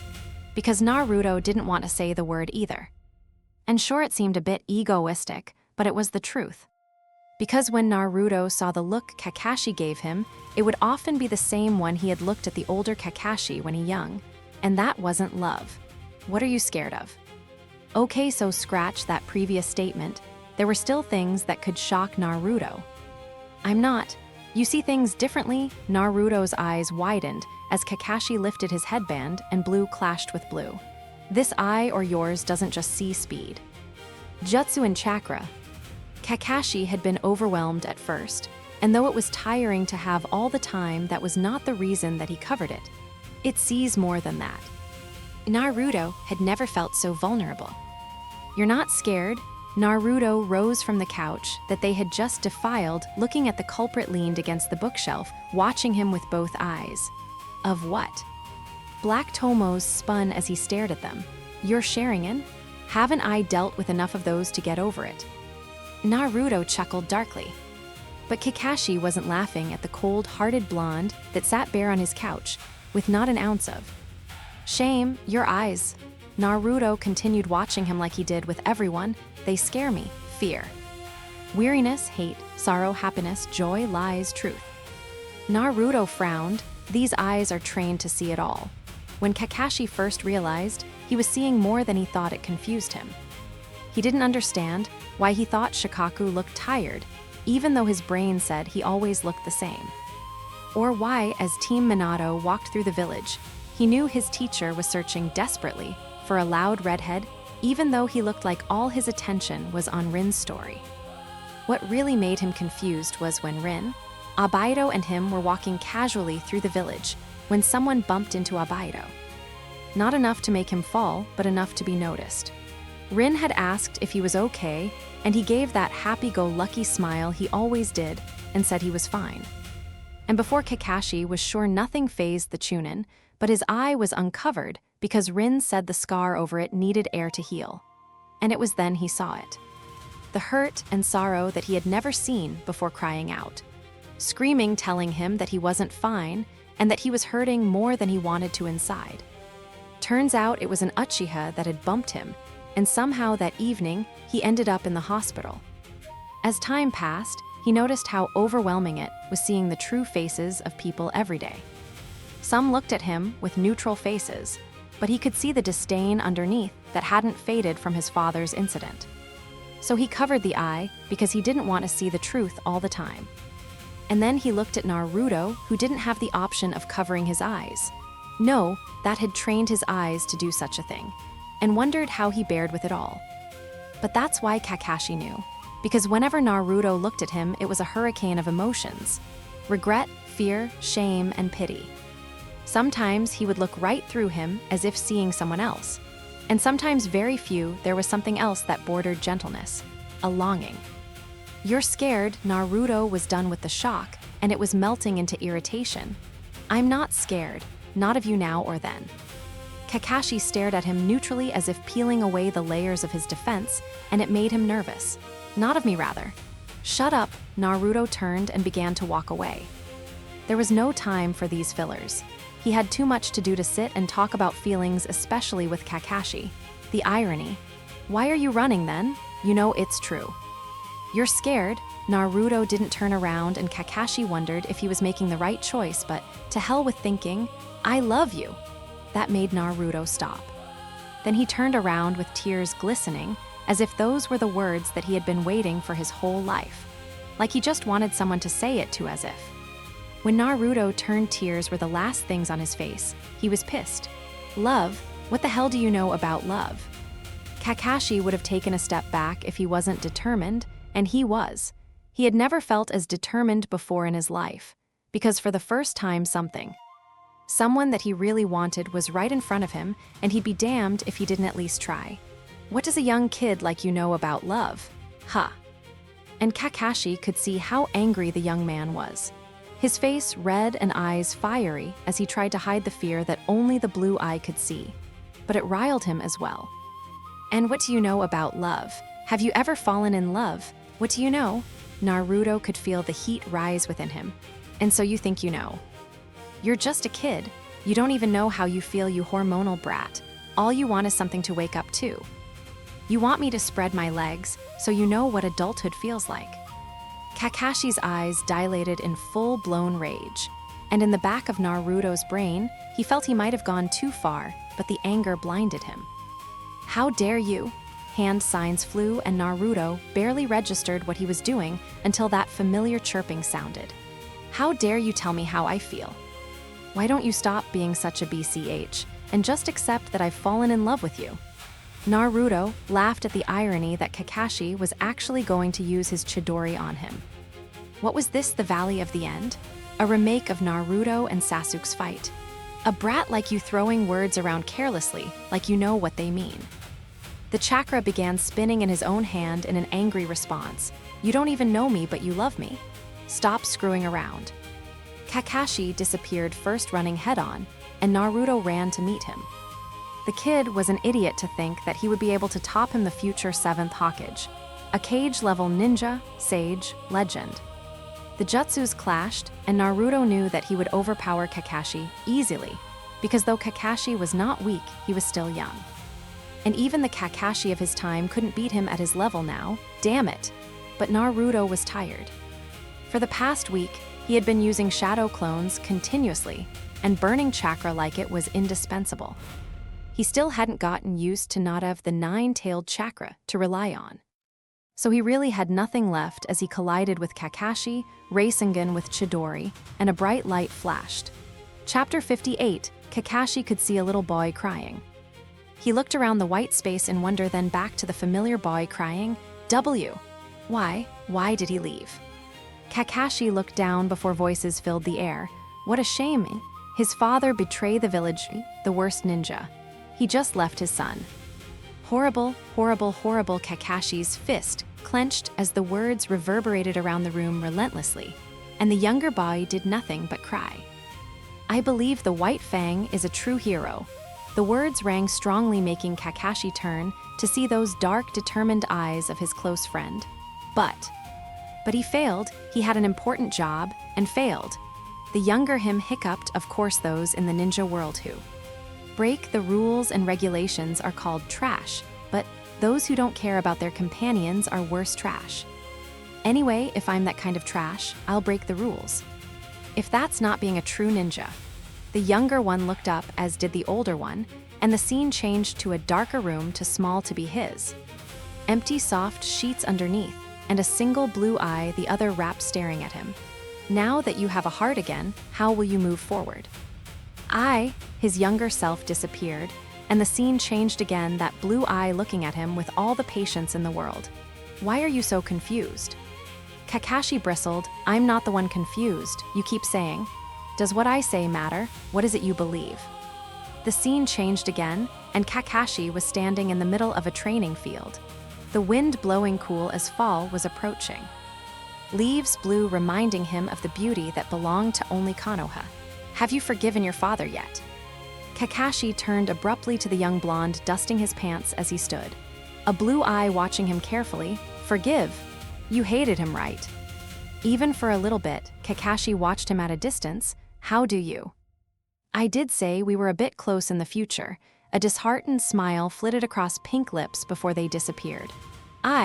You don't even know how you feel." Kakashi clenched his head. All you want is something to wake up to." He fell to his knees, a painful feeling overwhelming his thoughts. Stop screwing around. Forgiving isn't easy." The pain stopped, and Kakashi looked up to see Naruto looking into the sky as he remembered. It was just after he had sparred with him, and they were going to go separate ways. "Sometimes I don't forgive my dad either, but I do respect him, you know." He didn't understand why he had even brought it up to begin with. Kakashi, but the firm look in that blue eye told him that this was important to him. Never lose your heart. Stand for what you believe. Even if the world is against you, find the truth with your own hands and never let go. Naruto looked away, lost in a memory. Stay calm and collected, balance your feelings. Protect your friends and guard your home. And when you make a mistake, Naruto seemed to laugh. Apologize, be sincere, and learn from it. Don't carry the burden alone, run to a friend and cry. And when you're done crying, go back to being cool and try again. Kakashi couldn't think properly then, when Naruto had first said it, and he couldn't even think now as he remembered. Grow strong and reach as far as you can. That's the kind of ninja you can be, Kakashi. The memory faded, and Kakashi was left in that white space. He rose to his feet with a calm feeling in his heart and mind. And it was there in the distance that he saw another figure, sitting kneeled on the ground. Kakashi walked closer and almost didn't recognize the figure. A tall man with short blonde hair, tan-skinned with lined whiskers on each cheek, dressed in orange and black.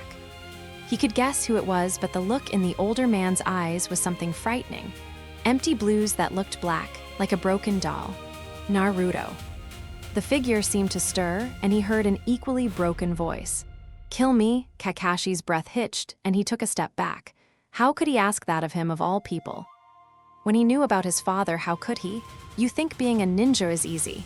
Ah, when had he said that? Can you really put your life on the line? Looking at the broken man, he felt the tears well up in his eyes. Can you kill your emotions for the sake of a job? Smiling and laughing. Teaching and guiding, how had such a broken person done such a thing? Can you say you're willing to take a life just because you're ordered? How many times had this man killed that it had seemed so easy for him? How strong did he have to become? How hard had he worked? And until for what end had it been for? If it was to protect those precious to me, I could do all that and more. Naruto. Kakashi trembled as he knelt in front of the man. That's enough. He raised a hand to a whiskered cheek. You don't have to bear this burden alone, the man was unresponsive, and that broke into the man's heart more. You can rely on me too. Because Kakashi brought their foreheads together. How lonely had this man have to be to finally reach peace? I love you, a tan hand twitched. I really love you. Kakashi saw life in those blue eyes, and then tears began to fall. You can't, Kakashi smiled. I do, the blonde hiccuped as the ice that was numbing him began to melt slowly. You've leave me. I won't, I'll be alone, you won't, but I still have to. You do, and there's still so much. I know, so you can't, but I do. Kakashi pulled the taller man in as close as he could into his embrace, as if trying to catch all. The pieces of the man that was falling apart, defenses and all. I love you, Naruto, he touched the man's cheek, tilting his face up so that he could look into the two blue eyes that should always be there. Just let me love you, and he pressed his lips softly because he didn't know any other way. Chapter 59, I told you when the war ended I would take them. Nagato looked at the ground, unable to look at the man in front of him. He would have glared at the young brown-haired girl in the room instead, but the blonde villain was blocking her from his sight. Within retrospect, he understood. But couldn't stand. They belong to me, he grit out, but he knew he wouldn't stand a chance against the man in front of him if the guy played for keeps. He had seen it all, the power, the ruthlessness, the control this man could kill with. They don't, and whether you accept it or not, I am taking them. Naruto took a step forward, and though Nagato had months to mentally prepare himself for this, he just couldn't stomp on his survival instincts. His hands flew up quickly to form the necessary hand signs, and he watched the brown-haired girl widen her eyes startled, and he couldn't help the pride that flowed at knowing he was surprising a leaf village. Wait, when had the girl stepped into his line of sight? I'm sorry it had to be this way, a voice said behind him, and he turned only in time to see a glimpse of blonde hair and a brown eye before his consciousness slipped away. Naruto looked at the fallen man laying on the ground. He knew the man had a good heart, and now that he had saved Aimgakure and Yahiko, the future would not repeat in the way that it had. However, those eyes were trouble, no matter how he saw it, and he had to destroy them. He sighed, lifting a hand to touch his remaining blue eye. A promise to his future teacher, and to Yahiko and Konan that this was for the sake of peace. Rin stared at him, and he was in awe by how much she had grown. He was sure that the mission that he had given her would either make her or break her, and he was satisfied with the results. Such a waste.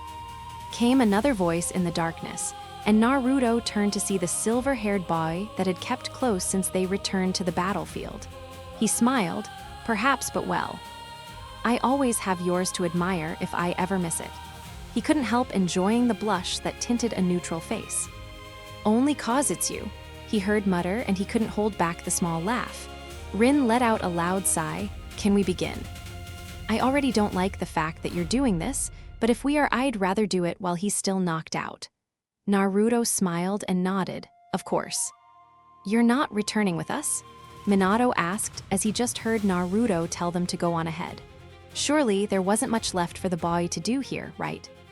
I have a small pit spot to make before heading back. I should be back in less than a month, Minato frowned. He had much he wanted to talk to Naruto about, and the list kept growing, especially after he had returned after disappearing with a bandage wrapped over his right eye now. Even Shikaku hadn't known in advance if the way he jumped up with his mouth wide was any indication. Should we go with you then? He could feel the heat of the young man's glare. I already said for you to go ahead. Your presence is unnecessary. It hurt more than he would have liked. And effectively shut him up. Naruto turned to leave in another direction. Shikaku at his side as always, but before he could take off, a hand grabbed him and he stopped. I'll be waiting, Minato. Watched Kakashi and Naruto slightly stare at each other, as if having a conversation only they could. Here and then Naruto broke it, looking away with a blush and scratching the back of his head. Got it, that seemed to satisfy Kakashi, as with a slight smile, he released him and Naruto and Shikaku disappeared. Minato frowned. He seemed to be getting more pushed into the dark with each passing day. What had transpired with those two on the battlefield? When they had returned, Kakashi was carrying Naruto on his back. Both were worn and tattered, and Rin had panicked. But Kakashi stayed by Naruto's side, not clingy or pushy. Just there as if to say you're not alone. The secret was out about Kakashi's feeling, but no one made light of it, and Naruto seemed to ignore it like it was normal. But this was not normal. Minato got ready to head home with his own team, and decided with an unrelenting promise when Naruto returned, he was going to get the answers he wanted. Whether the boy wanted to or not. Chapter 60, Shikaku was a patient man. Dealing with the village elders and ninjas, with Ix significantly lower than yours on a daily basis, bred a certain kind of patience. A patience similar to the one used in the torture and interrogation chamber that waited out until the criminal convicted themselves. But this was on a whole other level. He had come to realize that Naruto was not that intelligent. He had street smarts that kept him alive and good battle sense. Not to mention, he had a way of reading people, to an extent that he could always find a way to find what they truly needed to hear. The only reason he suspected that Naruto had made it this far was that his son or advisor had instructed him thoroughly before he came back. But if Naruto treated him in any way like he treated his son, then he knew that losing both eyes had not been part of the plan. And he could guess that ending up in Kumo was also not part of the plan. Why? He finally asked, because while Shikaku was patient, Naruto was just avoidant.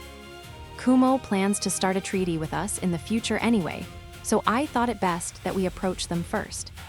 Shikaku looked skeptically at the young boy.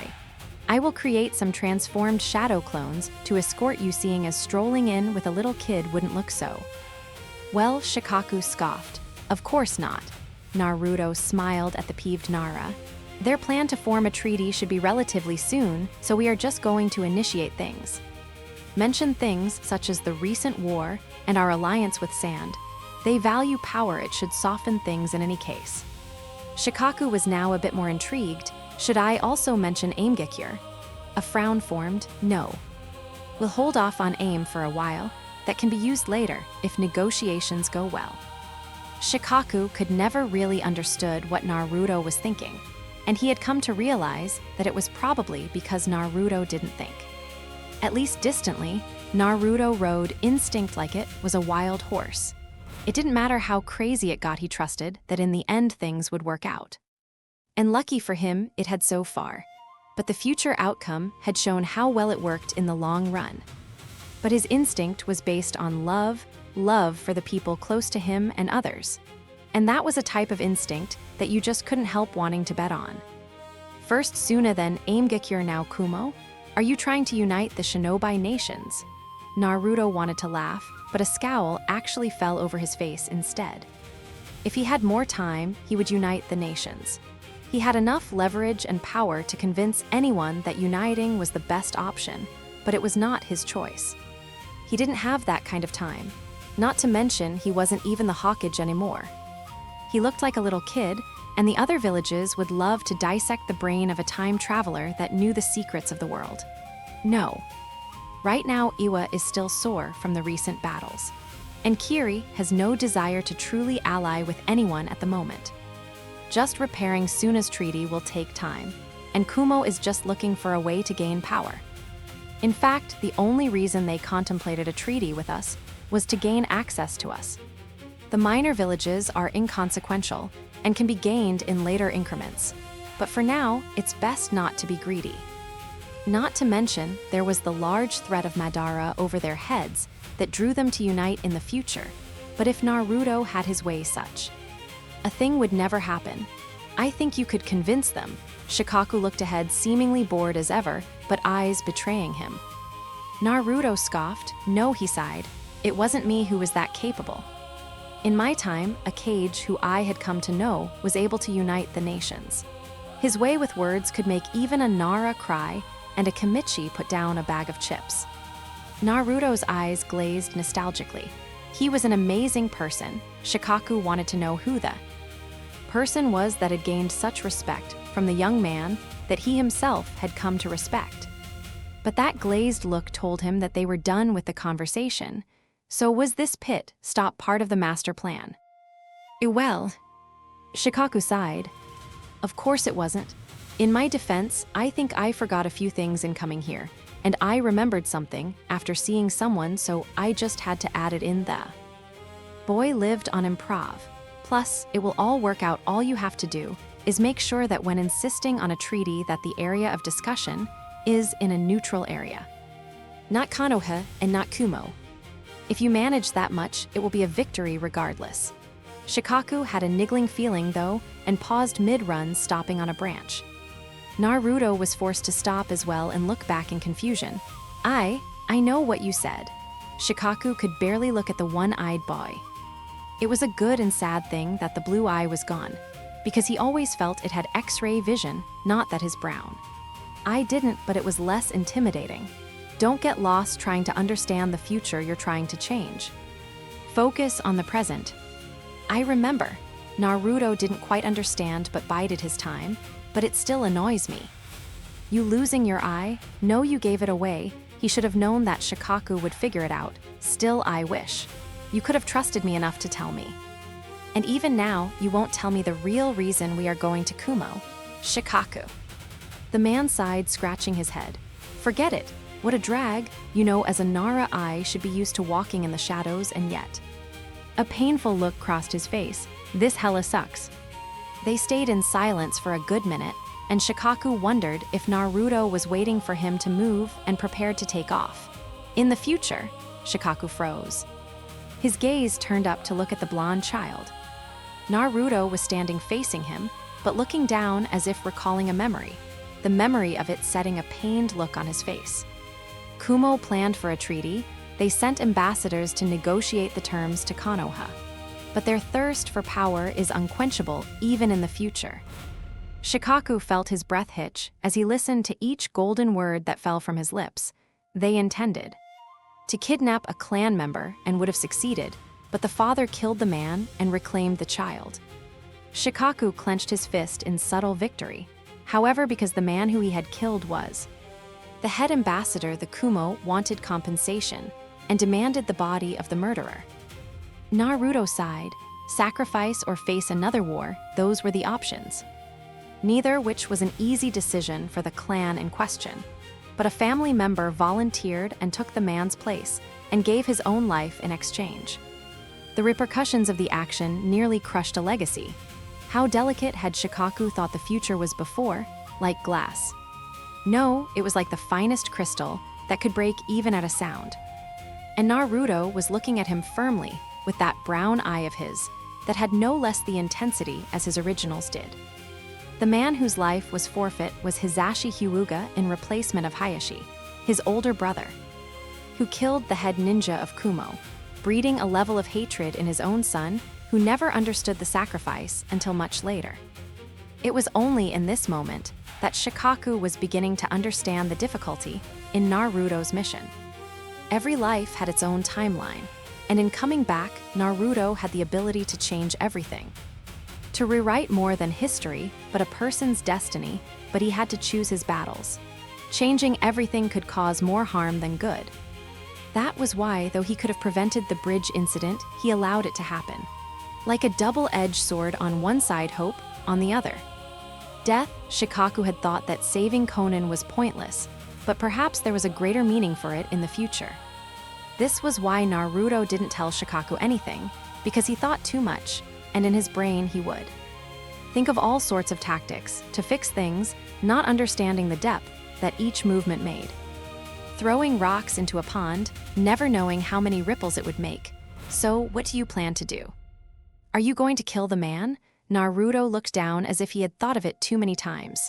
No, that was surprising. No, the main point is not to give them an opportunity to commit such an act. If I kill him, who's to know who will take his place? No, I plan to leave him alive, but I will make sure he doesn't think Konoha so weak ever again. The words sent a shiver down Shikaku's back, but a smile graced his lips. This was a true Hokage thought. Naruto wasn't that smart, but he was capable, that was certain. Well then, let's not waste any more time. Got a deadline for me, sir. The smile reflected as they jumped through the trees. You have 3 days, as I don't have time to spare. Shikaku actually laughed out loud. When had he grown so close to a person like he was with Naruto?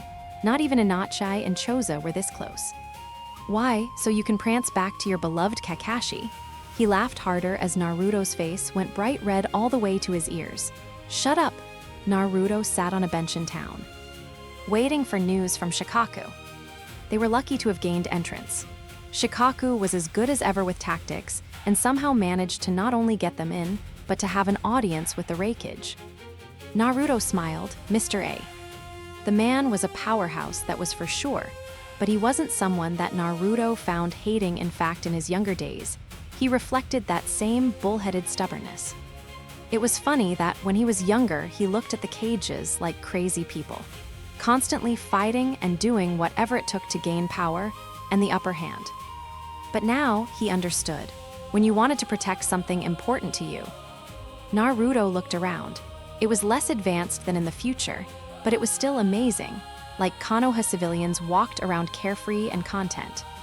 Naruto closed his eyes to the sun, sighing heavily. There were times like this when he was in awe at the peacefulness. When he was younger, he didn't want peace. He wanted adventure and action. Things were clearly different. And in this past, with no one from his future to rely on, it was frightfully lonely. It was one of the long list of things he hated to think about, that one day everything around him would disappear. I won't, Naruto jolted. I love you. He looked down at the ground. It was so stupid. Gah, he roughed up his hair as he put his head down. Kakashi didn't know anything. He had no idea about what he was doing and what he still had to do. He just, I love you, he didn't get it. Even in the future, Kakashi just said things in his own time at his own pace. I love you, in his time, Kakashi had never even cared. I love you, and now he had to deal with a puberty-driven brat that was like, 14 years too young for him. Just let me love you. Tears came unbidden, and he ducked his head further because he didn't want to explain to anyone why he was sitting on a bench crying. To explain that he was crying because someone had told him that they love him. To explain that he honestly wanted to run straight to Kakashi right at this moment. Age be damned, time be damned. Let the world be damned for all he cared. He just wanted Kakashi to hold him. What in the world's wrong with this kid? A deep voice resounded, bringing Naruto back to the present. Hey brat, go home if you're gonna cry, Naruto raised his eye and couldn't help but think maybe all those prayers he had offered were actually starting to pay off. For there right in front of him was a tall Kumo ninja with his headband slanted so that it covered his right eye. His head was bandaged and he had a goatee. Another ninja next to him that was clearly leeching of the goatee man's confidence smiled. Take his advice, kid. After all, you know who he it. Naruto couldn't help the smile stretching across his face as the man continued. He's the head ninja in Kumagakure. Naruto looked back at the man who stood with all the arrogance in the world. You don't say. Chapter 61, Kakashi couldn't tell if he was breathing or not. Honestly, it felt like he wasn't with the speed he was pushing. And he probably wasn't, but it didn't even matter at this point. Rin was in danger. And in a parallel past, that had led to the future that Naruto was destroying step by step.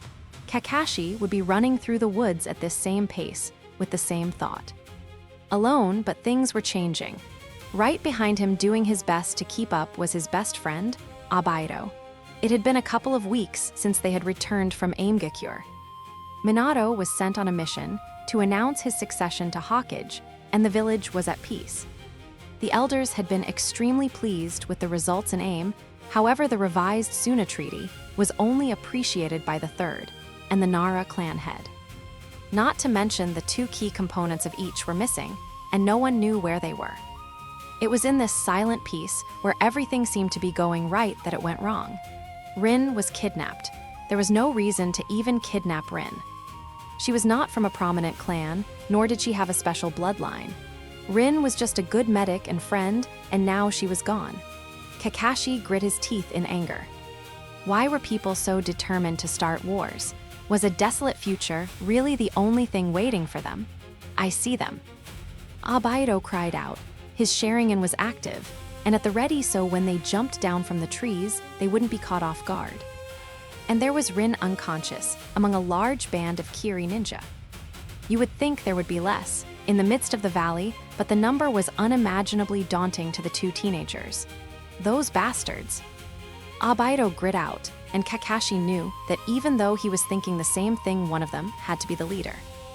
Obaido, our primary mission is to rescue Rin, don't try to be a hero. He glanced at the feral and angry grin that rose on his teammate's face. No kidding. And then they rushed in, because there was no way that either of them were going to allow anything to happen to Rin. And it was to be noted in the records that the Hokage and Uchiha were well coordinated after working together for so long. They knew how to move fluidly, and because neither were weak, it was startlingly amazing that the Kiri ninja didn't run at the sight. Rin's eyes felt heavy. But she wasn't sleepy. In fact, she desperately wanted to awaken from the monster in her conscience, but she had been unable to break through herself. Sounds filtered in slowly, metal against metal, grunts. They all were breaking into her awareness, and there in her line of sight was a familiar face with sweat on his brow, anti-gravity gray hair, and a worried blue eye. Rin, are you okay? Wake up, she moaned, still in a fog of what was happening around her. Kashi. The boy she had once loved never looked at her so gently, thank goodness. And she really did love him. She wanted to love him more. Because though everyone had seen a hard and cold exterior, she had seen a soft and broken side. But she would never be the one to heal his wounded heart. Oi! Kakashi, we have to hurry. In that instant, the tender look disappeared, and the one that made a 13-year-old a jounin fell over his face. Rin, we have to go. He grabbed her hand, hoisting her to her feet, and only gave her a few seconds to adjust before taking off. And she could have cried in joy that two of her favorite people were risking their lives to save her, but she couldn't. Kakashi. The boy threw a kunai at a Kiri ninja. Kakashi, wait. She pulled as hard as she could, making him forcibly stop. Rin, we don't have time, we have to go. I can't. Kakashi paused, giving her his attention. They put something in me, a trigger. If I go into the village, IT will activate and destroy Konoha. Kakashi never wanted to kill anyone more, but shook it off as Obaido cried out to them. We'll find a way to fix IT, we have to go. He pulled her harder, making her stumble after him, but she didn't want to. She didn't want to betray the village she loved, or hurt those she cared for. Kakashi saw a Kiri ninja come up from behind and threw Rin to the side so that he could gather chakra into his hand. When he could feel the spark and wasted no time in moving. But time slows at the worst of times. Just enough to see the crime he was about to commit, but not enough to stop it. Even Obaido looked on in slow motion, the horror in his eyes as he watched something that only happened in his darkest nightmares unfold. And teacher wasn't here. No one was here to stop the momentum that Kakashi had rushed forward with. No one was there to stop the quick movement of the victim they had come to save. No one was there to stop Rin as she moved into the path of Kakashi's Chidori. But time slowed, and Kakashi wondered if he would ever forgive himself for this. After losing his father, he had given up on hope. His own kin had betrayed him and left him alone. And it wasn't the loneliness that hurt the most, it was the bond that had been forged so carefully between him and his father that lay shattered that hurt more. So he had regressed. He didn't want to get close because he knew how much having bonds could hurt when something went wrong. Minato had tried to save him and the third had tried to save him, but he couldn't care less. There was no one he could blame for his father's death, except his father, who had weakly chosen to take his own life instead of living on with his son. He had lost all respect for the man, but someone else hadn't. Someone thought the man that he had loved when he was younger was a hero. And he felt like it was okay not to believe the rumors and think maybe his father was still a great man. And before he knew it, those bonds he had never wanted ever again seemed to grow. The team that he had used as a stepping stone became a family, and the child he had looked down on was a rival. And if that wasn't enough thanks to those bonds he had come to realize, he was capable of something greater, love. And he began to fall in love.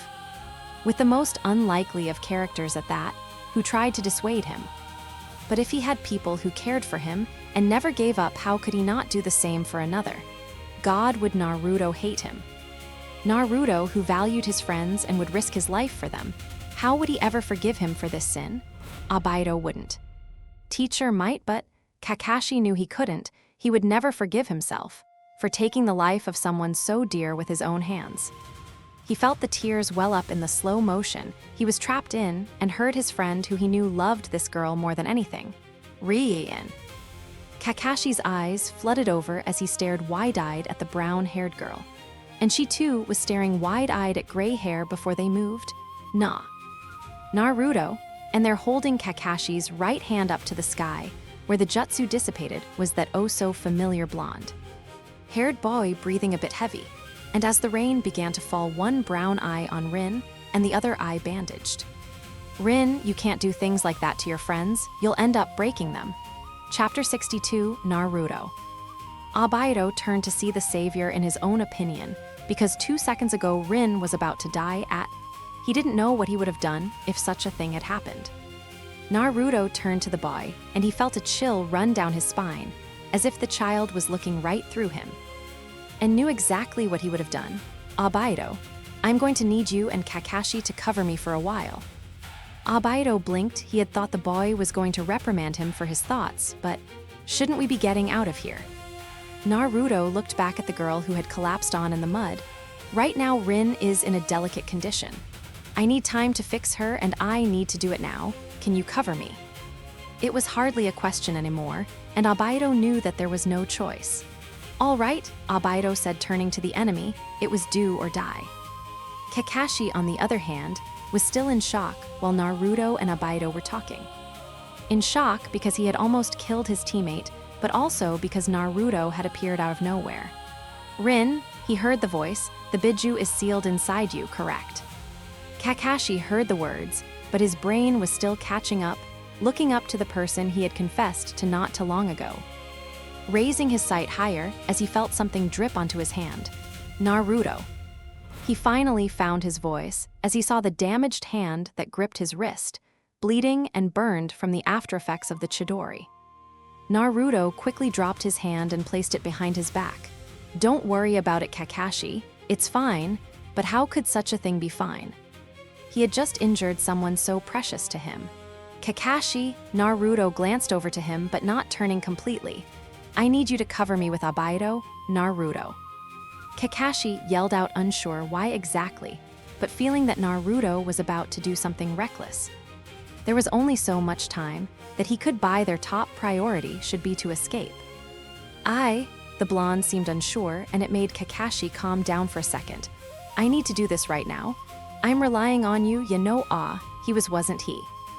He was leaving his back defenseless, relying on them to protect him and Rin.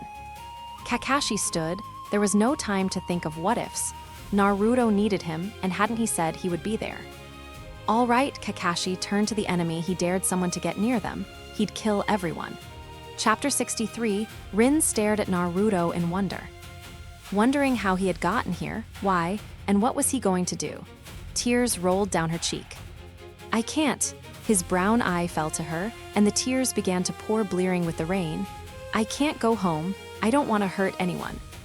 She was half expecting him to yell at her, to pull her along like Kakashi had done, but instead a gentle smile fell over his face, and he squatted down to her fallen eye level. "I know, Rin." "I know." His left bloody hand came up, and she almost jumped to heal it instinctively, but he shook his head. Chakra so dense it was visible danced over the upturned palm. Mixing with the blood made it black. Like ink, and as if it began to spread over him, forming words and sequentially seals. Then he reached out to her, and her breath caught. "Don't worry, I'll save you." His finger brushed her forehead, and she just barely saw the seals form over her before the world around her turned into a white space. Where? It's a sealed space. I can't really explain it, but if things go wrong, this is like a defense mechanism to keep it locked away. Rin looked to see Naruto standing in front of her, looking around the empty space critically. What locked away? Naruto looked over at her, letting the silence eat at her. The biju, of course, but what should have cleared things up only made them foggier. I am going to reseal the biju to get rid of that trigger, and in order to do so I have to unleash him. That she understood. Are you crazy? If you do that, everyone will die. But Naruto stayed silent. I don't want to. He started, and she watched him sigh wearily before he came to sit cross-legged in front of her. You're frightened and scared and have no value for your life right now. This is probably the worst possible time to do this. But I won't allow you to die. For some reason, the anxiety within seemed to dissipate, as if a powerful gust of wind had blown them away. Undoing a seal is dangerous, but it is possible for me to seal it properly. The only problem is, this is your body. She watched him bring up his still injured hand, though it wasn't bleeding as profusely anymore, and then clap. Slammed them together in a fierce sound that she knew must have stung. But as he pulled his hands apart, blood and chakra molded as one and formed, creating a large pitch black ball. She watched as it began to glow, blinding her slightly, and then it turned clear like glass that she could see through. What is that? I will seal him in here. She jerked up as he handed it to her. When I unleash him, no doubt he will want to break free. I will fight and attempt to separate his chakra, as that is the only way I know how to bind. He stared at her for a second, but then continued. Your job is to seal his body after. He will be weak at that point, but I don't know. Naruto gave her a weary smile. Don't worry, he's a pretty gentle soul, just don't be scared. I'll be here and there is no way I'll let him hurt you. She wasn't ready. Even though Naruto held a confidence, she couldn't place there was no way that she could do this, that she could seal a monster. He said he would separate the chakra, but the beast was made of chakra. She looked at the orb in her hand that reminded her almost of a pearl. Even if she was never ready, though she didn't have much of a choice. That's my girl, his voice said as he placed a hand on her head, and then the room changed to one with a large gate, roar.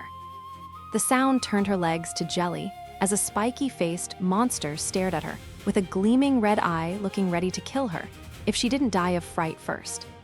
She really wasn't ready. Doubt and fear gripped her heart, and she suddenly wished Kakashi had just killed her, because that would surely be better than being killed by this monster. With a red eye's tails that swung angrily in the air behind, she was going to die. Don't worry, a flash of white passed her, and there walking toward the gate was not the short, blonde-haired child she had come to know, but a tall man with two piercing blue eyes. Whiskers dancing on his face, and looking as if nothing could stop him. Naru, too. The man glanced back with a confident smile. Believe in me, Rin. The battle never ended. If it was one thing that Kiri ninja were good at, it was water clones, and with the falling rain they could make them endlessly. Obaido and Kakashi were doing their best to protect the black shell that had covered Naruto and Rin, but honestly they were on fumes. Kakashi was panting, as was Obaido, each sporting a good number of non-lethal wounds, but still in immense pain. Kakashi watched Obaido drop first as the next horde of ninja inched closer. Obaido, get up. The Uchiha, try as he might, could seem to get to his feet, though, and his bleary eyes made him look like he was about to pass out. Obaido. Kakashi threw a kunai at a ninja, had gotten just a bit too close to Obaido. But Obaido couldn't seem to find the strength to stand and turned, trying to make out Kakashi's figure. S. Ori, can you tell Rin?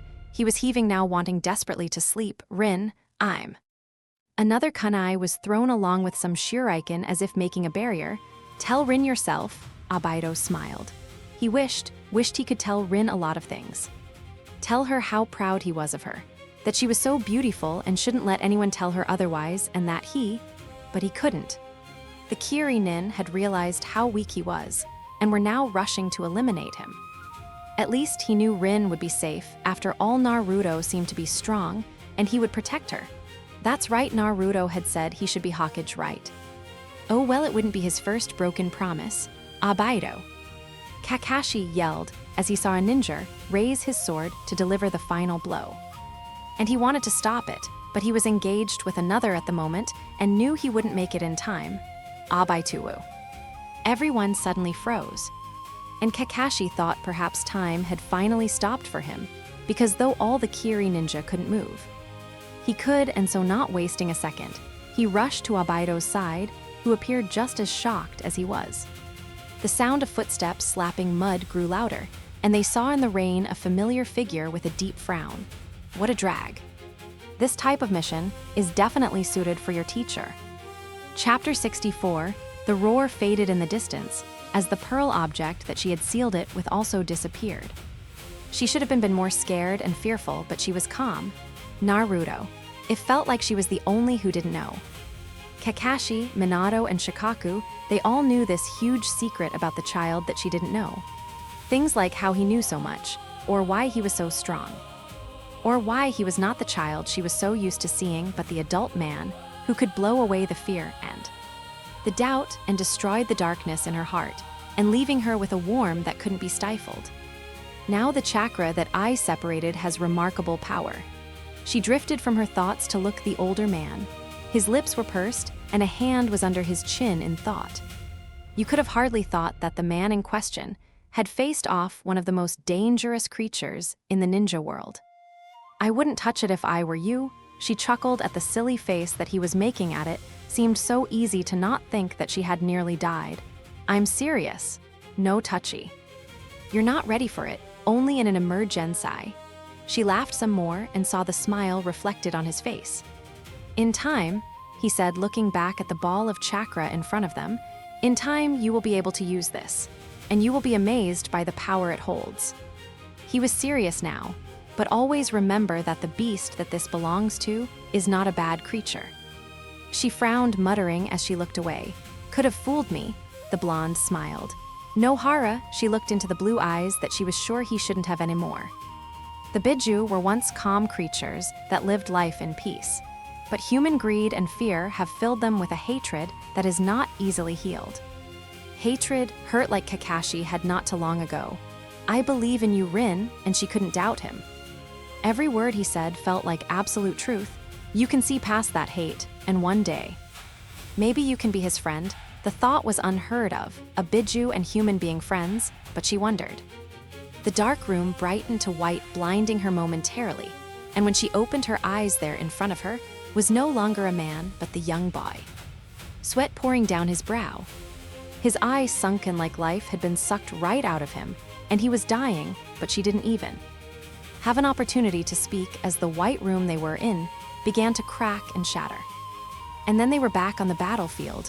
Rain pelted down on them, and she shivered in the cold, but she couldn't look away from the brown eye that stared back at her. Rin.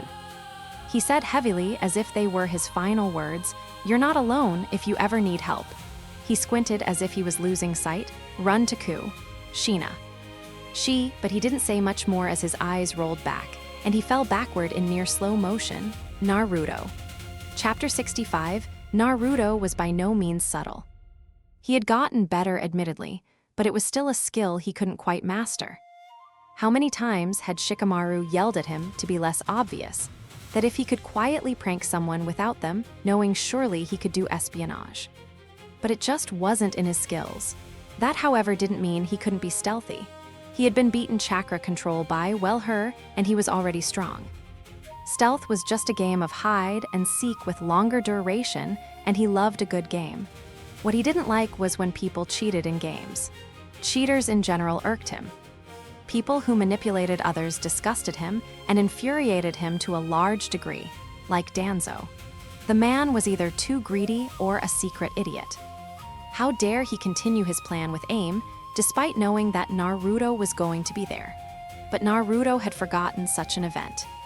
He knew that it was Danzo that had forced Itachi's hand, but since becoming Hokage in his time, he had understood not only the decision but the fear, so he let it slide.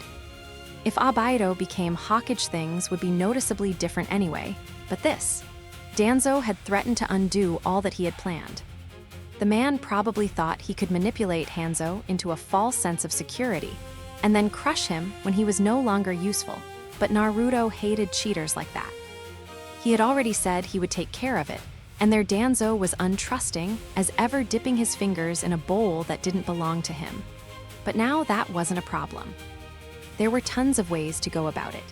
Using a bastardly gentle palm that he had learned from Hinata, or something a bit more loud and obnoxious as was his style.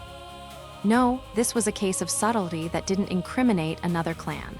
Quick and deadly, skills he had only inherited from his favorite artist Sai. And that's why Danzo lay dead. Naruto didn't know how long he had been out for, but when he woke up in the hospital, there was just something he had to take care of. And so what would happen to Root and all of Danzo's men? The thought made him smile. Spies and assassins. What better job than to keep them doing what they did best and in the capable hands of the spy network king, Jiraiya. With the man's new, found ambition, a solid group of soldiers was just what the doctor ordered. With this, Orochimaru would easily be found, Kabuto restrained, and Tsunade, well, that would be difficult regardless, but hopefully things would change. Naruto would just have to give Sarutobi a slight push in the right direction and not incriminate himself. Though he figured the only ones who would guess that he had done such a thing would probably be Shikaru. Not to mention people still, though he was knocked out in the hospital, he had the perfect alibi. As he was going to leave just as silently as he had come in, without alerting security, he felt something. Like a heartbeat of chakra sending him a message. It was similar to what he had done with Shikaku, a technique that he had used during the war when he just couldn't reach them. So he didn't have to be a genius to know that the person flaring their chakra so precisely was calling out to him, or even to guess who it was. He gave a groan. He was definitely going to regret this later. Kakashi looked at the darkened sky. It was late and he should be sleeping, but he was feeling abnormally restless. Like he had to do something, but he didn't know what. The rescue mission had been a success. After Naruto had appeared Abaido, and he had struggled, and had almost lost their lives, but help had arrived. Kakashi, in hindsight, should have known that Shikaku wasn't too far behind when Naruto appeared, but the situation had prevented him from thinking straight. He had almost killed someone dear to him, hurt the person most precious to him, and was about to lose his best friend. But all was well. Shikaku was by no means weak, and had managed to hold the enemy off for a good while until backup had arrived in the form of Choza and Ikiru. The enemy hadn't stood a chance, and Kakashi never felt more grateful to the perfect trio that though surrounded by enemies laughed with one another in harmony. And all the while, Rin and Naruto were trapped in a black dome doing who knows what. But he had never trusted someone so much in his life. He was sure that Rin would be just fine and Naruto would be okay, because it was Naruto. But he was rudely awakened when he heard Rin crying out and turned in time to see Naruto collapse in the mud. Rin was safe, Rin would live, but Naruto was in critical condition. His physical body was overstrained like a rubber band pulled too hard and ready to snap. Whatever Naruto had done with Rin was too much for the 11-year-old body to handle. They rushed to the hospital, and he was put in intensive care and hadn't woken up since. 1 month, Naruto had been asleep for 1 month. Minato was Hokage, Kushina his wife, and the village was at peace. Kakashi heard a roll of thunder and looked out the window to see a small drop of rain. He wanted Naruto. He was back to doing missions, as was Abaido. Rin had taken to talking to Kushina a lot and physical training because, as she said, she was sick of being a damsel. And Naruto was sleeping. He had confessed to Naruto and honestly never felt so free. There was no running, no hiding, Naruto knew what he felt, and Kakashi knew somewhere inside Naruto cared for him too. He didn't know how his future self was, but if anything he would rewrite it now. He just wished Naruto would wake up. Chapter 66, What would he be like as a father?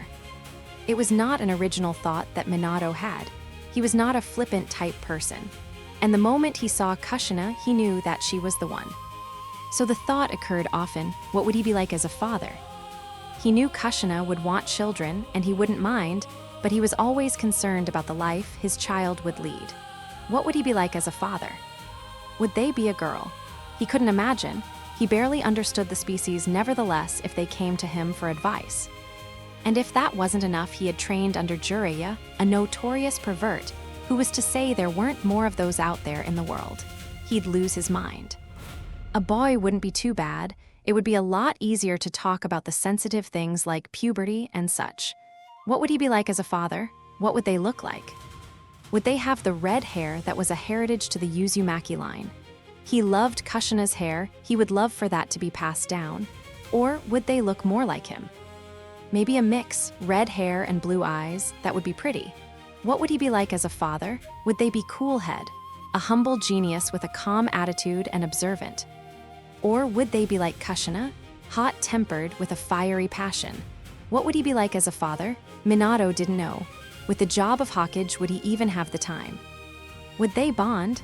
He always found it a bit hard to get close to his students. Would he be different with his own child? What would he be like? When he first met the child, the similarities were striking. He knew something was up when the usually distant Nara said he was taking in the kid. Blonde hair, blue eyes, you had to be stupid to not think they were related. But there was no reasonable explanation as to why they would look so identical, so he brushed it to the side, knowing eventually he would find out. The second time they met, Rin had told him a story he would have never believed normally. That the child had rescued his student and offered his eye. That was not a normal child reaction. And on the trek back, though Minato didn't slow the pace, the boy kept up without a problem. His face shadowed and hand clenched with an almost visible hostility. The third time they met, he learned the truth. Naruto was from the future, and it was at that point Minato had no doubt who the child was, and if that wasn't enough. The boy was the previous Jinchuriki of the Nine Tails. It was then the flags started to rise. Konoha had been destroyed. He was no longer around, and Kushina had died. He wanted to know so badly what had happened in the future that things had come to this. But Naruto refused with a look of disdain in his eyes. What would he be like? Before he had a chance to know more, his son was off with the Nara. The treaty proposal that Suna sent back was brilliant in all tactical aspects, and Shikaku had humbly admitted it was thanks to Naruto that the problem was solved. Minato in that moment had never felt so proud that his son had such an ability, because he had met the Kazekage and knew firsthand how hard-headed and stoic the man was.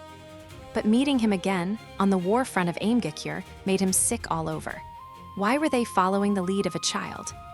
Why were they leaving so much responsibility to one person? Even if he was an adult, he was still a child, his son. And they had left him to kill the main perpetrator. Why was this okay? What would he be like? Sometimes when I look at him, I see you, Kushina smiled as she finished recounting another prank Naruto pranked. He's so bright, warm, and has a strange ability to make others smile. Minato looked at her and smiled. Luckily, she didn't know exactly who the boy was, but she softened. There's just something so sad about him. After the war, when Naruto took off in another direction, he wanted to go too. He didn't want his son to carry a weight so heavy anymore, but Naruto didn't like him. Whatever happened in the future left Naruto looking at him with cold, challenging eyes. It had hurt a lot. They weren't even that close, but the fact that his son would come to despise him so much in the future hurt. Becoming Hokage was work though, and he brought a ready Kushina into his life completely. And his first mission was his Announce, so he left. It was almost hilarious, the rumors he heard, especially the ones of Konoha and Kumo. He had met the young R&B and knew they would meet again, but the fact that a treaty was proposed told him exactly where the boy had gone off to. But that was not his job anymore. He was not the third willing to let this boy do as he please unaware. As Hokage, it was his job to know, and Naruto would have to understand that whether he hated him or not, things had changed, and he had to come to terms with that. But Minato never got the chance. When he returned, word that Rin had been kidnapped was heard. As he rushed into the hospital, though he was quite surprised to see Naruto in emergency surgery, Kakashi desperately trying to get in. Rin with tears falling and folded hands, and Abaido yelling that he couldn't give up. Minato had had enough. He didn't want his son to die so young. He didn't want his son to suffer so much. He didn't want this life for his son. Never, rain began to fall slightly as the storm began to grow, but he didn't care. He didn't expect them to have a nice talk anyway. That was why he was so far away from the village. When he felt the boy's chakra flicker, he knew that he had woken and wasted no time. It was now or never. Feet padded in the dirt, one stepping in a puddle making a slight splash, and he looked up too. See a small figure walking toward him, giving them some space in between, and then stopped. Chapter 67, Naruto, how old are you? The first question threw him off. He didn't know what to expect with this call out exactly. But it starting with this was not one of the possibilities he had thought of. Naruto frowned. No comment, he was satisfied with the shock that spread across the Minato's face. He had no obligation to tell him personal information, and he wasn't about to start. If it was regarding what had taken place, he was willing to slip some info out, but that was all. Minato frowned. I see, it looks like they made a very young Hokage then, that ruffled his feathers. Excuse you, it was that mocking smile that made Naruto want to punch him. Sometimes I think you're an adult with the way you think and act, but other times like now, I realize just how childish you are. And in the past, Naruto may as well flipped his lid. The man was clearly insulting him, and he had no idea why. He hadn't hurt him or purposely attacked. In fact, he was doing his damn best to save the dude, and this was his reward. But he clenched his teeth because he knew the man was waiting for a reaction and for him to slip up. The only question was why. Did you know that I became Hokage? Naruto looked at the man surprised. He hadn't known. He wasn't entirely sure when his father had become Hokage, so he had forgotten. Not to say that he didn't know the man would. It was just all timing. You didn't, huh? Well then, let me be clear. As Hokage, I am not so lenient.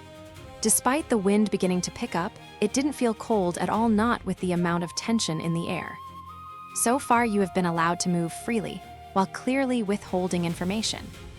I will not be so carefree leaving someone with that much responsibility. Is not how I want to run Konoha. Naruto wanted to laugh at the irony. And he did chuckle a bit aloud. Someone like you has no right to talk to me like that. And that's what Minato was. Looking for the edge of the hostility so he could get close to the source. What happens in the future, Naruto? No comment, the boy was just as stubborn as his mother. What happens to me? Because he knew that he wasn't around, and that something had to have happened to him to allow all the chaos that was. Soon to come, no comment, now he was starting to feel irritated, and it usually took a while to get to that point. Naruto, it was a warning, but Naruto's challenging glare told him how much he cared. What happened to Kushina? Because right now Kushina was his pillar. It was thanks to her that he had gotten as far as he did. She was his support when he felt alone. She was the most important person to him. Wouldn't you like to know, Naruto didn't even have time to step back as the kunai flew and landed right in front of him, and he certainly didn't have time to breathe as a fist slammed into his gut with no mercy, and he flew backwards across the field hard enough to form a crater when he hit the ground. Naruto. There are some things I will allow to slide, but not when concerning your mother. Naruto smiled at the irony. When he met his father in his time, it was because the rage of having Hinata almost die in front of him had unleashed the 9 tails. And it was when he first met his father he had punched him in the gut as well. He staggered to a stand. After he met his mother, he was sure that punching Dad had been a sure sign that he had the Uzumaki personality. But after this, he was beginning to wonder. Bastard, Naruto ground out as he looked to the man who was soon to be carved on the mountain. Naruto, I am Hokage. You will show me the respect I deserve. What would be like? Was this really what he wanted? To have to demand respect and force his son into submission. His heart hurt at the thought. But he didn't get too far with his thoughts, as in an instant yellowish eyes appeared in his view, and a fist slammed into his face, sending him across the field, and he struggled to flip himself and land on his feet as they slid in the mud. But I am showing you the respect you deserve. Naruto was pissed, but that was fine. He was ready. This was no spar, this was a fight. And that was why I had chosen a space so far away, because here they could let loose and duke it out. You want to know what happens, huh?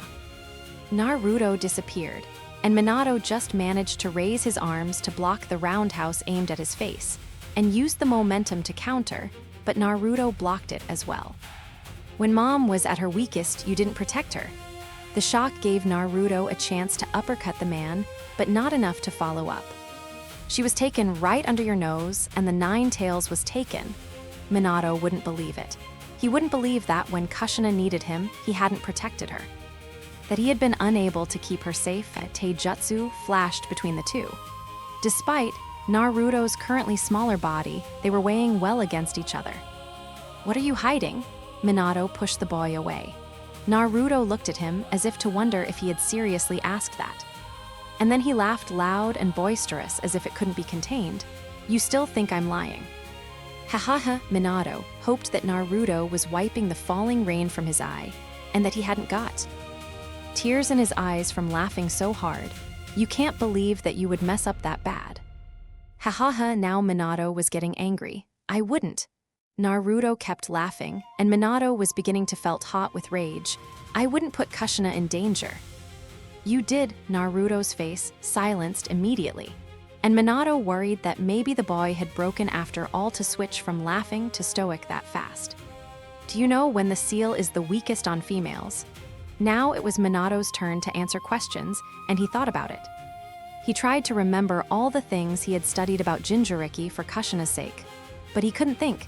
Childbirth. Minato jolted as he looked at the child in front of him. In childbirth, the seal is strained and at its weakest. Not to mention the host is at its weakest. It was in that moment that he came and took her. He extracted the Nine Tails. Minato remembered that Naruto had said how painful the extraction was and that it almost had killed him. Minato ran through some hand signs. Fire release. Fireball technique. Naruto eyes widened. He had forgotten that his dad had a fire affinity. He quickly moved out of the way, only to meet a kunai and clashed with the blonde Hokage. What was I doing? Naruto grit his teeth as he slashed viciously. You went to stop the Nine Tails. You went to stop the Nine Tails cause that's what heroes do, right? And you're the hero. The Hokage, but it didn't sound like a compliment, more like bile or venom being spat at his face. So he went to stop the Nine Tails. That was his job, wasn't it? Naruto had become Hokage. Shouldn't he have understood? Mom came to help.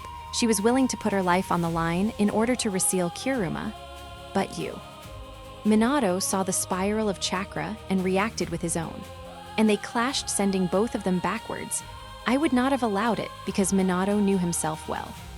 If there was a chance that he could prevent Kushina from risking her life, he would. The smile on Naruto's face told him that he was right, but the pain in his eyes told him it was a painful choice. She wanted you to live. She knew she wasn't going to make it, so she wanted you to live. To live and raise. Naruto looked as if he would cry, and Minato, who was never that good with sympathizing, anyway, had never wanted to run up to someone and hug him as much as he wanted to now. But it changed as the eyes turned to him with unadulterated anger, and another spiral of chakra was made, and Minato had no choice but to respond. You denied her, throwing your life away as well because you didn't want to raise me alone. You thought that it would be better for me to be alone. You didn't want to raise me. They collided again, and Minato had trouble focusing on putting enough power to hold Naruto back. But he just managed, and they were sent flying back again. What would he be like? Kushina had been dying, and he threw away his life. He somewhat understood. He didn't want to live in a world that Kushina didn't, but the choice had been that he abandoned his son. It seemed so wrong, and yet he really did understand. He heard Naruto laugh quietly before it began to get louder, and he watched the broken child in front of him. And you know what else? You decided to seal the 9 tails in me. Minato's mouth dropped. Leaving me alone wasn't enough, you know. You left me with a monster. Knowing the village would hate me, I was left alone with your legacy. I was left with the hate and the burden, and you're telling me that no one should have all that responsibility. Now it was clear. There was no way to pretend that it was the rain. Those were tears, flowing down whiskered cheeks, almost loudly breaking Minato's heart with each whisper. You left me. You left me. I didn't ask to bear that weight. Mom didn't want you to either. You were the one who decided this. You sealed this fate. I'm suffering because of your selfishness. You left me, you left me, you left me. Tears began to fall from Minato's eyes as well. All because we're a ninja family. That was your reason? Well, screw you, because I didn't want this. I didn't want to fight this hard and be this tired. What would he be like? I was lonely. What would he be like? And he was the worst. A fist slammed into his face, and he allowed the power of it to catapult him high before a foot slammed him into the ground. He was the worst. He always prided himself on making the right decisions. He loved this village, and he had always wanted to protect it. That was why he had wanted to be Hokage. And yet his family had been sacrificed in the process. Because we're a ninja family, he again understood. His own parents had been ninjas that had given their life for the village. And though it felt lonely when they died, he had a certain pride that his family had put their life on the line for what they loved. Losing your life was a risk that came with being a ninja, and ninja families more so. But this was wrong. Had he really been the one to have cursed this lonely child? Was it his fault that Naruto was living this life full of pain and misery? Do you hate me? Because he had to know. He wanted to hear the truth, and perhaps that was more of his selfishness, but it was something he really wanted to know. He was the one who had sealed the fox in his son. He was the one that gave his life and forced Naruto to be alone. It was his fault. And he looked into those blue eyes and finally saw the deep loneliness and pain that he had endured. He didn't need the Yamanaka ability to see what this child's past was like. Yeah. I hated you. What would he be like? Minato felt like his world was breaking. He wanted to run to Kushina. He wanted to hold her and never get away. And then he wanted to cry, because there was something exceedingly painful about hearing your own child say they hate you. It was different because even in that parallel world, he knew that he probably wanted the best for his son. He had imagined for so long what having a family with Kushina was like, and seeing his child like. This in front of him, saying he hated him. Minato fell to his knees, tears falling heavily. He wasn't good enough. If this was what he had done, perhaps he wasn't good enough. Not good enough to be a father, and not good enough to be Hokage. This would probably be the biggest change that Naruto ever made. Because Minato would step down. He would not allow himself to rule a village, knowing his was killing the people who were to be most precious to him. How can someone who can't even save his family become Hokage? A punch threw him back. I hated you. Another punch. I hated you. Naruto was straddling Minato and hitting him relentlessly, but Minato didn't even try to defend himself because he was resigned. I hated you. He would step down. He was too young to be Hokage. Maybe later, when he was wiser, he would, but I looked up to you. Wah. Naruto's was gripping his vest as he continued to yell, "You were my hero." And for some reason, Minato couldn't think. It was you I chased after. You were the one I wanted to surpass. You were the one I wanted to be Hokage because... Minato's breath hitched, and he couldn't understand what this child was saying. So he punched him, because Naruto was too close for him to think straight, but Naruto wouldn't shut up. It was your stupid idea not to leave me empty, and to fill me up with so much stupid love. You believed in me. Minato really did think he was going to cry, so he forced himself forward because he didn't want. He didn't want this innocent child to forgive him. So he gave a low kick followed by a cross, neither of which landed. I followed after you. Because of you. Minato was desperate because he didn't want to feel this. He deserved to be punished. He deserved Naruto's hate. Because of you, I became strong. A sob broke from Minato's lips, and he tripped slightly. Liar, it's all my fault you're hurting. Because of me, that's why when you look at me, you talk to me like. It all made sense. Why Naruto wanted nothing to do with him. Why Naruto glared at him and spoke so harshly. Because Minato had done something a father should never done to their child. When I look at you, I get frustrated. Naruto said slowly, and Minato was looking for any hint of a lie on the boy's face. Because I know had it been you, had you still been alive. None of this would have happened. There was no venom or bite. Just a weary resignation. I did hate you, but... Naruto's eyes hardened, and Minato struggled to stand as he felt the tension. He palmed a kunai as Naruto made clones that charged at him. I don't need you. Minato kicked the one on the right hard enough to dispel it and moved to the left. I can carry this burden, because... Minato watched as Naruto's hand glowed. It was different than the Raisengans that he had been making earlier. This one was brighter and larger, and it was as if he could see a swirl of red and yellow blending. And Minato struggled to use the last of his chakra to create his own giant Rasengan. I'm from a ninja family. Minato's mouth dropped as Naruto charged him, son of Kushina Uzumaki. The Rasengan blended into a beautiful and vibrant orange, and Minato couldn't think of a more perfect color. And son of the greatest Hokage. The chakras clashed, but it was hard for Minato to see past the tears flooding his eyes. The legendary fourth, Minato Namikaze. Minato looked up, between the falling raindrops as he lay in the mud in the dark of the night, alone. He hurt all over and he was chakra drained and he probably wouldn't be moving for a good long while. His eyes closed. I do respect you. That's why you're one of the people I want to save the most.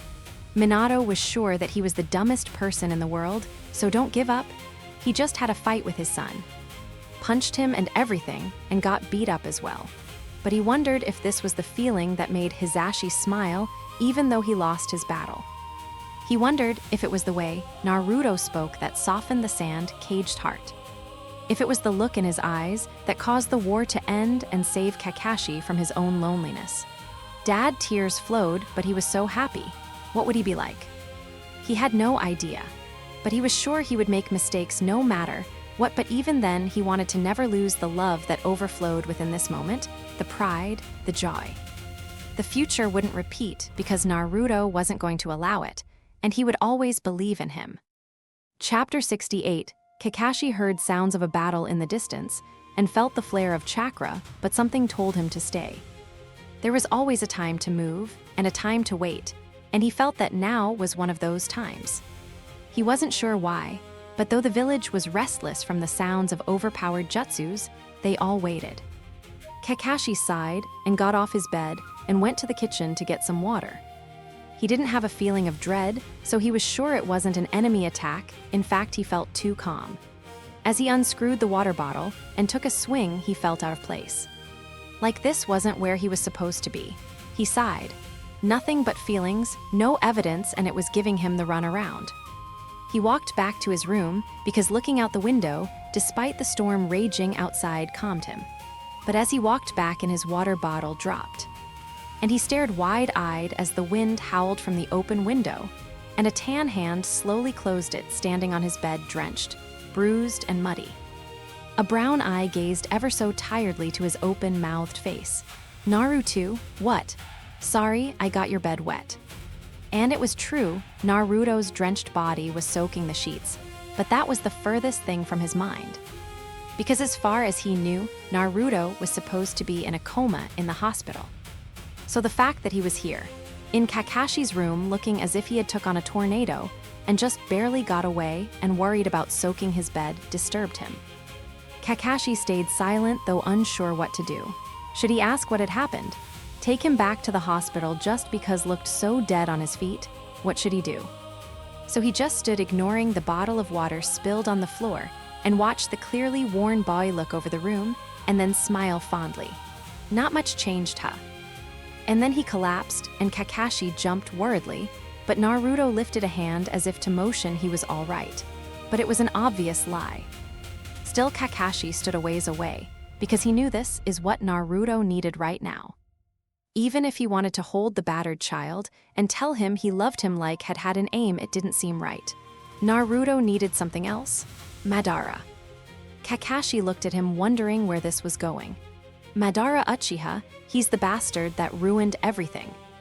Kakashi now recognized the name, but was sure the man had died a long time ago. Just cause his brother got the power, he was filled with so much hate. Bastard, Kakashi knew, the words probably meant nothing, because he wasn't going to ask Naruto to elaborate. Naruto just wanted him there, and Kakashi was learning that this too was an act of love, just being there. Because of him, the Uchihas got greedy. Because of him, they began to hate Konoha. Because of him, they were killed, and he was filled with hate. Kakashi watched the pain on the sunken boy's face. He turned Obito to darkness, he manipulated Nagato and used Sasuke, he set everyone up. Kakashi wanted to ask so many things, but he clenched his fist and bit his tongue. He was the one who caused Mom and Dad to die. For my life to be so damn lonely. Kakashi felt the tears prickle at the pain that cracked his visitor's voice. He caused their death. He made them suffer. He made you suffer. The pointed look that he gave was just as broken as his voice. And I wanted to save everyone, damn it. I wanted to protect them.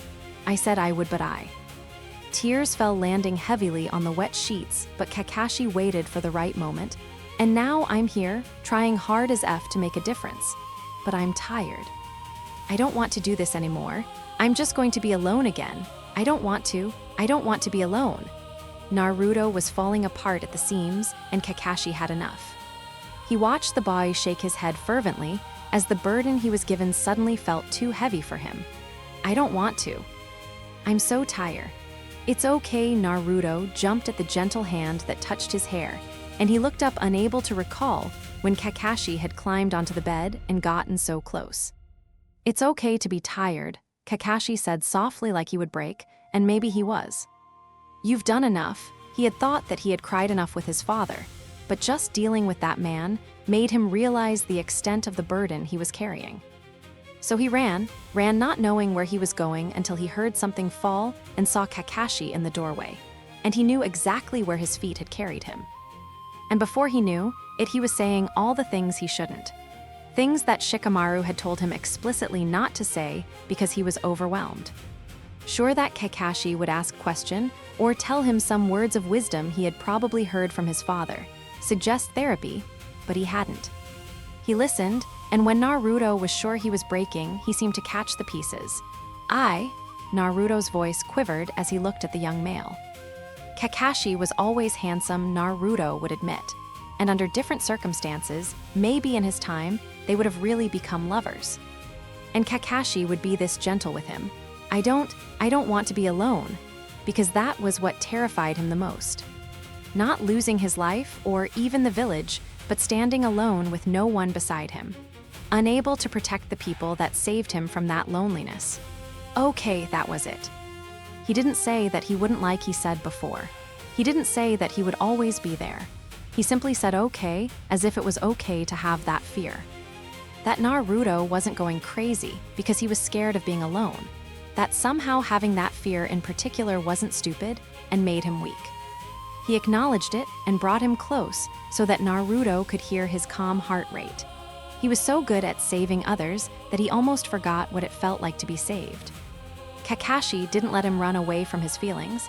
He didn't hate him for his mistakes and didn't sneer at his fears.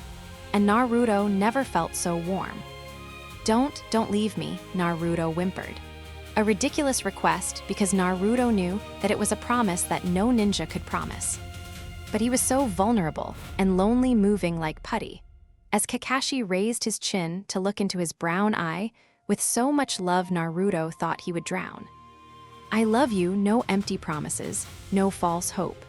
Just a fact sealed by a kiss that seemed to last forever and fill a cup that had run empty a long time ago.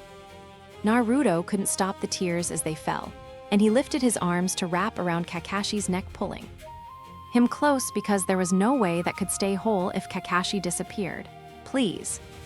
Naruto whispered as Kakashi ran gentle hands through his wet hair and pulled him equally as close as if they would blend together, showering him with gentle kisses that spoke volumes. Please love me. Chapter 69, Naruto and Kakashi were dating. At first, there was a lot of people who had issues, and Obaido wanted to punch the lot of them in the face. But nevertheless, the couple in question didn't even seem to notice. And Obaido couldn't help but think how normal they were. Naruto smiled brightly like a mobile sun, pranking people and having fun.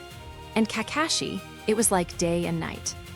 If you saw who Kakashi was before to now, you would think that Kakashi had been kidnapped and replaced. Wherever Naruto was, Kakashi wasn't too far away.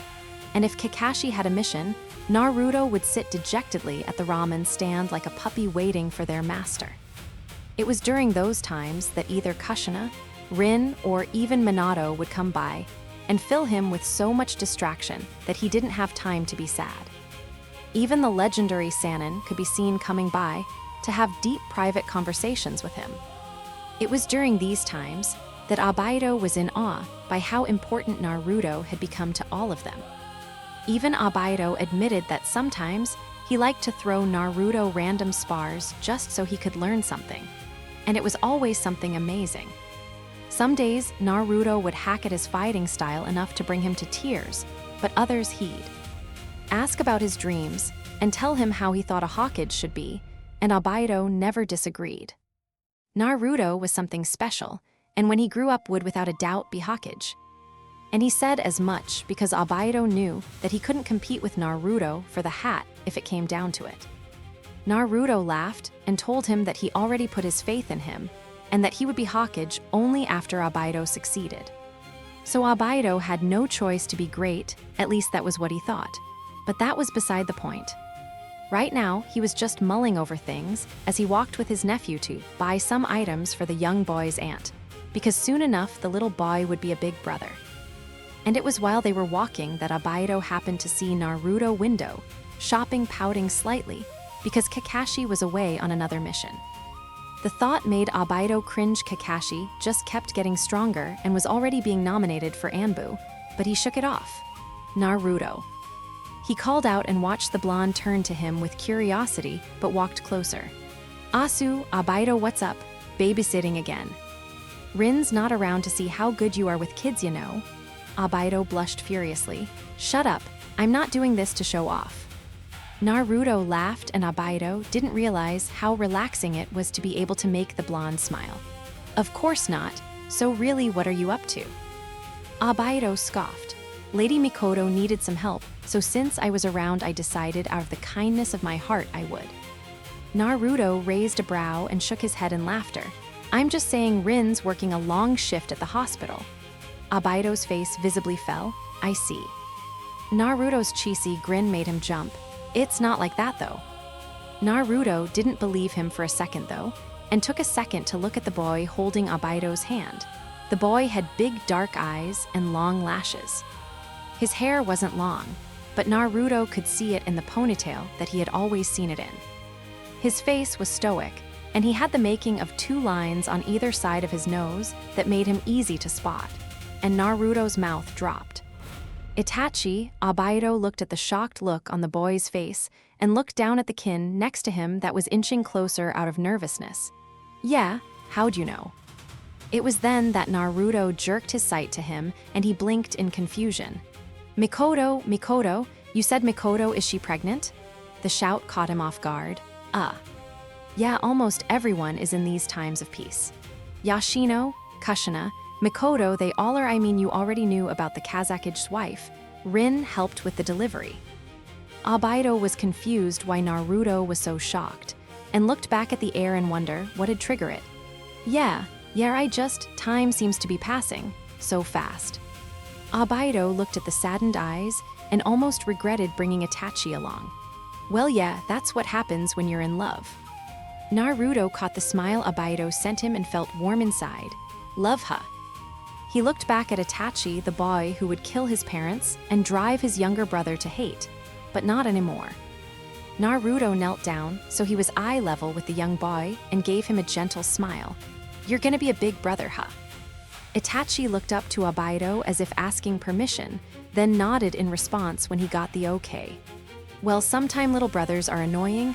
Oi, what are you telling him? But they're still your brother. Something about this blonde stranger held him captive. so you have to protect them no matter what. And you have to love them. Itachi soaked the words in. Promise, he had never made a promise with an absolute stranger, but he felt he had to with this person. So he nodded still, a bit too nervous to speak. And then the stranger lifted his hand, bringing up to fingers, and he watched with unwary curiosity until it smacked him painfully in the forehead, and he quickly brought his hand up to cover his forehead in shock. But the blonde stranger just gave him the most gentlest of smiles. Good, what the heck are you doing? Obaido suddenly yelled. The stranger stood back up to respond. I always wanted to try it too. You don't hit kids. What's wrong with you? Itachi didn't know what to make of the scene, but he couldn't help thinking he would never break his promise to this man. Chapter 70, Naruto looked out the window. He was sitting on his knees, gazing in awe at the stars above him. Kakashi lay on the bed, quite relaxed, reading. Well, it was a gift from Jiraiya, and it had a decent plot, to say in the least. Plus, Naruto hadn't been opposed to it, besides saying that it wasn't that good. They were relaxing in his apartment. Naruto had moved in after that night. Not that Shikaku minded, since he was getting reading to have Yoshino move in anyway. Kakashi was going to be put on a mission soon, but Naruto had asked him not to, and he couldn't say no. Not that Minato could either. When he had asked about it, Naruto had whispered that his birthday was soon. Kakashi had fumed. He should have known sooner so that he could plan a party or something. No doubt everyone would love to celebrate, but Naruto shook his head no, and Kakashi felt he shouldn't push it. So now, as the stars shone bright against the night sky, they were both relaxing, enjoying the life they had been blessed with. I'll be 12. Kakashi looked over, but Naruto still stared at the stars above. Regardless, Kakashi closed his book and sat up a bit, waiting for Naruto to continue. When I was 12, my world changed. Naruto thought back to that year and would have never in a million years think he would ever end up here. I learned of a well-kept secret. One of my teachers tried to kill me, and one tried to save me. Kakashi's fist clenched, but he took breath. These days, when they were alone, Naruto often talked about the things he had experienced. Some were good, some not so much. Kakashi moved so that he settled behind Naruto, wrapping him up and pressing him back to his chest. But I became part of a team and made great bonds, friends, and unforgettable memories. Naruto thought of Sakura, a person whose name he only began to say again recently. Sasuke, Haku, Uruka, Konohamaru, Neji. Gaara, with each person another memory, and his eyes teared, but the strong arms holding him prevented them from falling. Then a memory came to him, and he wiggled out of Kakashi's hold so that he could look at him face to face. I met you then. Kakashi liked the smile on his face. The him of the future was someone he would have killed if he met now. He had begged Naruto to tell him, and he had. Honestly, bluntly, and coldly. The things he had done, how he had lived, and it had him in tears begging Naruto for forgiveness. But Naruto told him, you're different. And like how Naruto said all things, it came out as the absolute truth. But Naruto didn't hate the him of the future Kakashi had come to realize. He couldn't and still have a smile like that. I'm glad that I met you. Naruto brought his hands up and brought Kakashi's face close so their foreheads touched. I'm so happy. Wrong, Naruto. This was wrong. Thank you for loving me. This was very wrong. Why? A brown eye looked at him in confusion. But this was wrong. Why does it feel like you're saying goodbye? Naruto leaned back and they stared at each other before he gave him a sad smile that broke his heart. And he wanted to scream. Because he was just as scared of being alone as Naruto was. He was just as frightened. He didn't want to be alone. He had already lost his father. And nowadays everyone was so busy. Obaido was becoming a jounin, and Rin was a highly requested medic. Everyone was drifting. He didn't want to be alone. He didn't think he could live without this warmth.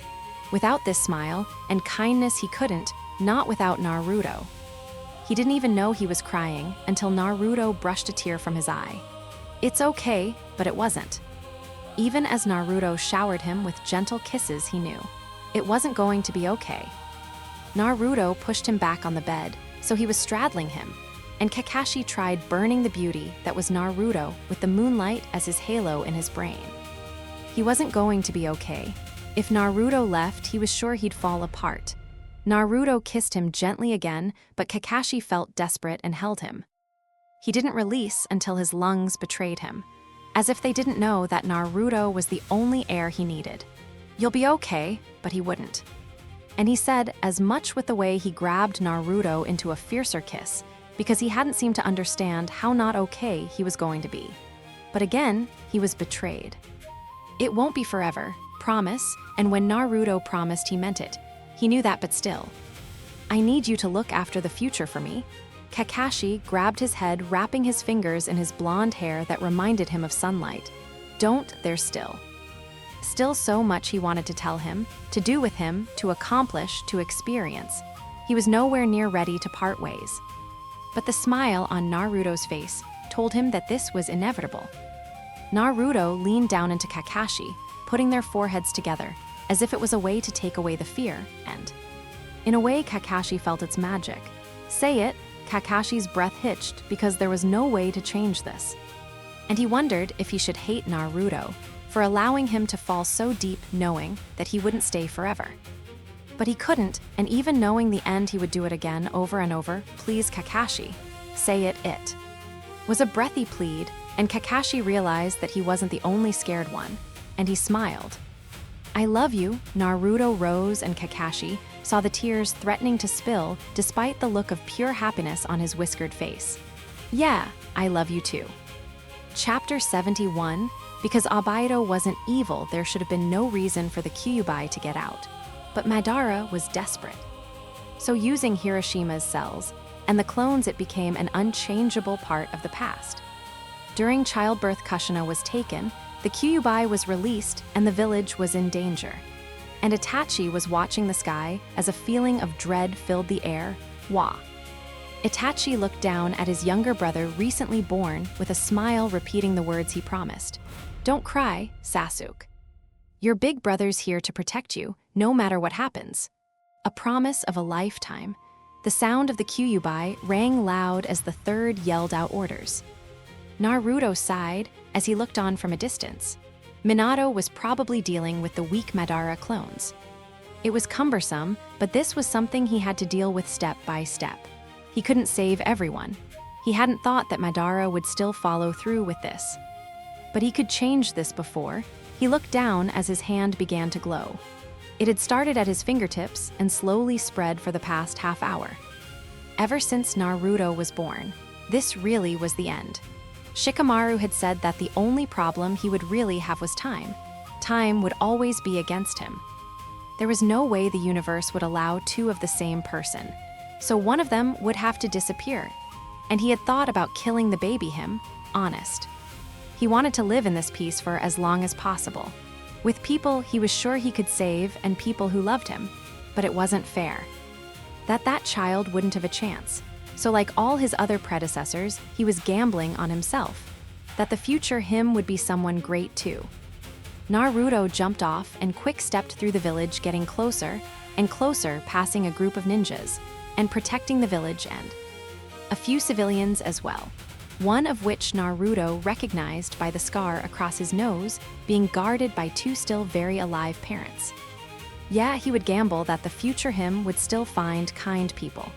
"Giant Rasengan," he yelled as he leaped over Sarutobi, whose mouth dropped.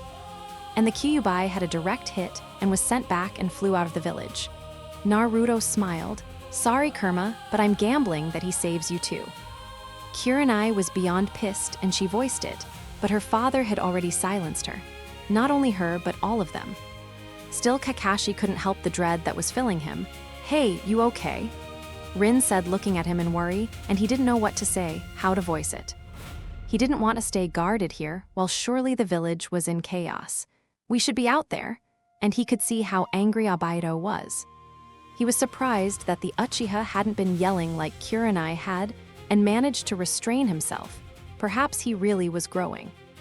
Just then, there was a grunt, and the Jounin that had been holding up the barriers fell from the tree. "What?" Kurenai's father yelled as he turned to the intruder. "Yeah, sorry, but I hate when people underestimate kids." Kakashi's mouth dropped as light began to shine in his darkness.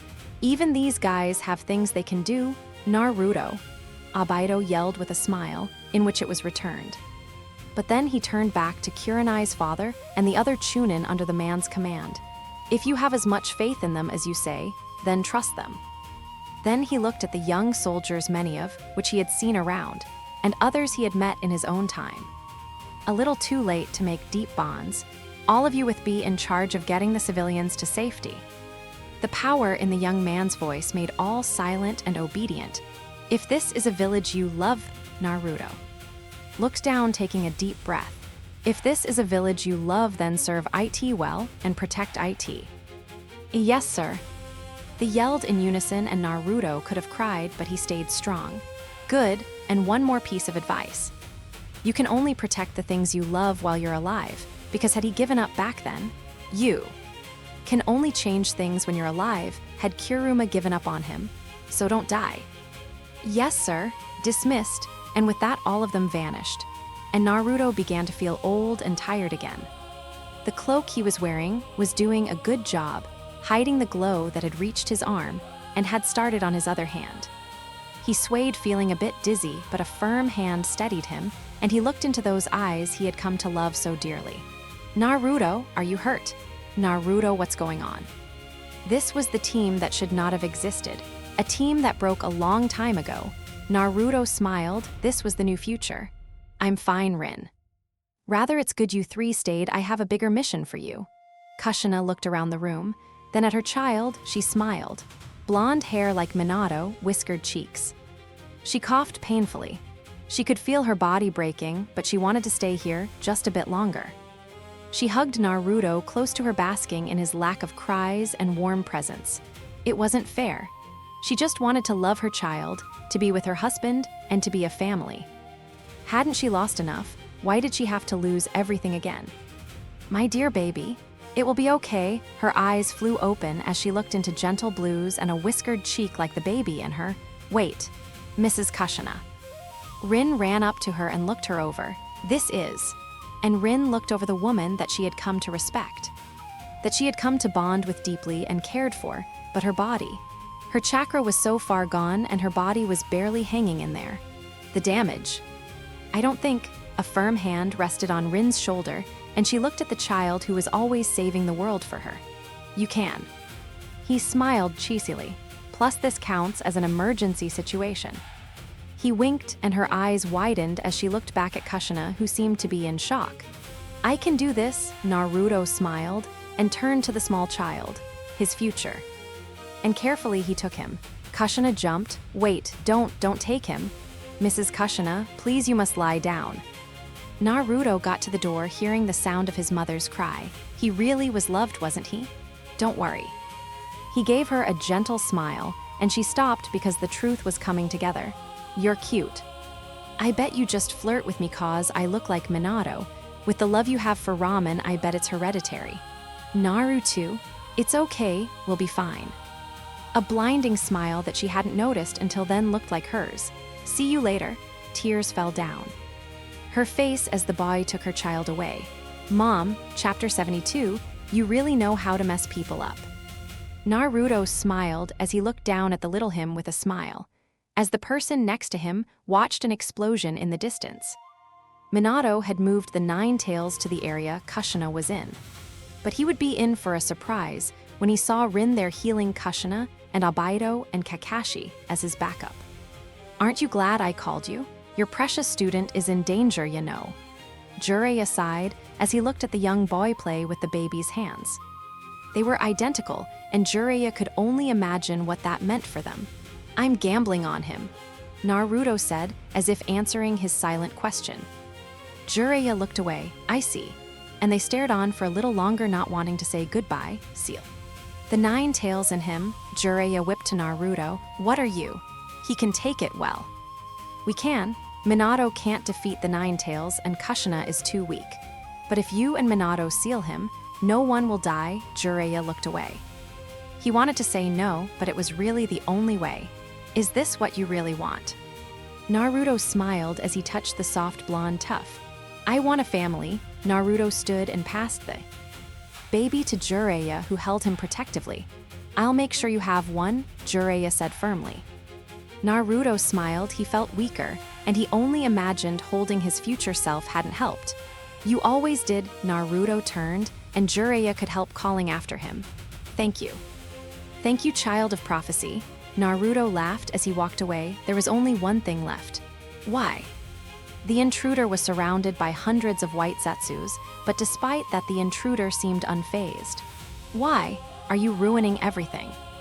The multiple Zetsus lunged at the young boy, but it didn't last as a shockwave of power filled the room and they all began to turn to trees.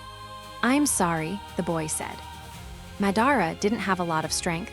He had wasted too much trying to control the Kyuubi through a clone. And so, if anything, he had maybe one jutsu at his disposal. One to kill the boy, constantly messing up his plans. I'm sorry that you lost your family. He had waited so long. He had found the perfect vessel, an Uchiha that was about to die, and yet he had gotten away. He was so close, and yet this child was ruining everything. The treasure that you had worked so hard to protect also disappeared. What do you know? The boy talked as if he knew his past, his history. You wanted what was best for the village and your clan, but... The boy walked closer, and the man felt vulnerable under his gaze. You were wrong. Shut up. If the boy wanted to fight, let him do so silently. No one should live in fear. Humanity isn't so kind. You can't let people do as they wish. People will hate and curse and kill. That is not peace. If I control them, no one will die. That is my peace. The boy stopped and stared at the withered man. You taught me hate. Madara didn't understand. You taught me to kill, to hate, to go to the extremes. You taught me that not everyone can be forgiven, and not everyone deserves a second chance. He didn't know why the boy talked like he knew him, but he didn't like it. It was because of you that I lost those important to me, that I fell into darkness and lost my heart. It was you who made me forget. Tears fell from the boy's eye. That's why I'm sorry, because I finally understand your pain. If I could just force people to be at peace then. Madara watched as the boy held out his hand, and there was a swirl of chakra. He tensed and began to gather his own. But I was reminded why I won't. I remembered the good things, like freedom and happiness and love. Madara watched the orb of light grow bigger, love and friends that would never abandon me. That no matter how far apart you are, you don't have to be alone. That no matter how much pain you face, if you don't give up, there is sure to be hope. Madara didn't want to see this. It was ending. Why? He just wanted peace, peace for Azuna's sake. That's why I can't let you. For the sake of the peace I'm trying to protect, for the peace you want. The boy did know. Madara's hands dropped. He was getting too old for this, and the orb looked like it was carrying the night sky. I will trust in the future. That's what I decided. And as Naruto's body glowed in the finale, he dropped the giant Rasengan down, knowing this was the end for both of them. The end of everything. Madara looked down at his hand. It was no longer withered, and old. He could hear the sounds of birds and rustling leaves and smell the freshness of spring. I'll gamble on the future, came a strong, familiar voice. A deep laugh sounded in response. I think that will be the first bet you ever won. Hey. I'm not that bad. Tell him Azuna. The name made Madara jerk his head up to see three familiar figures walking away. I'm just looking forward to an Uchiha Hokage, and then a young boy with a spiked dark hair looked back at him, and he didn't care how unmanly he looked as the tears fell when he looked at the face of his long-dead brother. Right, brother? Kakashi stood in his room, and it felt so empty, and all he could do was stare at the jar that held a Sharingan. It had a small note that said Abaito said it was okay, but something bothered him. He wasn't sure why his had to lost his right eye, or how the Nine Tails had done it, but it was gone, and here was a perfect replacement. And though he should feel happy, tears fell, and he didn't know why. Kakashi, don't forget Naruto. Chapter 73, 12 years later. There were times that Kakashi felt empty, and like he had forgotten something very important. He wasn't the only one. A lot of them in the village did, like they were missing something very important. And there were certain things in their memories they couldn't explain, like how Rin got the Sanbai, or how Kakashi had a Sharingan, or the treaty in Suna. But even a mind walk had provided no conclusion. Blank spots in a storybook that left them with questions and no answers, but that was fine. Life moved on and the village was okay. Kakashi had long since gotten over the death of his father and even paid the man's grave its respect. Obaido and Rin had grown up splendidly, and Kushina was planning to have another kid. He wasn't alone. For a while, he thought he was. Something deep inside him felt like it had been ripped away, and because he didn't remember what it could be, the darkness left him more confused. He tried to drown the pain in anything he could find: alcohol, women, mission. But his friends never let him get too far. They always brought him back and checked up on him, they cared, but it hadn't seemed like enough. They just couldn't fill the void that something he couldn't identify have left behind. That was until it happened. When out of nowhere, like a tidal wave, he was filled to the brim. There was no emptiness, no loneliness, just a feeling of overflowing, and he wanted that person to overflow too, that he swore on his life. So Kakashi smiled because he was okay. How can you smile at a time like this? He's late again? The pink-haired genin yelled at him, making him sigh. His mind had wandered as they stood at the training site, waiting for what seemed like forever. "Mama, I'm sure he'll be here soon. You're too easy on the dobe," said the second Uchiha air coolie as he leaned against a tree. Kakashi hated the arrogant attitude, but he didn't dare reproach the boy lest Itachi be on his case again. "You're so right, Sasuke." Oh, Kakashi sighed again at the love-struck girl and looked away. Just then a sound was heard from the distance, and they all could guess who it was. About time. Sasuke groaned as the blonde-haired, blue-eyed prankster ran toward them and then skidded roughly to a stop. Sorry. You're late, Naruto." The boy gave a crooked smile as he rubbed the back of his head submissively. "Sorry, Sakura, but it wasn't my fault." Her glare was enough to make a criminal confess. "Really? I was on my way here when I overheard this old lady talking to someone. And when I looked over, you won't believe who I saw." Kakashi groaned, already knowing where this was going. "The Hokage."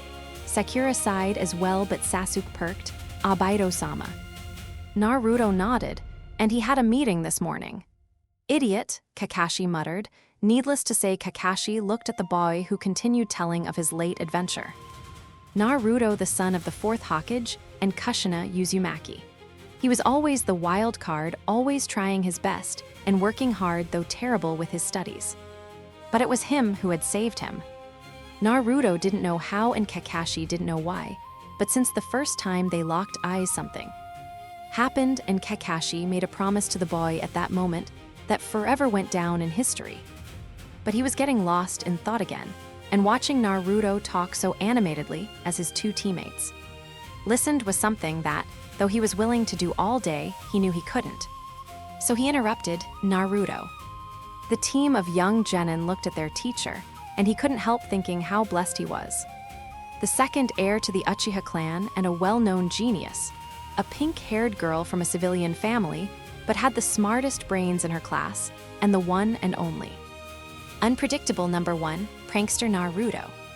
"You have to remember," Kakashi said, walking to the boy as those blue eyes looked at him in wonder. "When you're late," he dropped a heavy hand on the blonde head, who flinched as he ruffled it gently. "We lose time in training and—" Naruto pouted, and he squatted down at eye level so he could get a full glimpse. The other two members just rolled their eyes, used to the routine. "I get to spend less time with you," Kakashi said, gentle, as he brought his hand down so that he could brush a whiskered cheek. The boy had the audacity to blush and pulled his face away. "I'm still not going to marry you." Sasuke groaned as if this was a regular occurrence, and it was. "Can we start training now?" "I'm ready to take the Chunin exams." Sakura's eyes turned to hearts as she stared at the dark-haired boy. "You can do it, Sasuke." Oh, Naruto brushed off the scene that had just played, because he was used to it as well, and ran off to catch up with the team, but before he got too far, he looked back to see Kakashi standing where he had left him. The teacher's eyes a bit distant before he made contact and waved him off. "Don't worry, I'll catch up." But he didn't seem to make a move as Naruto turned, and that made him stop. And so Naruto, with a heavy sigh, stomped almost irritatedly back to the surprised man and grabbed his hand roughly. Hands that were too big compared to his own. "Come on," Naruto said as he looked at the man with blue eyes too big for his face and a smile too dazzling for anyone to witness. "I won't leave ya, Finn." The fact that his son would come to despise him so much in the future hurt. Becoming Hokage was work though, and he brought a ready Kushina into his life completely. And his first mission was his Announce, so he left. It was almost hilarious the rumors he heard, especially the ones of Konoha and Kumo. He had met the young R&B and knew they would meet again, but the fact that a treaty was proposed told him exactly where the boy had gone off to. But that was not his job anymore. He was not the third willing to let this boy do as he pleased unaware. As Hokage, it was his job to know, and Naruto would have to understand that whether he hated him or not, things had changed, and he had to come to terms with that. But Minato never got the chance. When he returned, word that Rin had been kidnapped was heard. As he rushed into the hospital, though he was quite surprised to see Naruto in emergency surgery, Kakashi desperately trying to get in. Rin with tears falling and folded hands, and Abaido yelling that he couldn't give up. Minato had had enough. He didn't want his son to die so young. He didn't want his son to suffer so much. He didn't want this life for his son. Never, rain began to fall slightly as the storm began to grow, but he didn't care. He didn't expect them to have a nice talk anyway. That was why he was so far away from the village. When he felt the boy's chakra flicker, he knew that he had woken and wasted no time.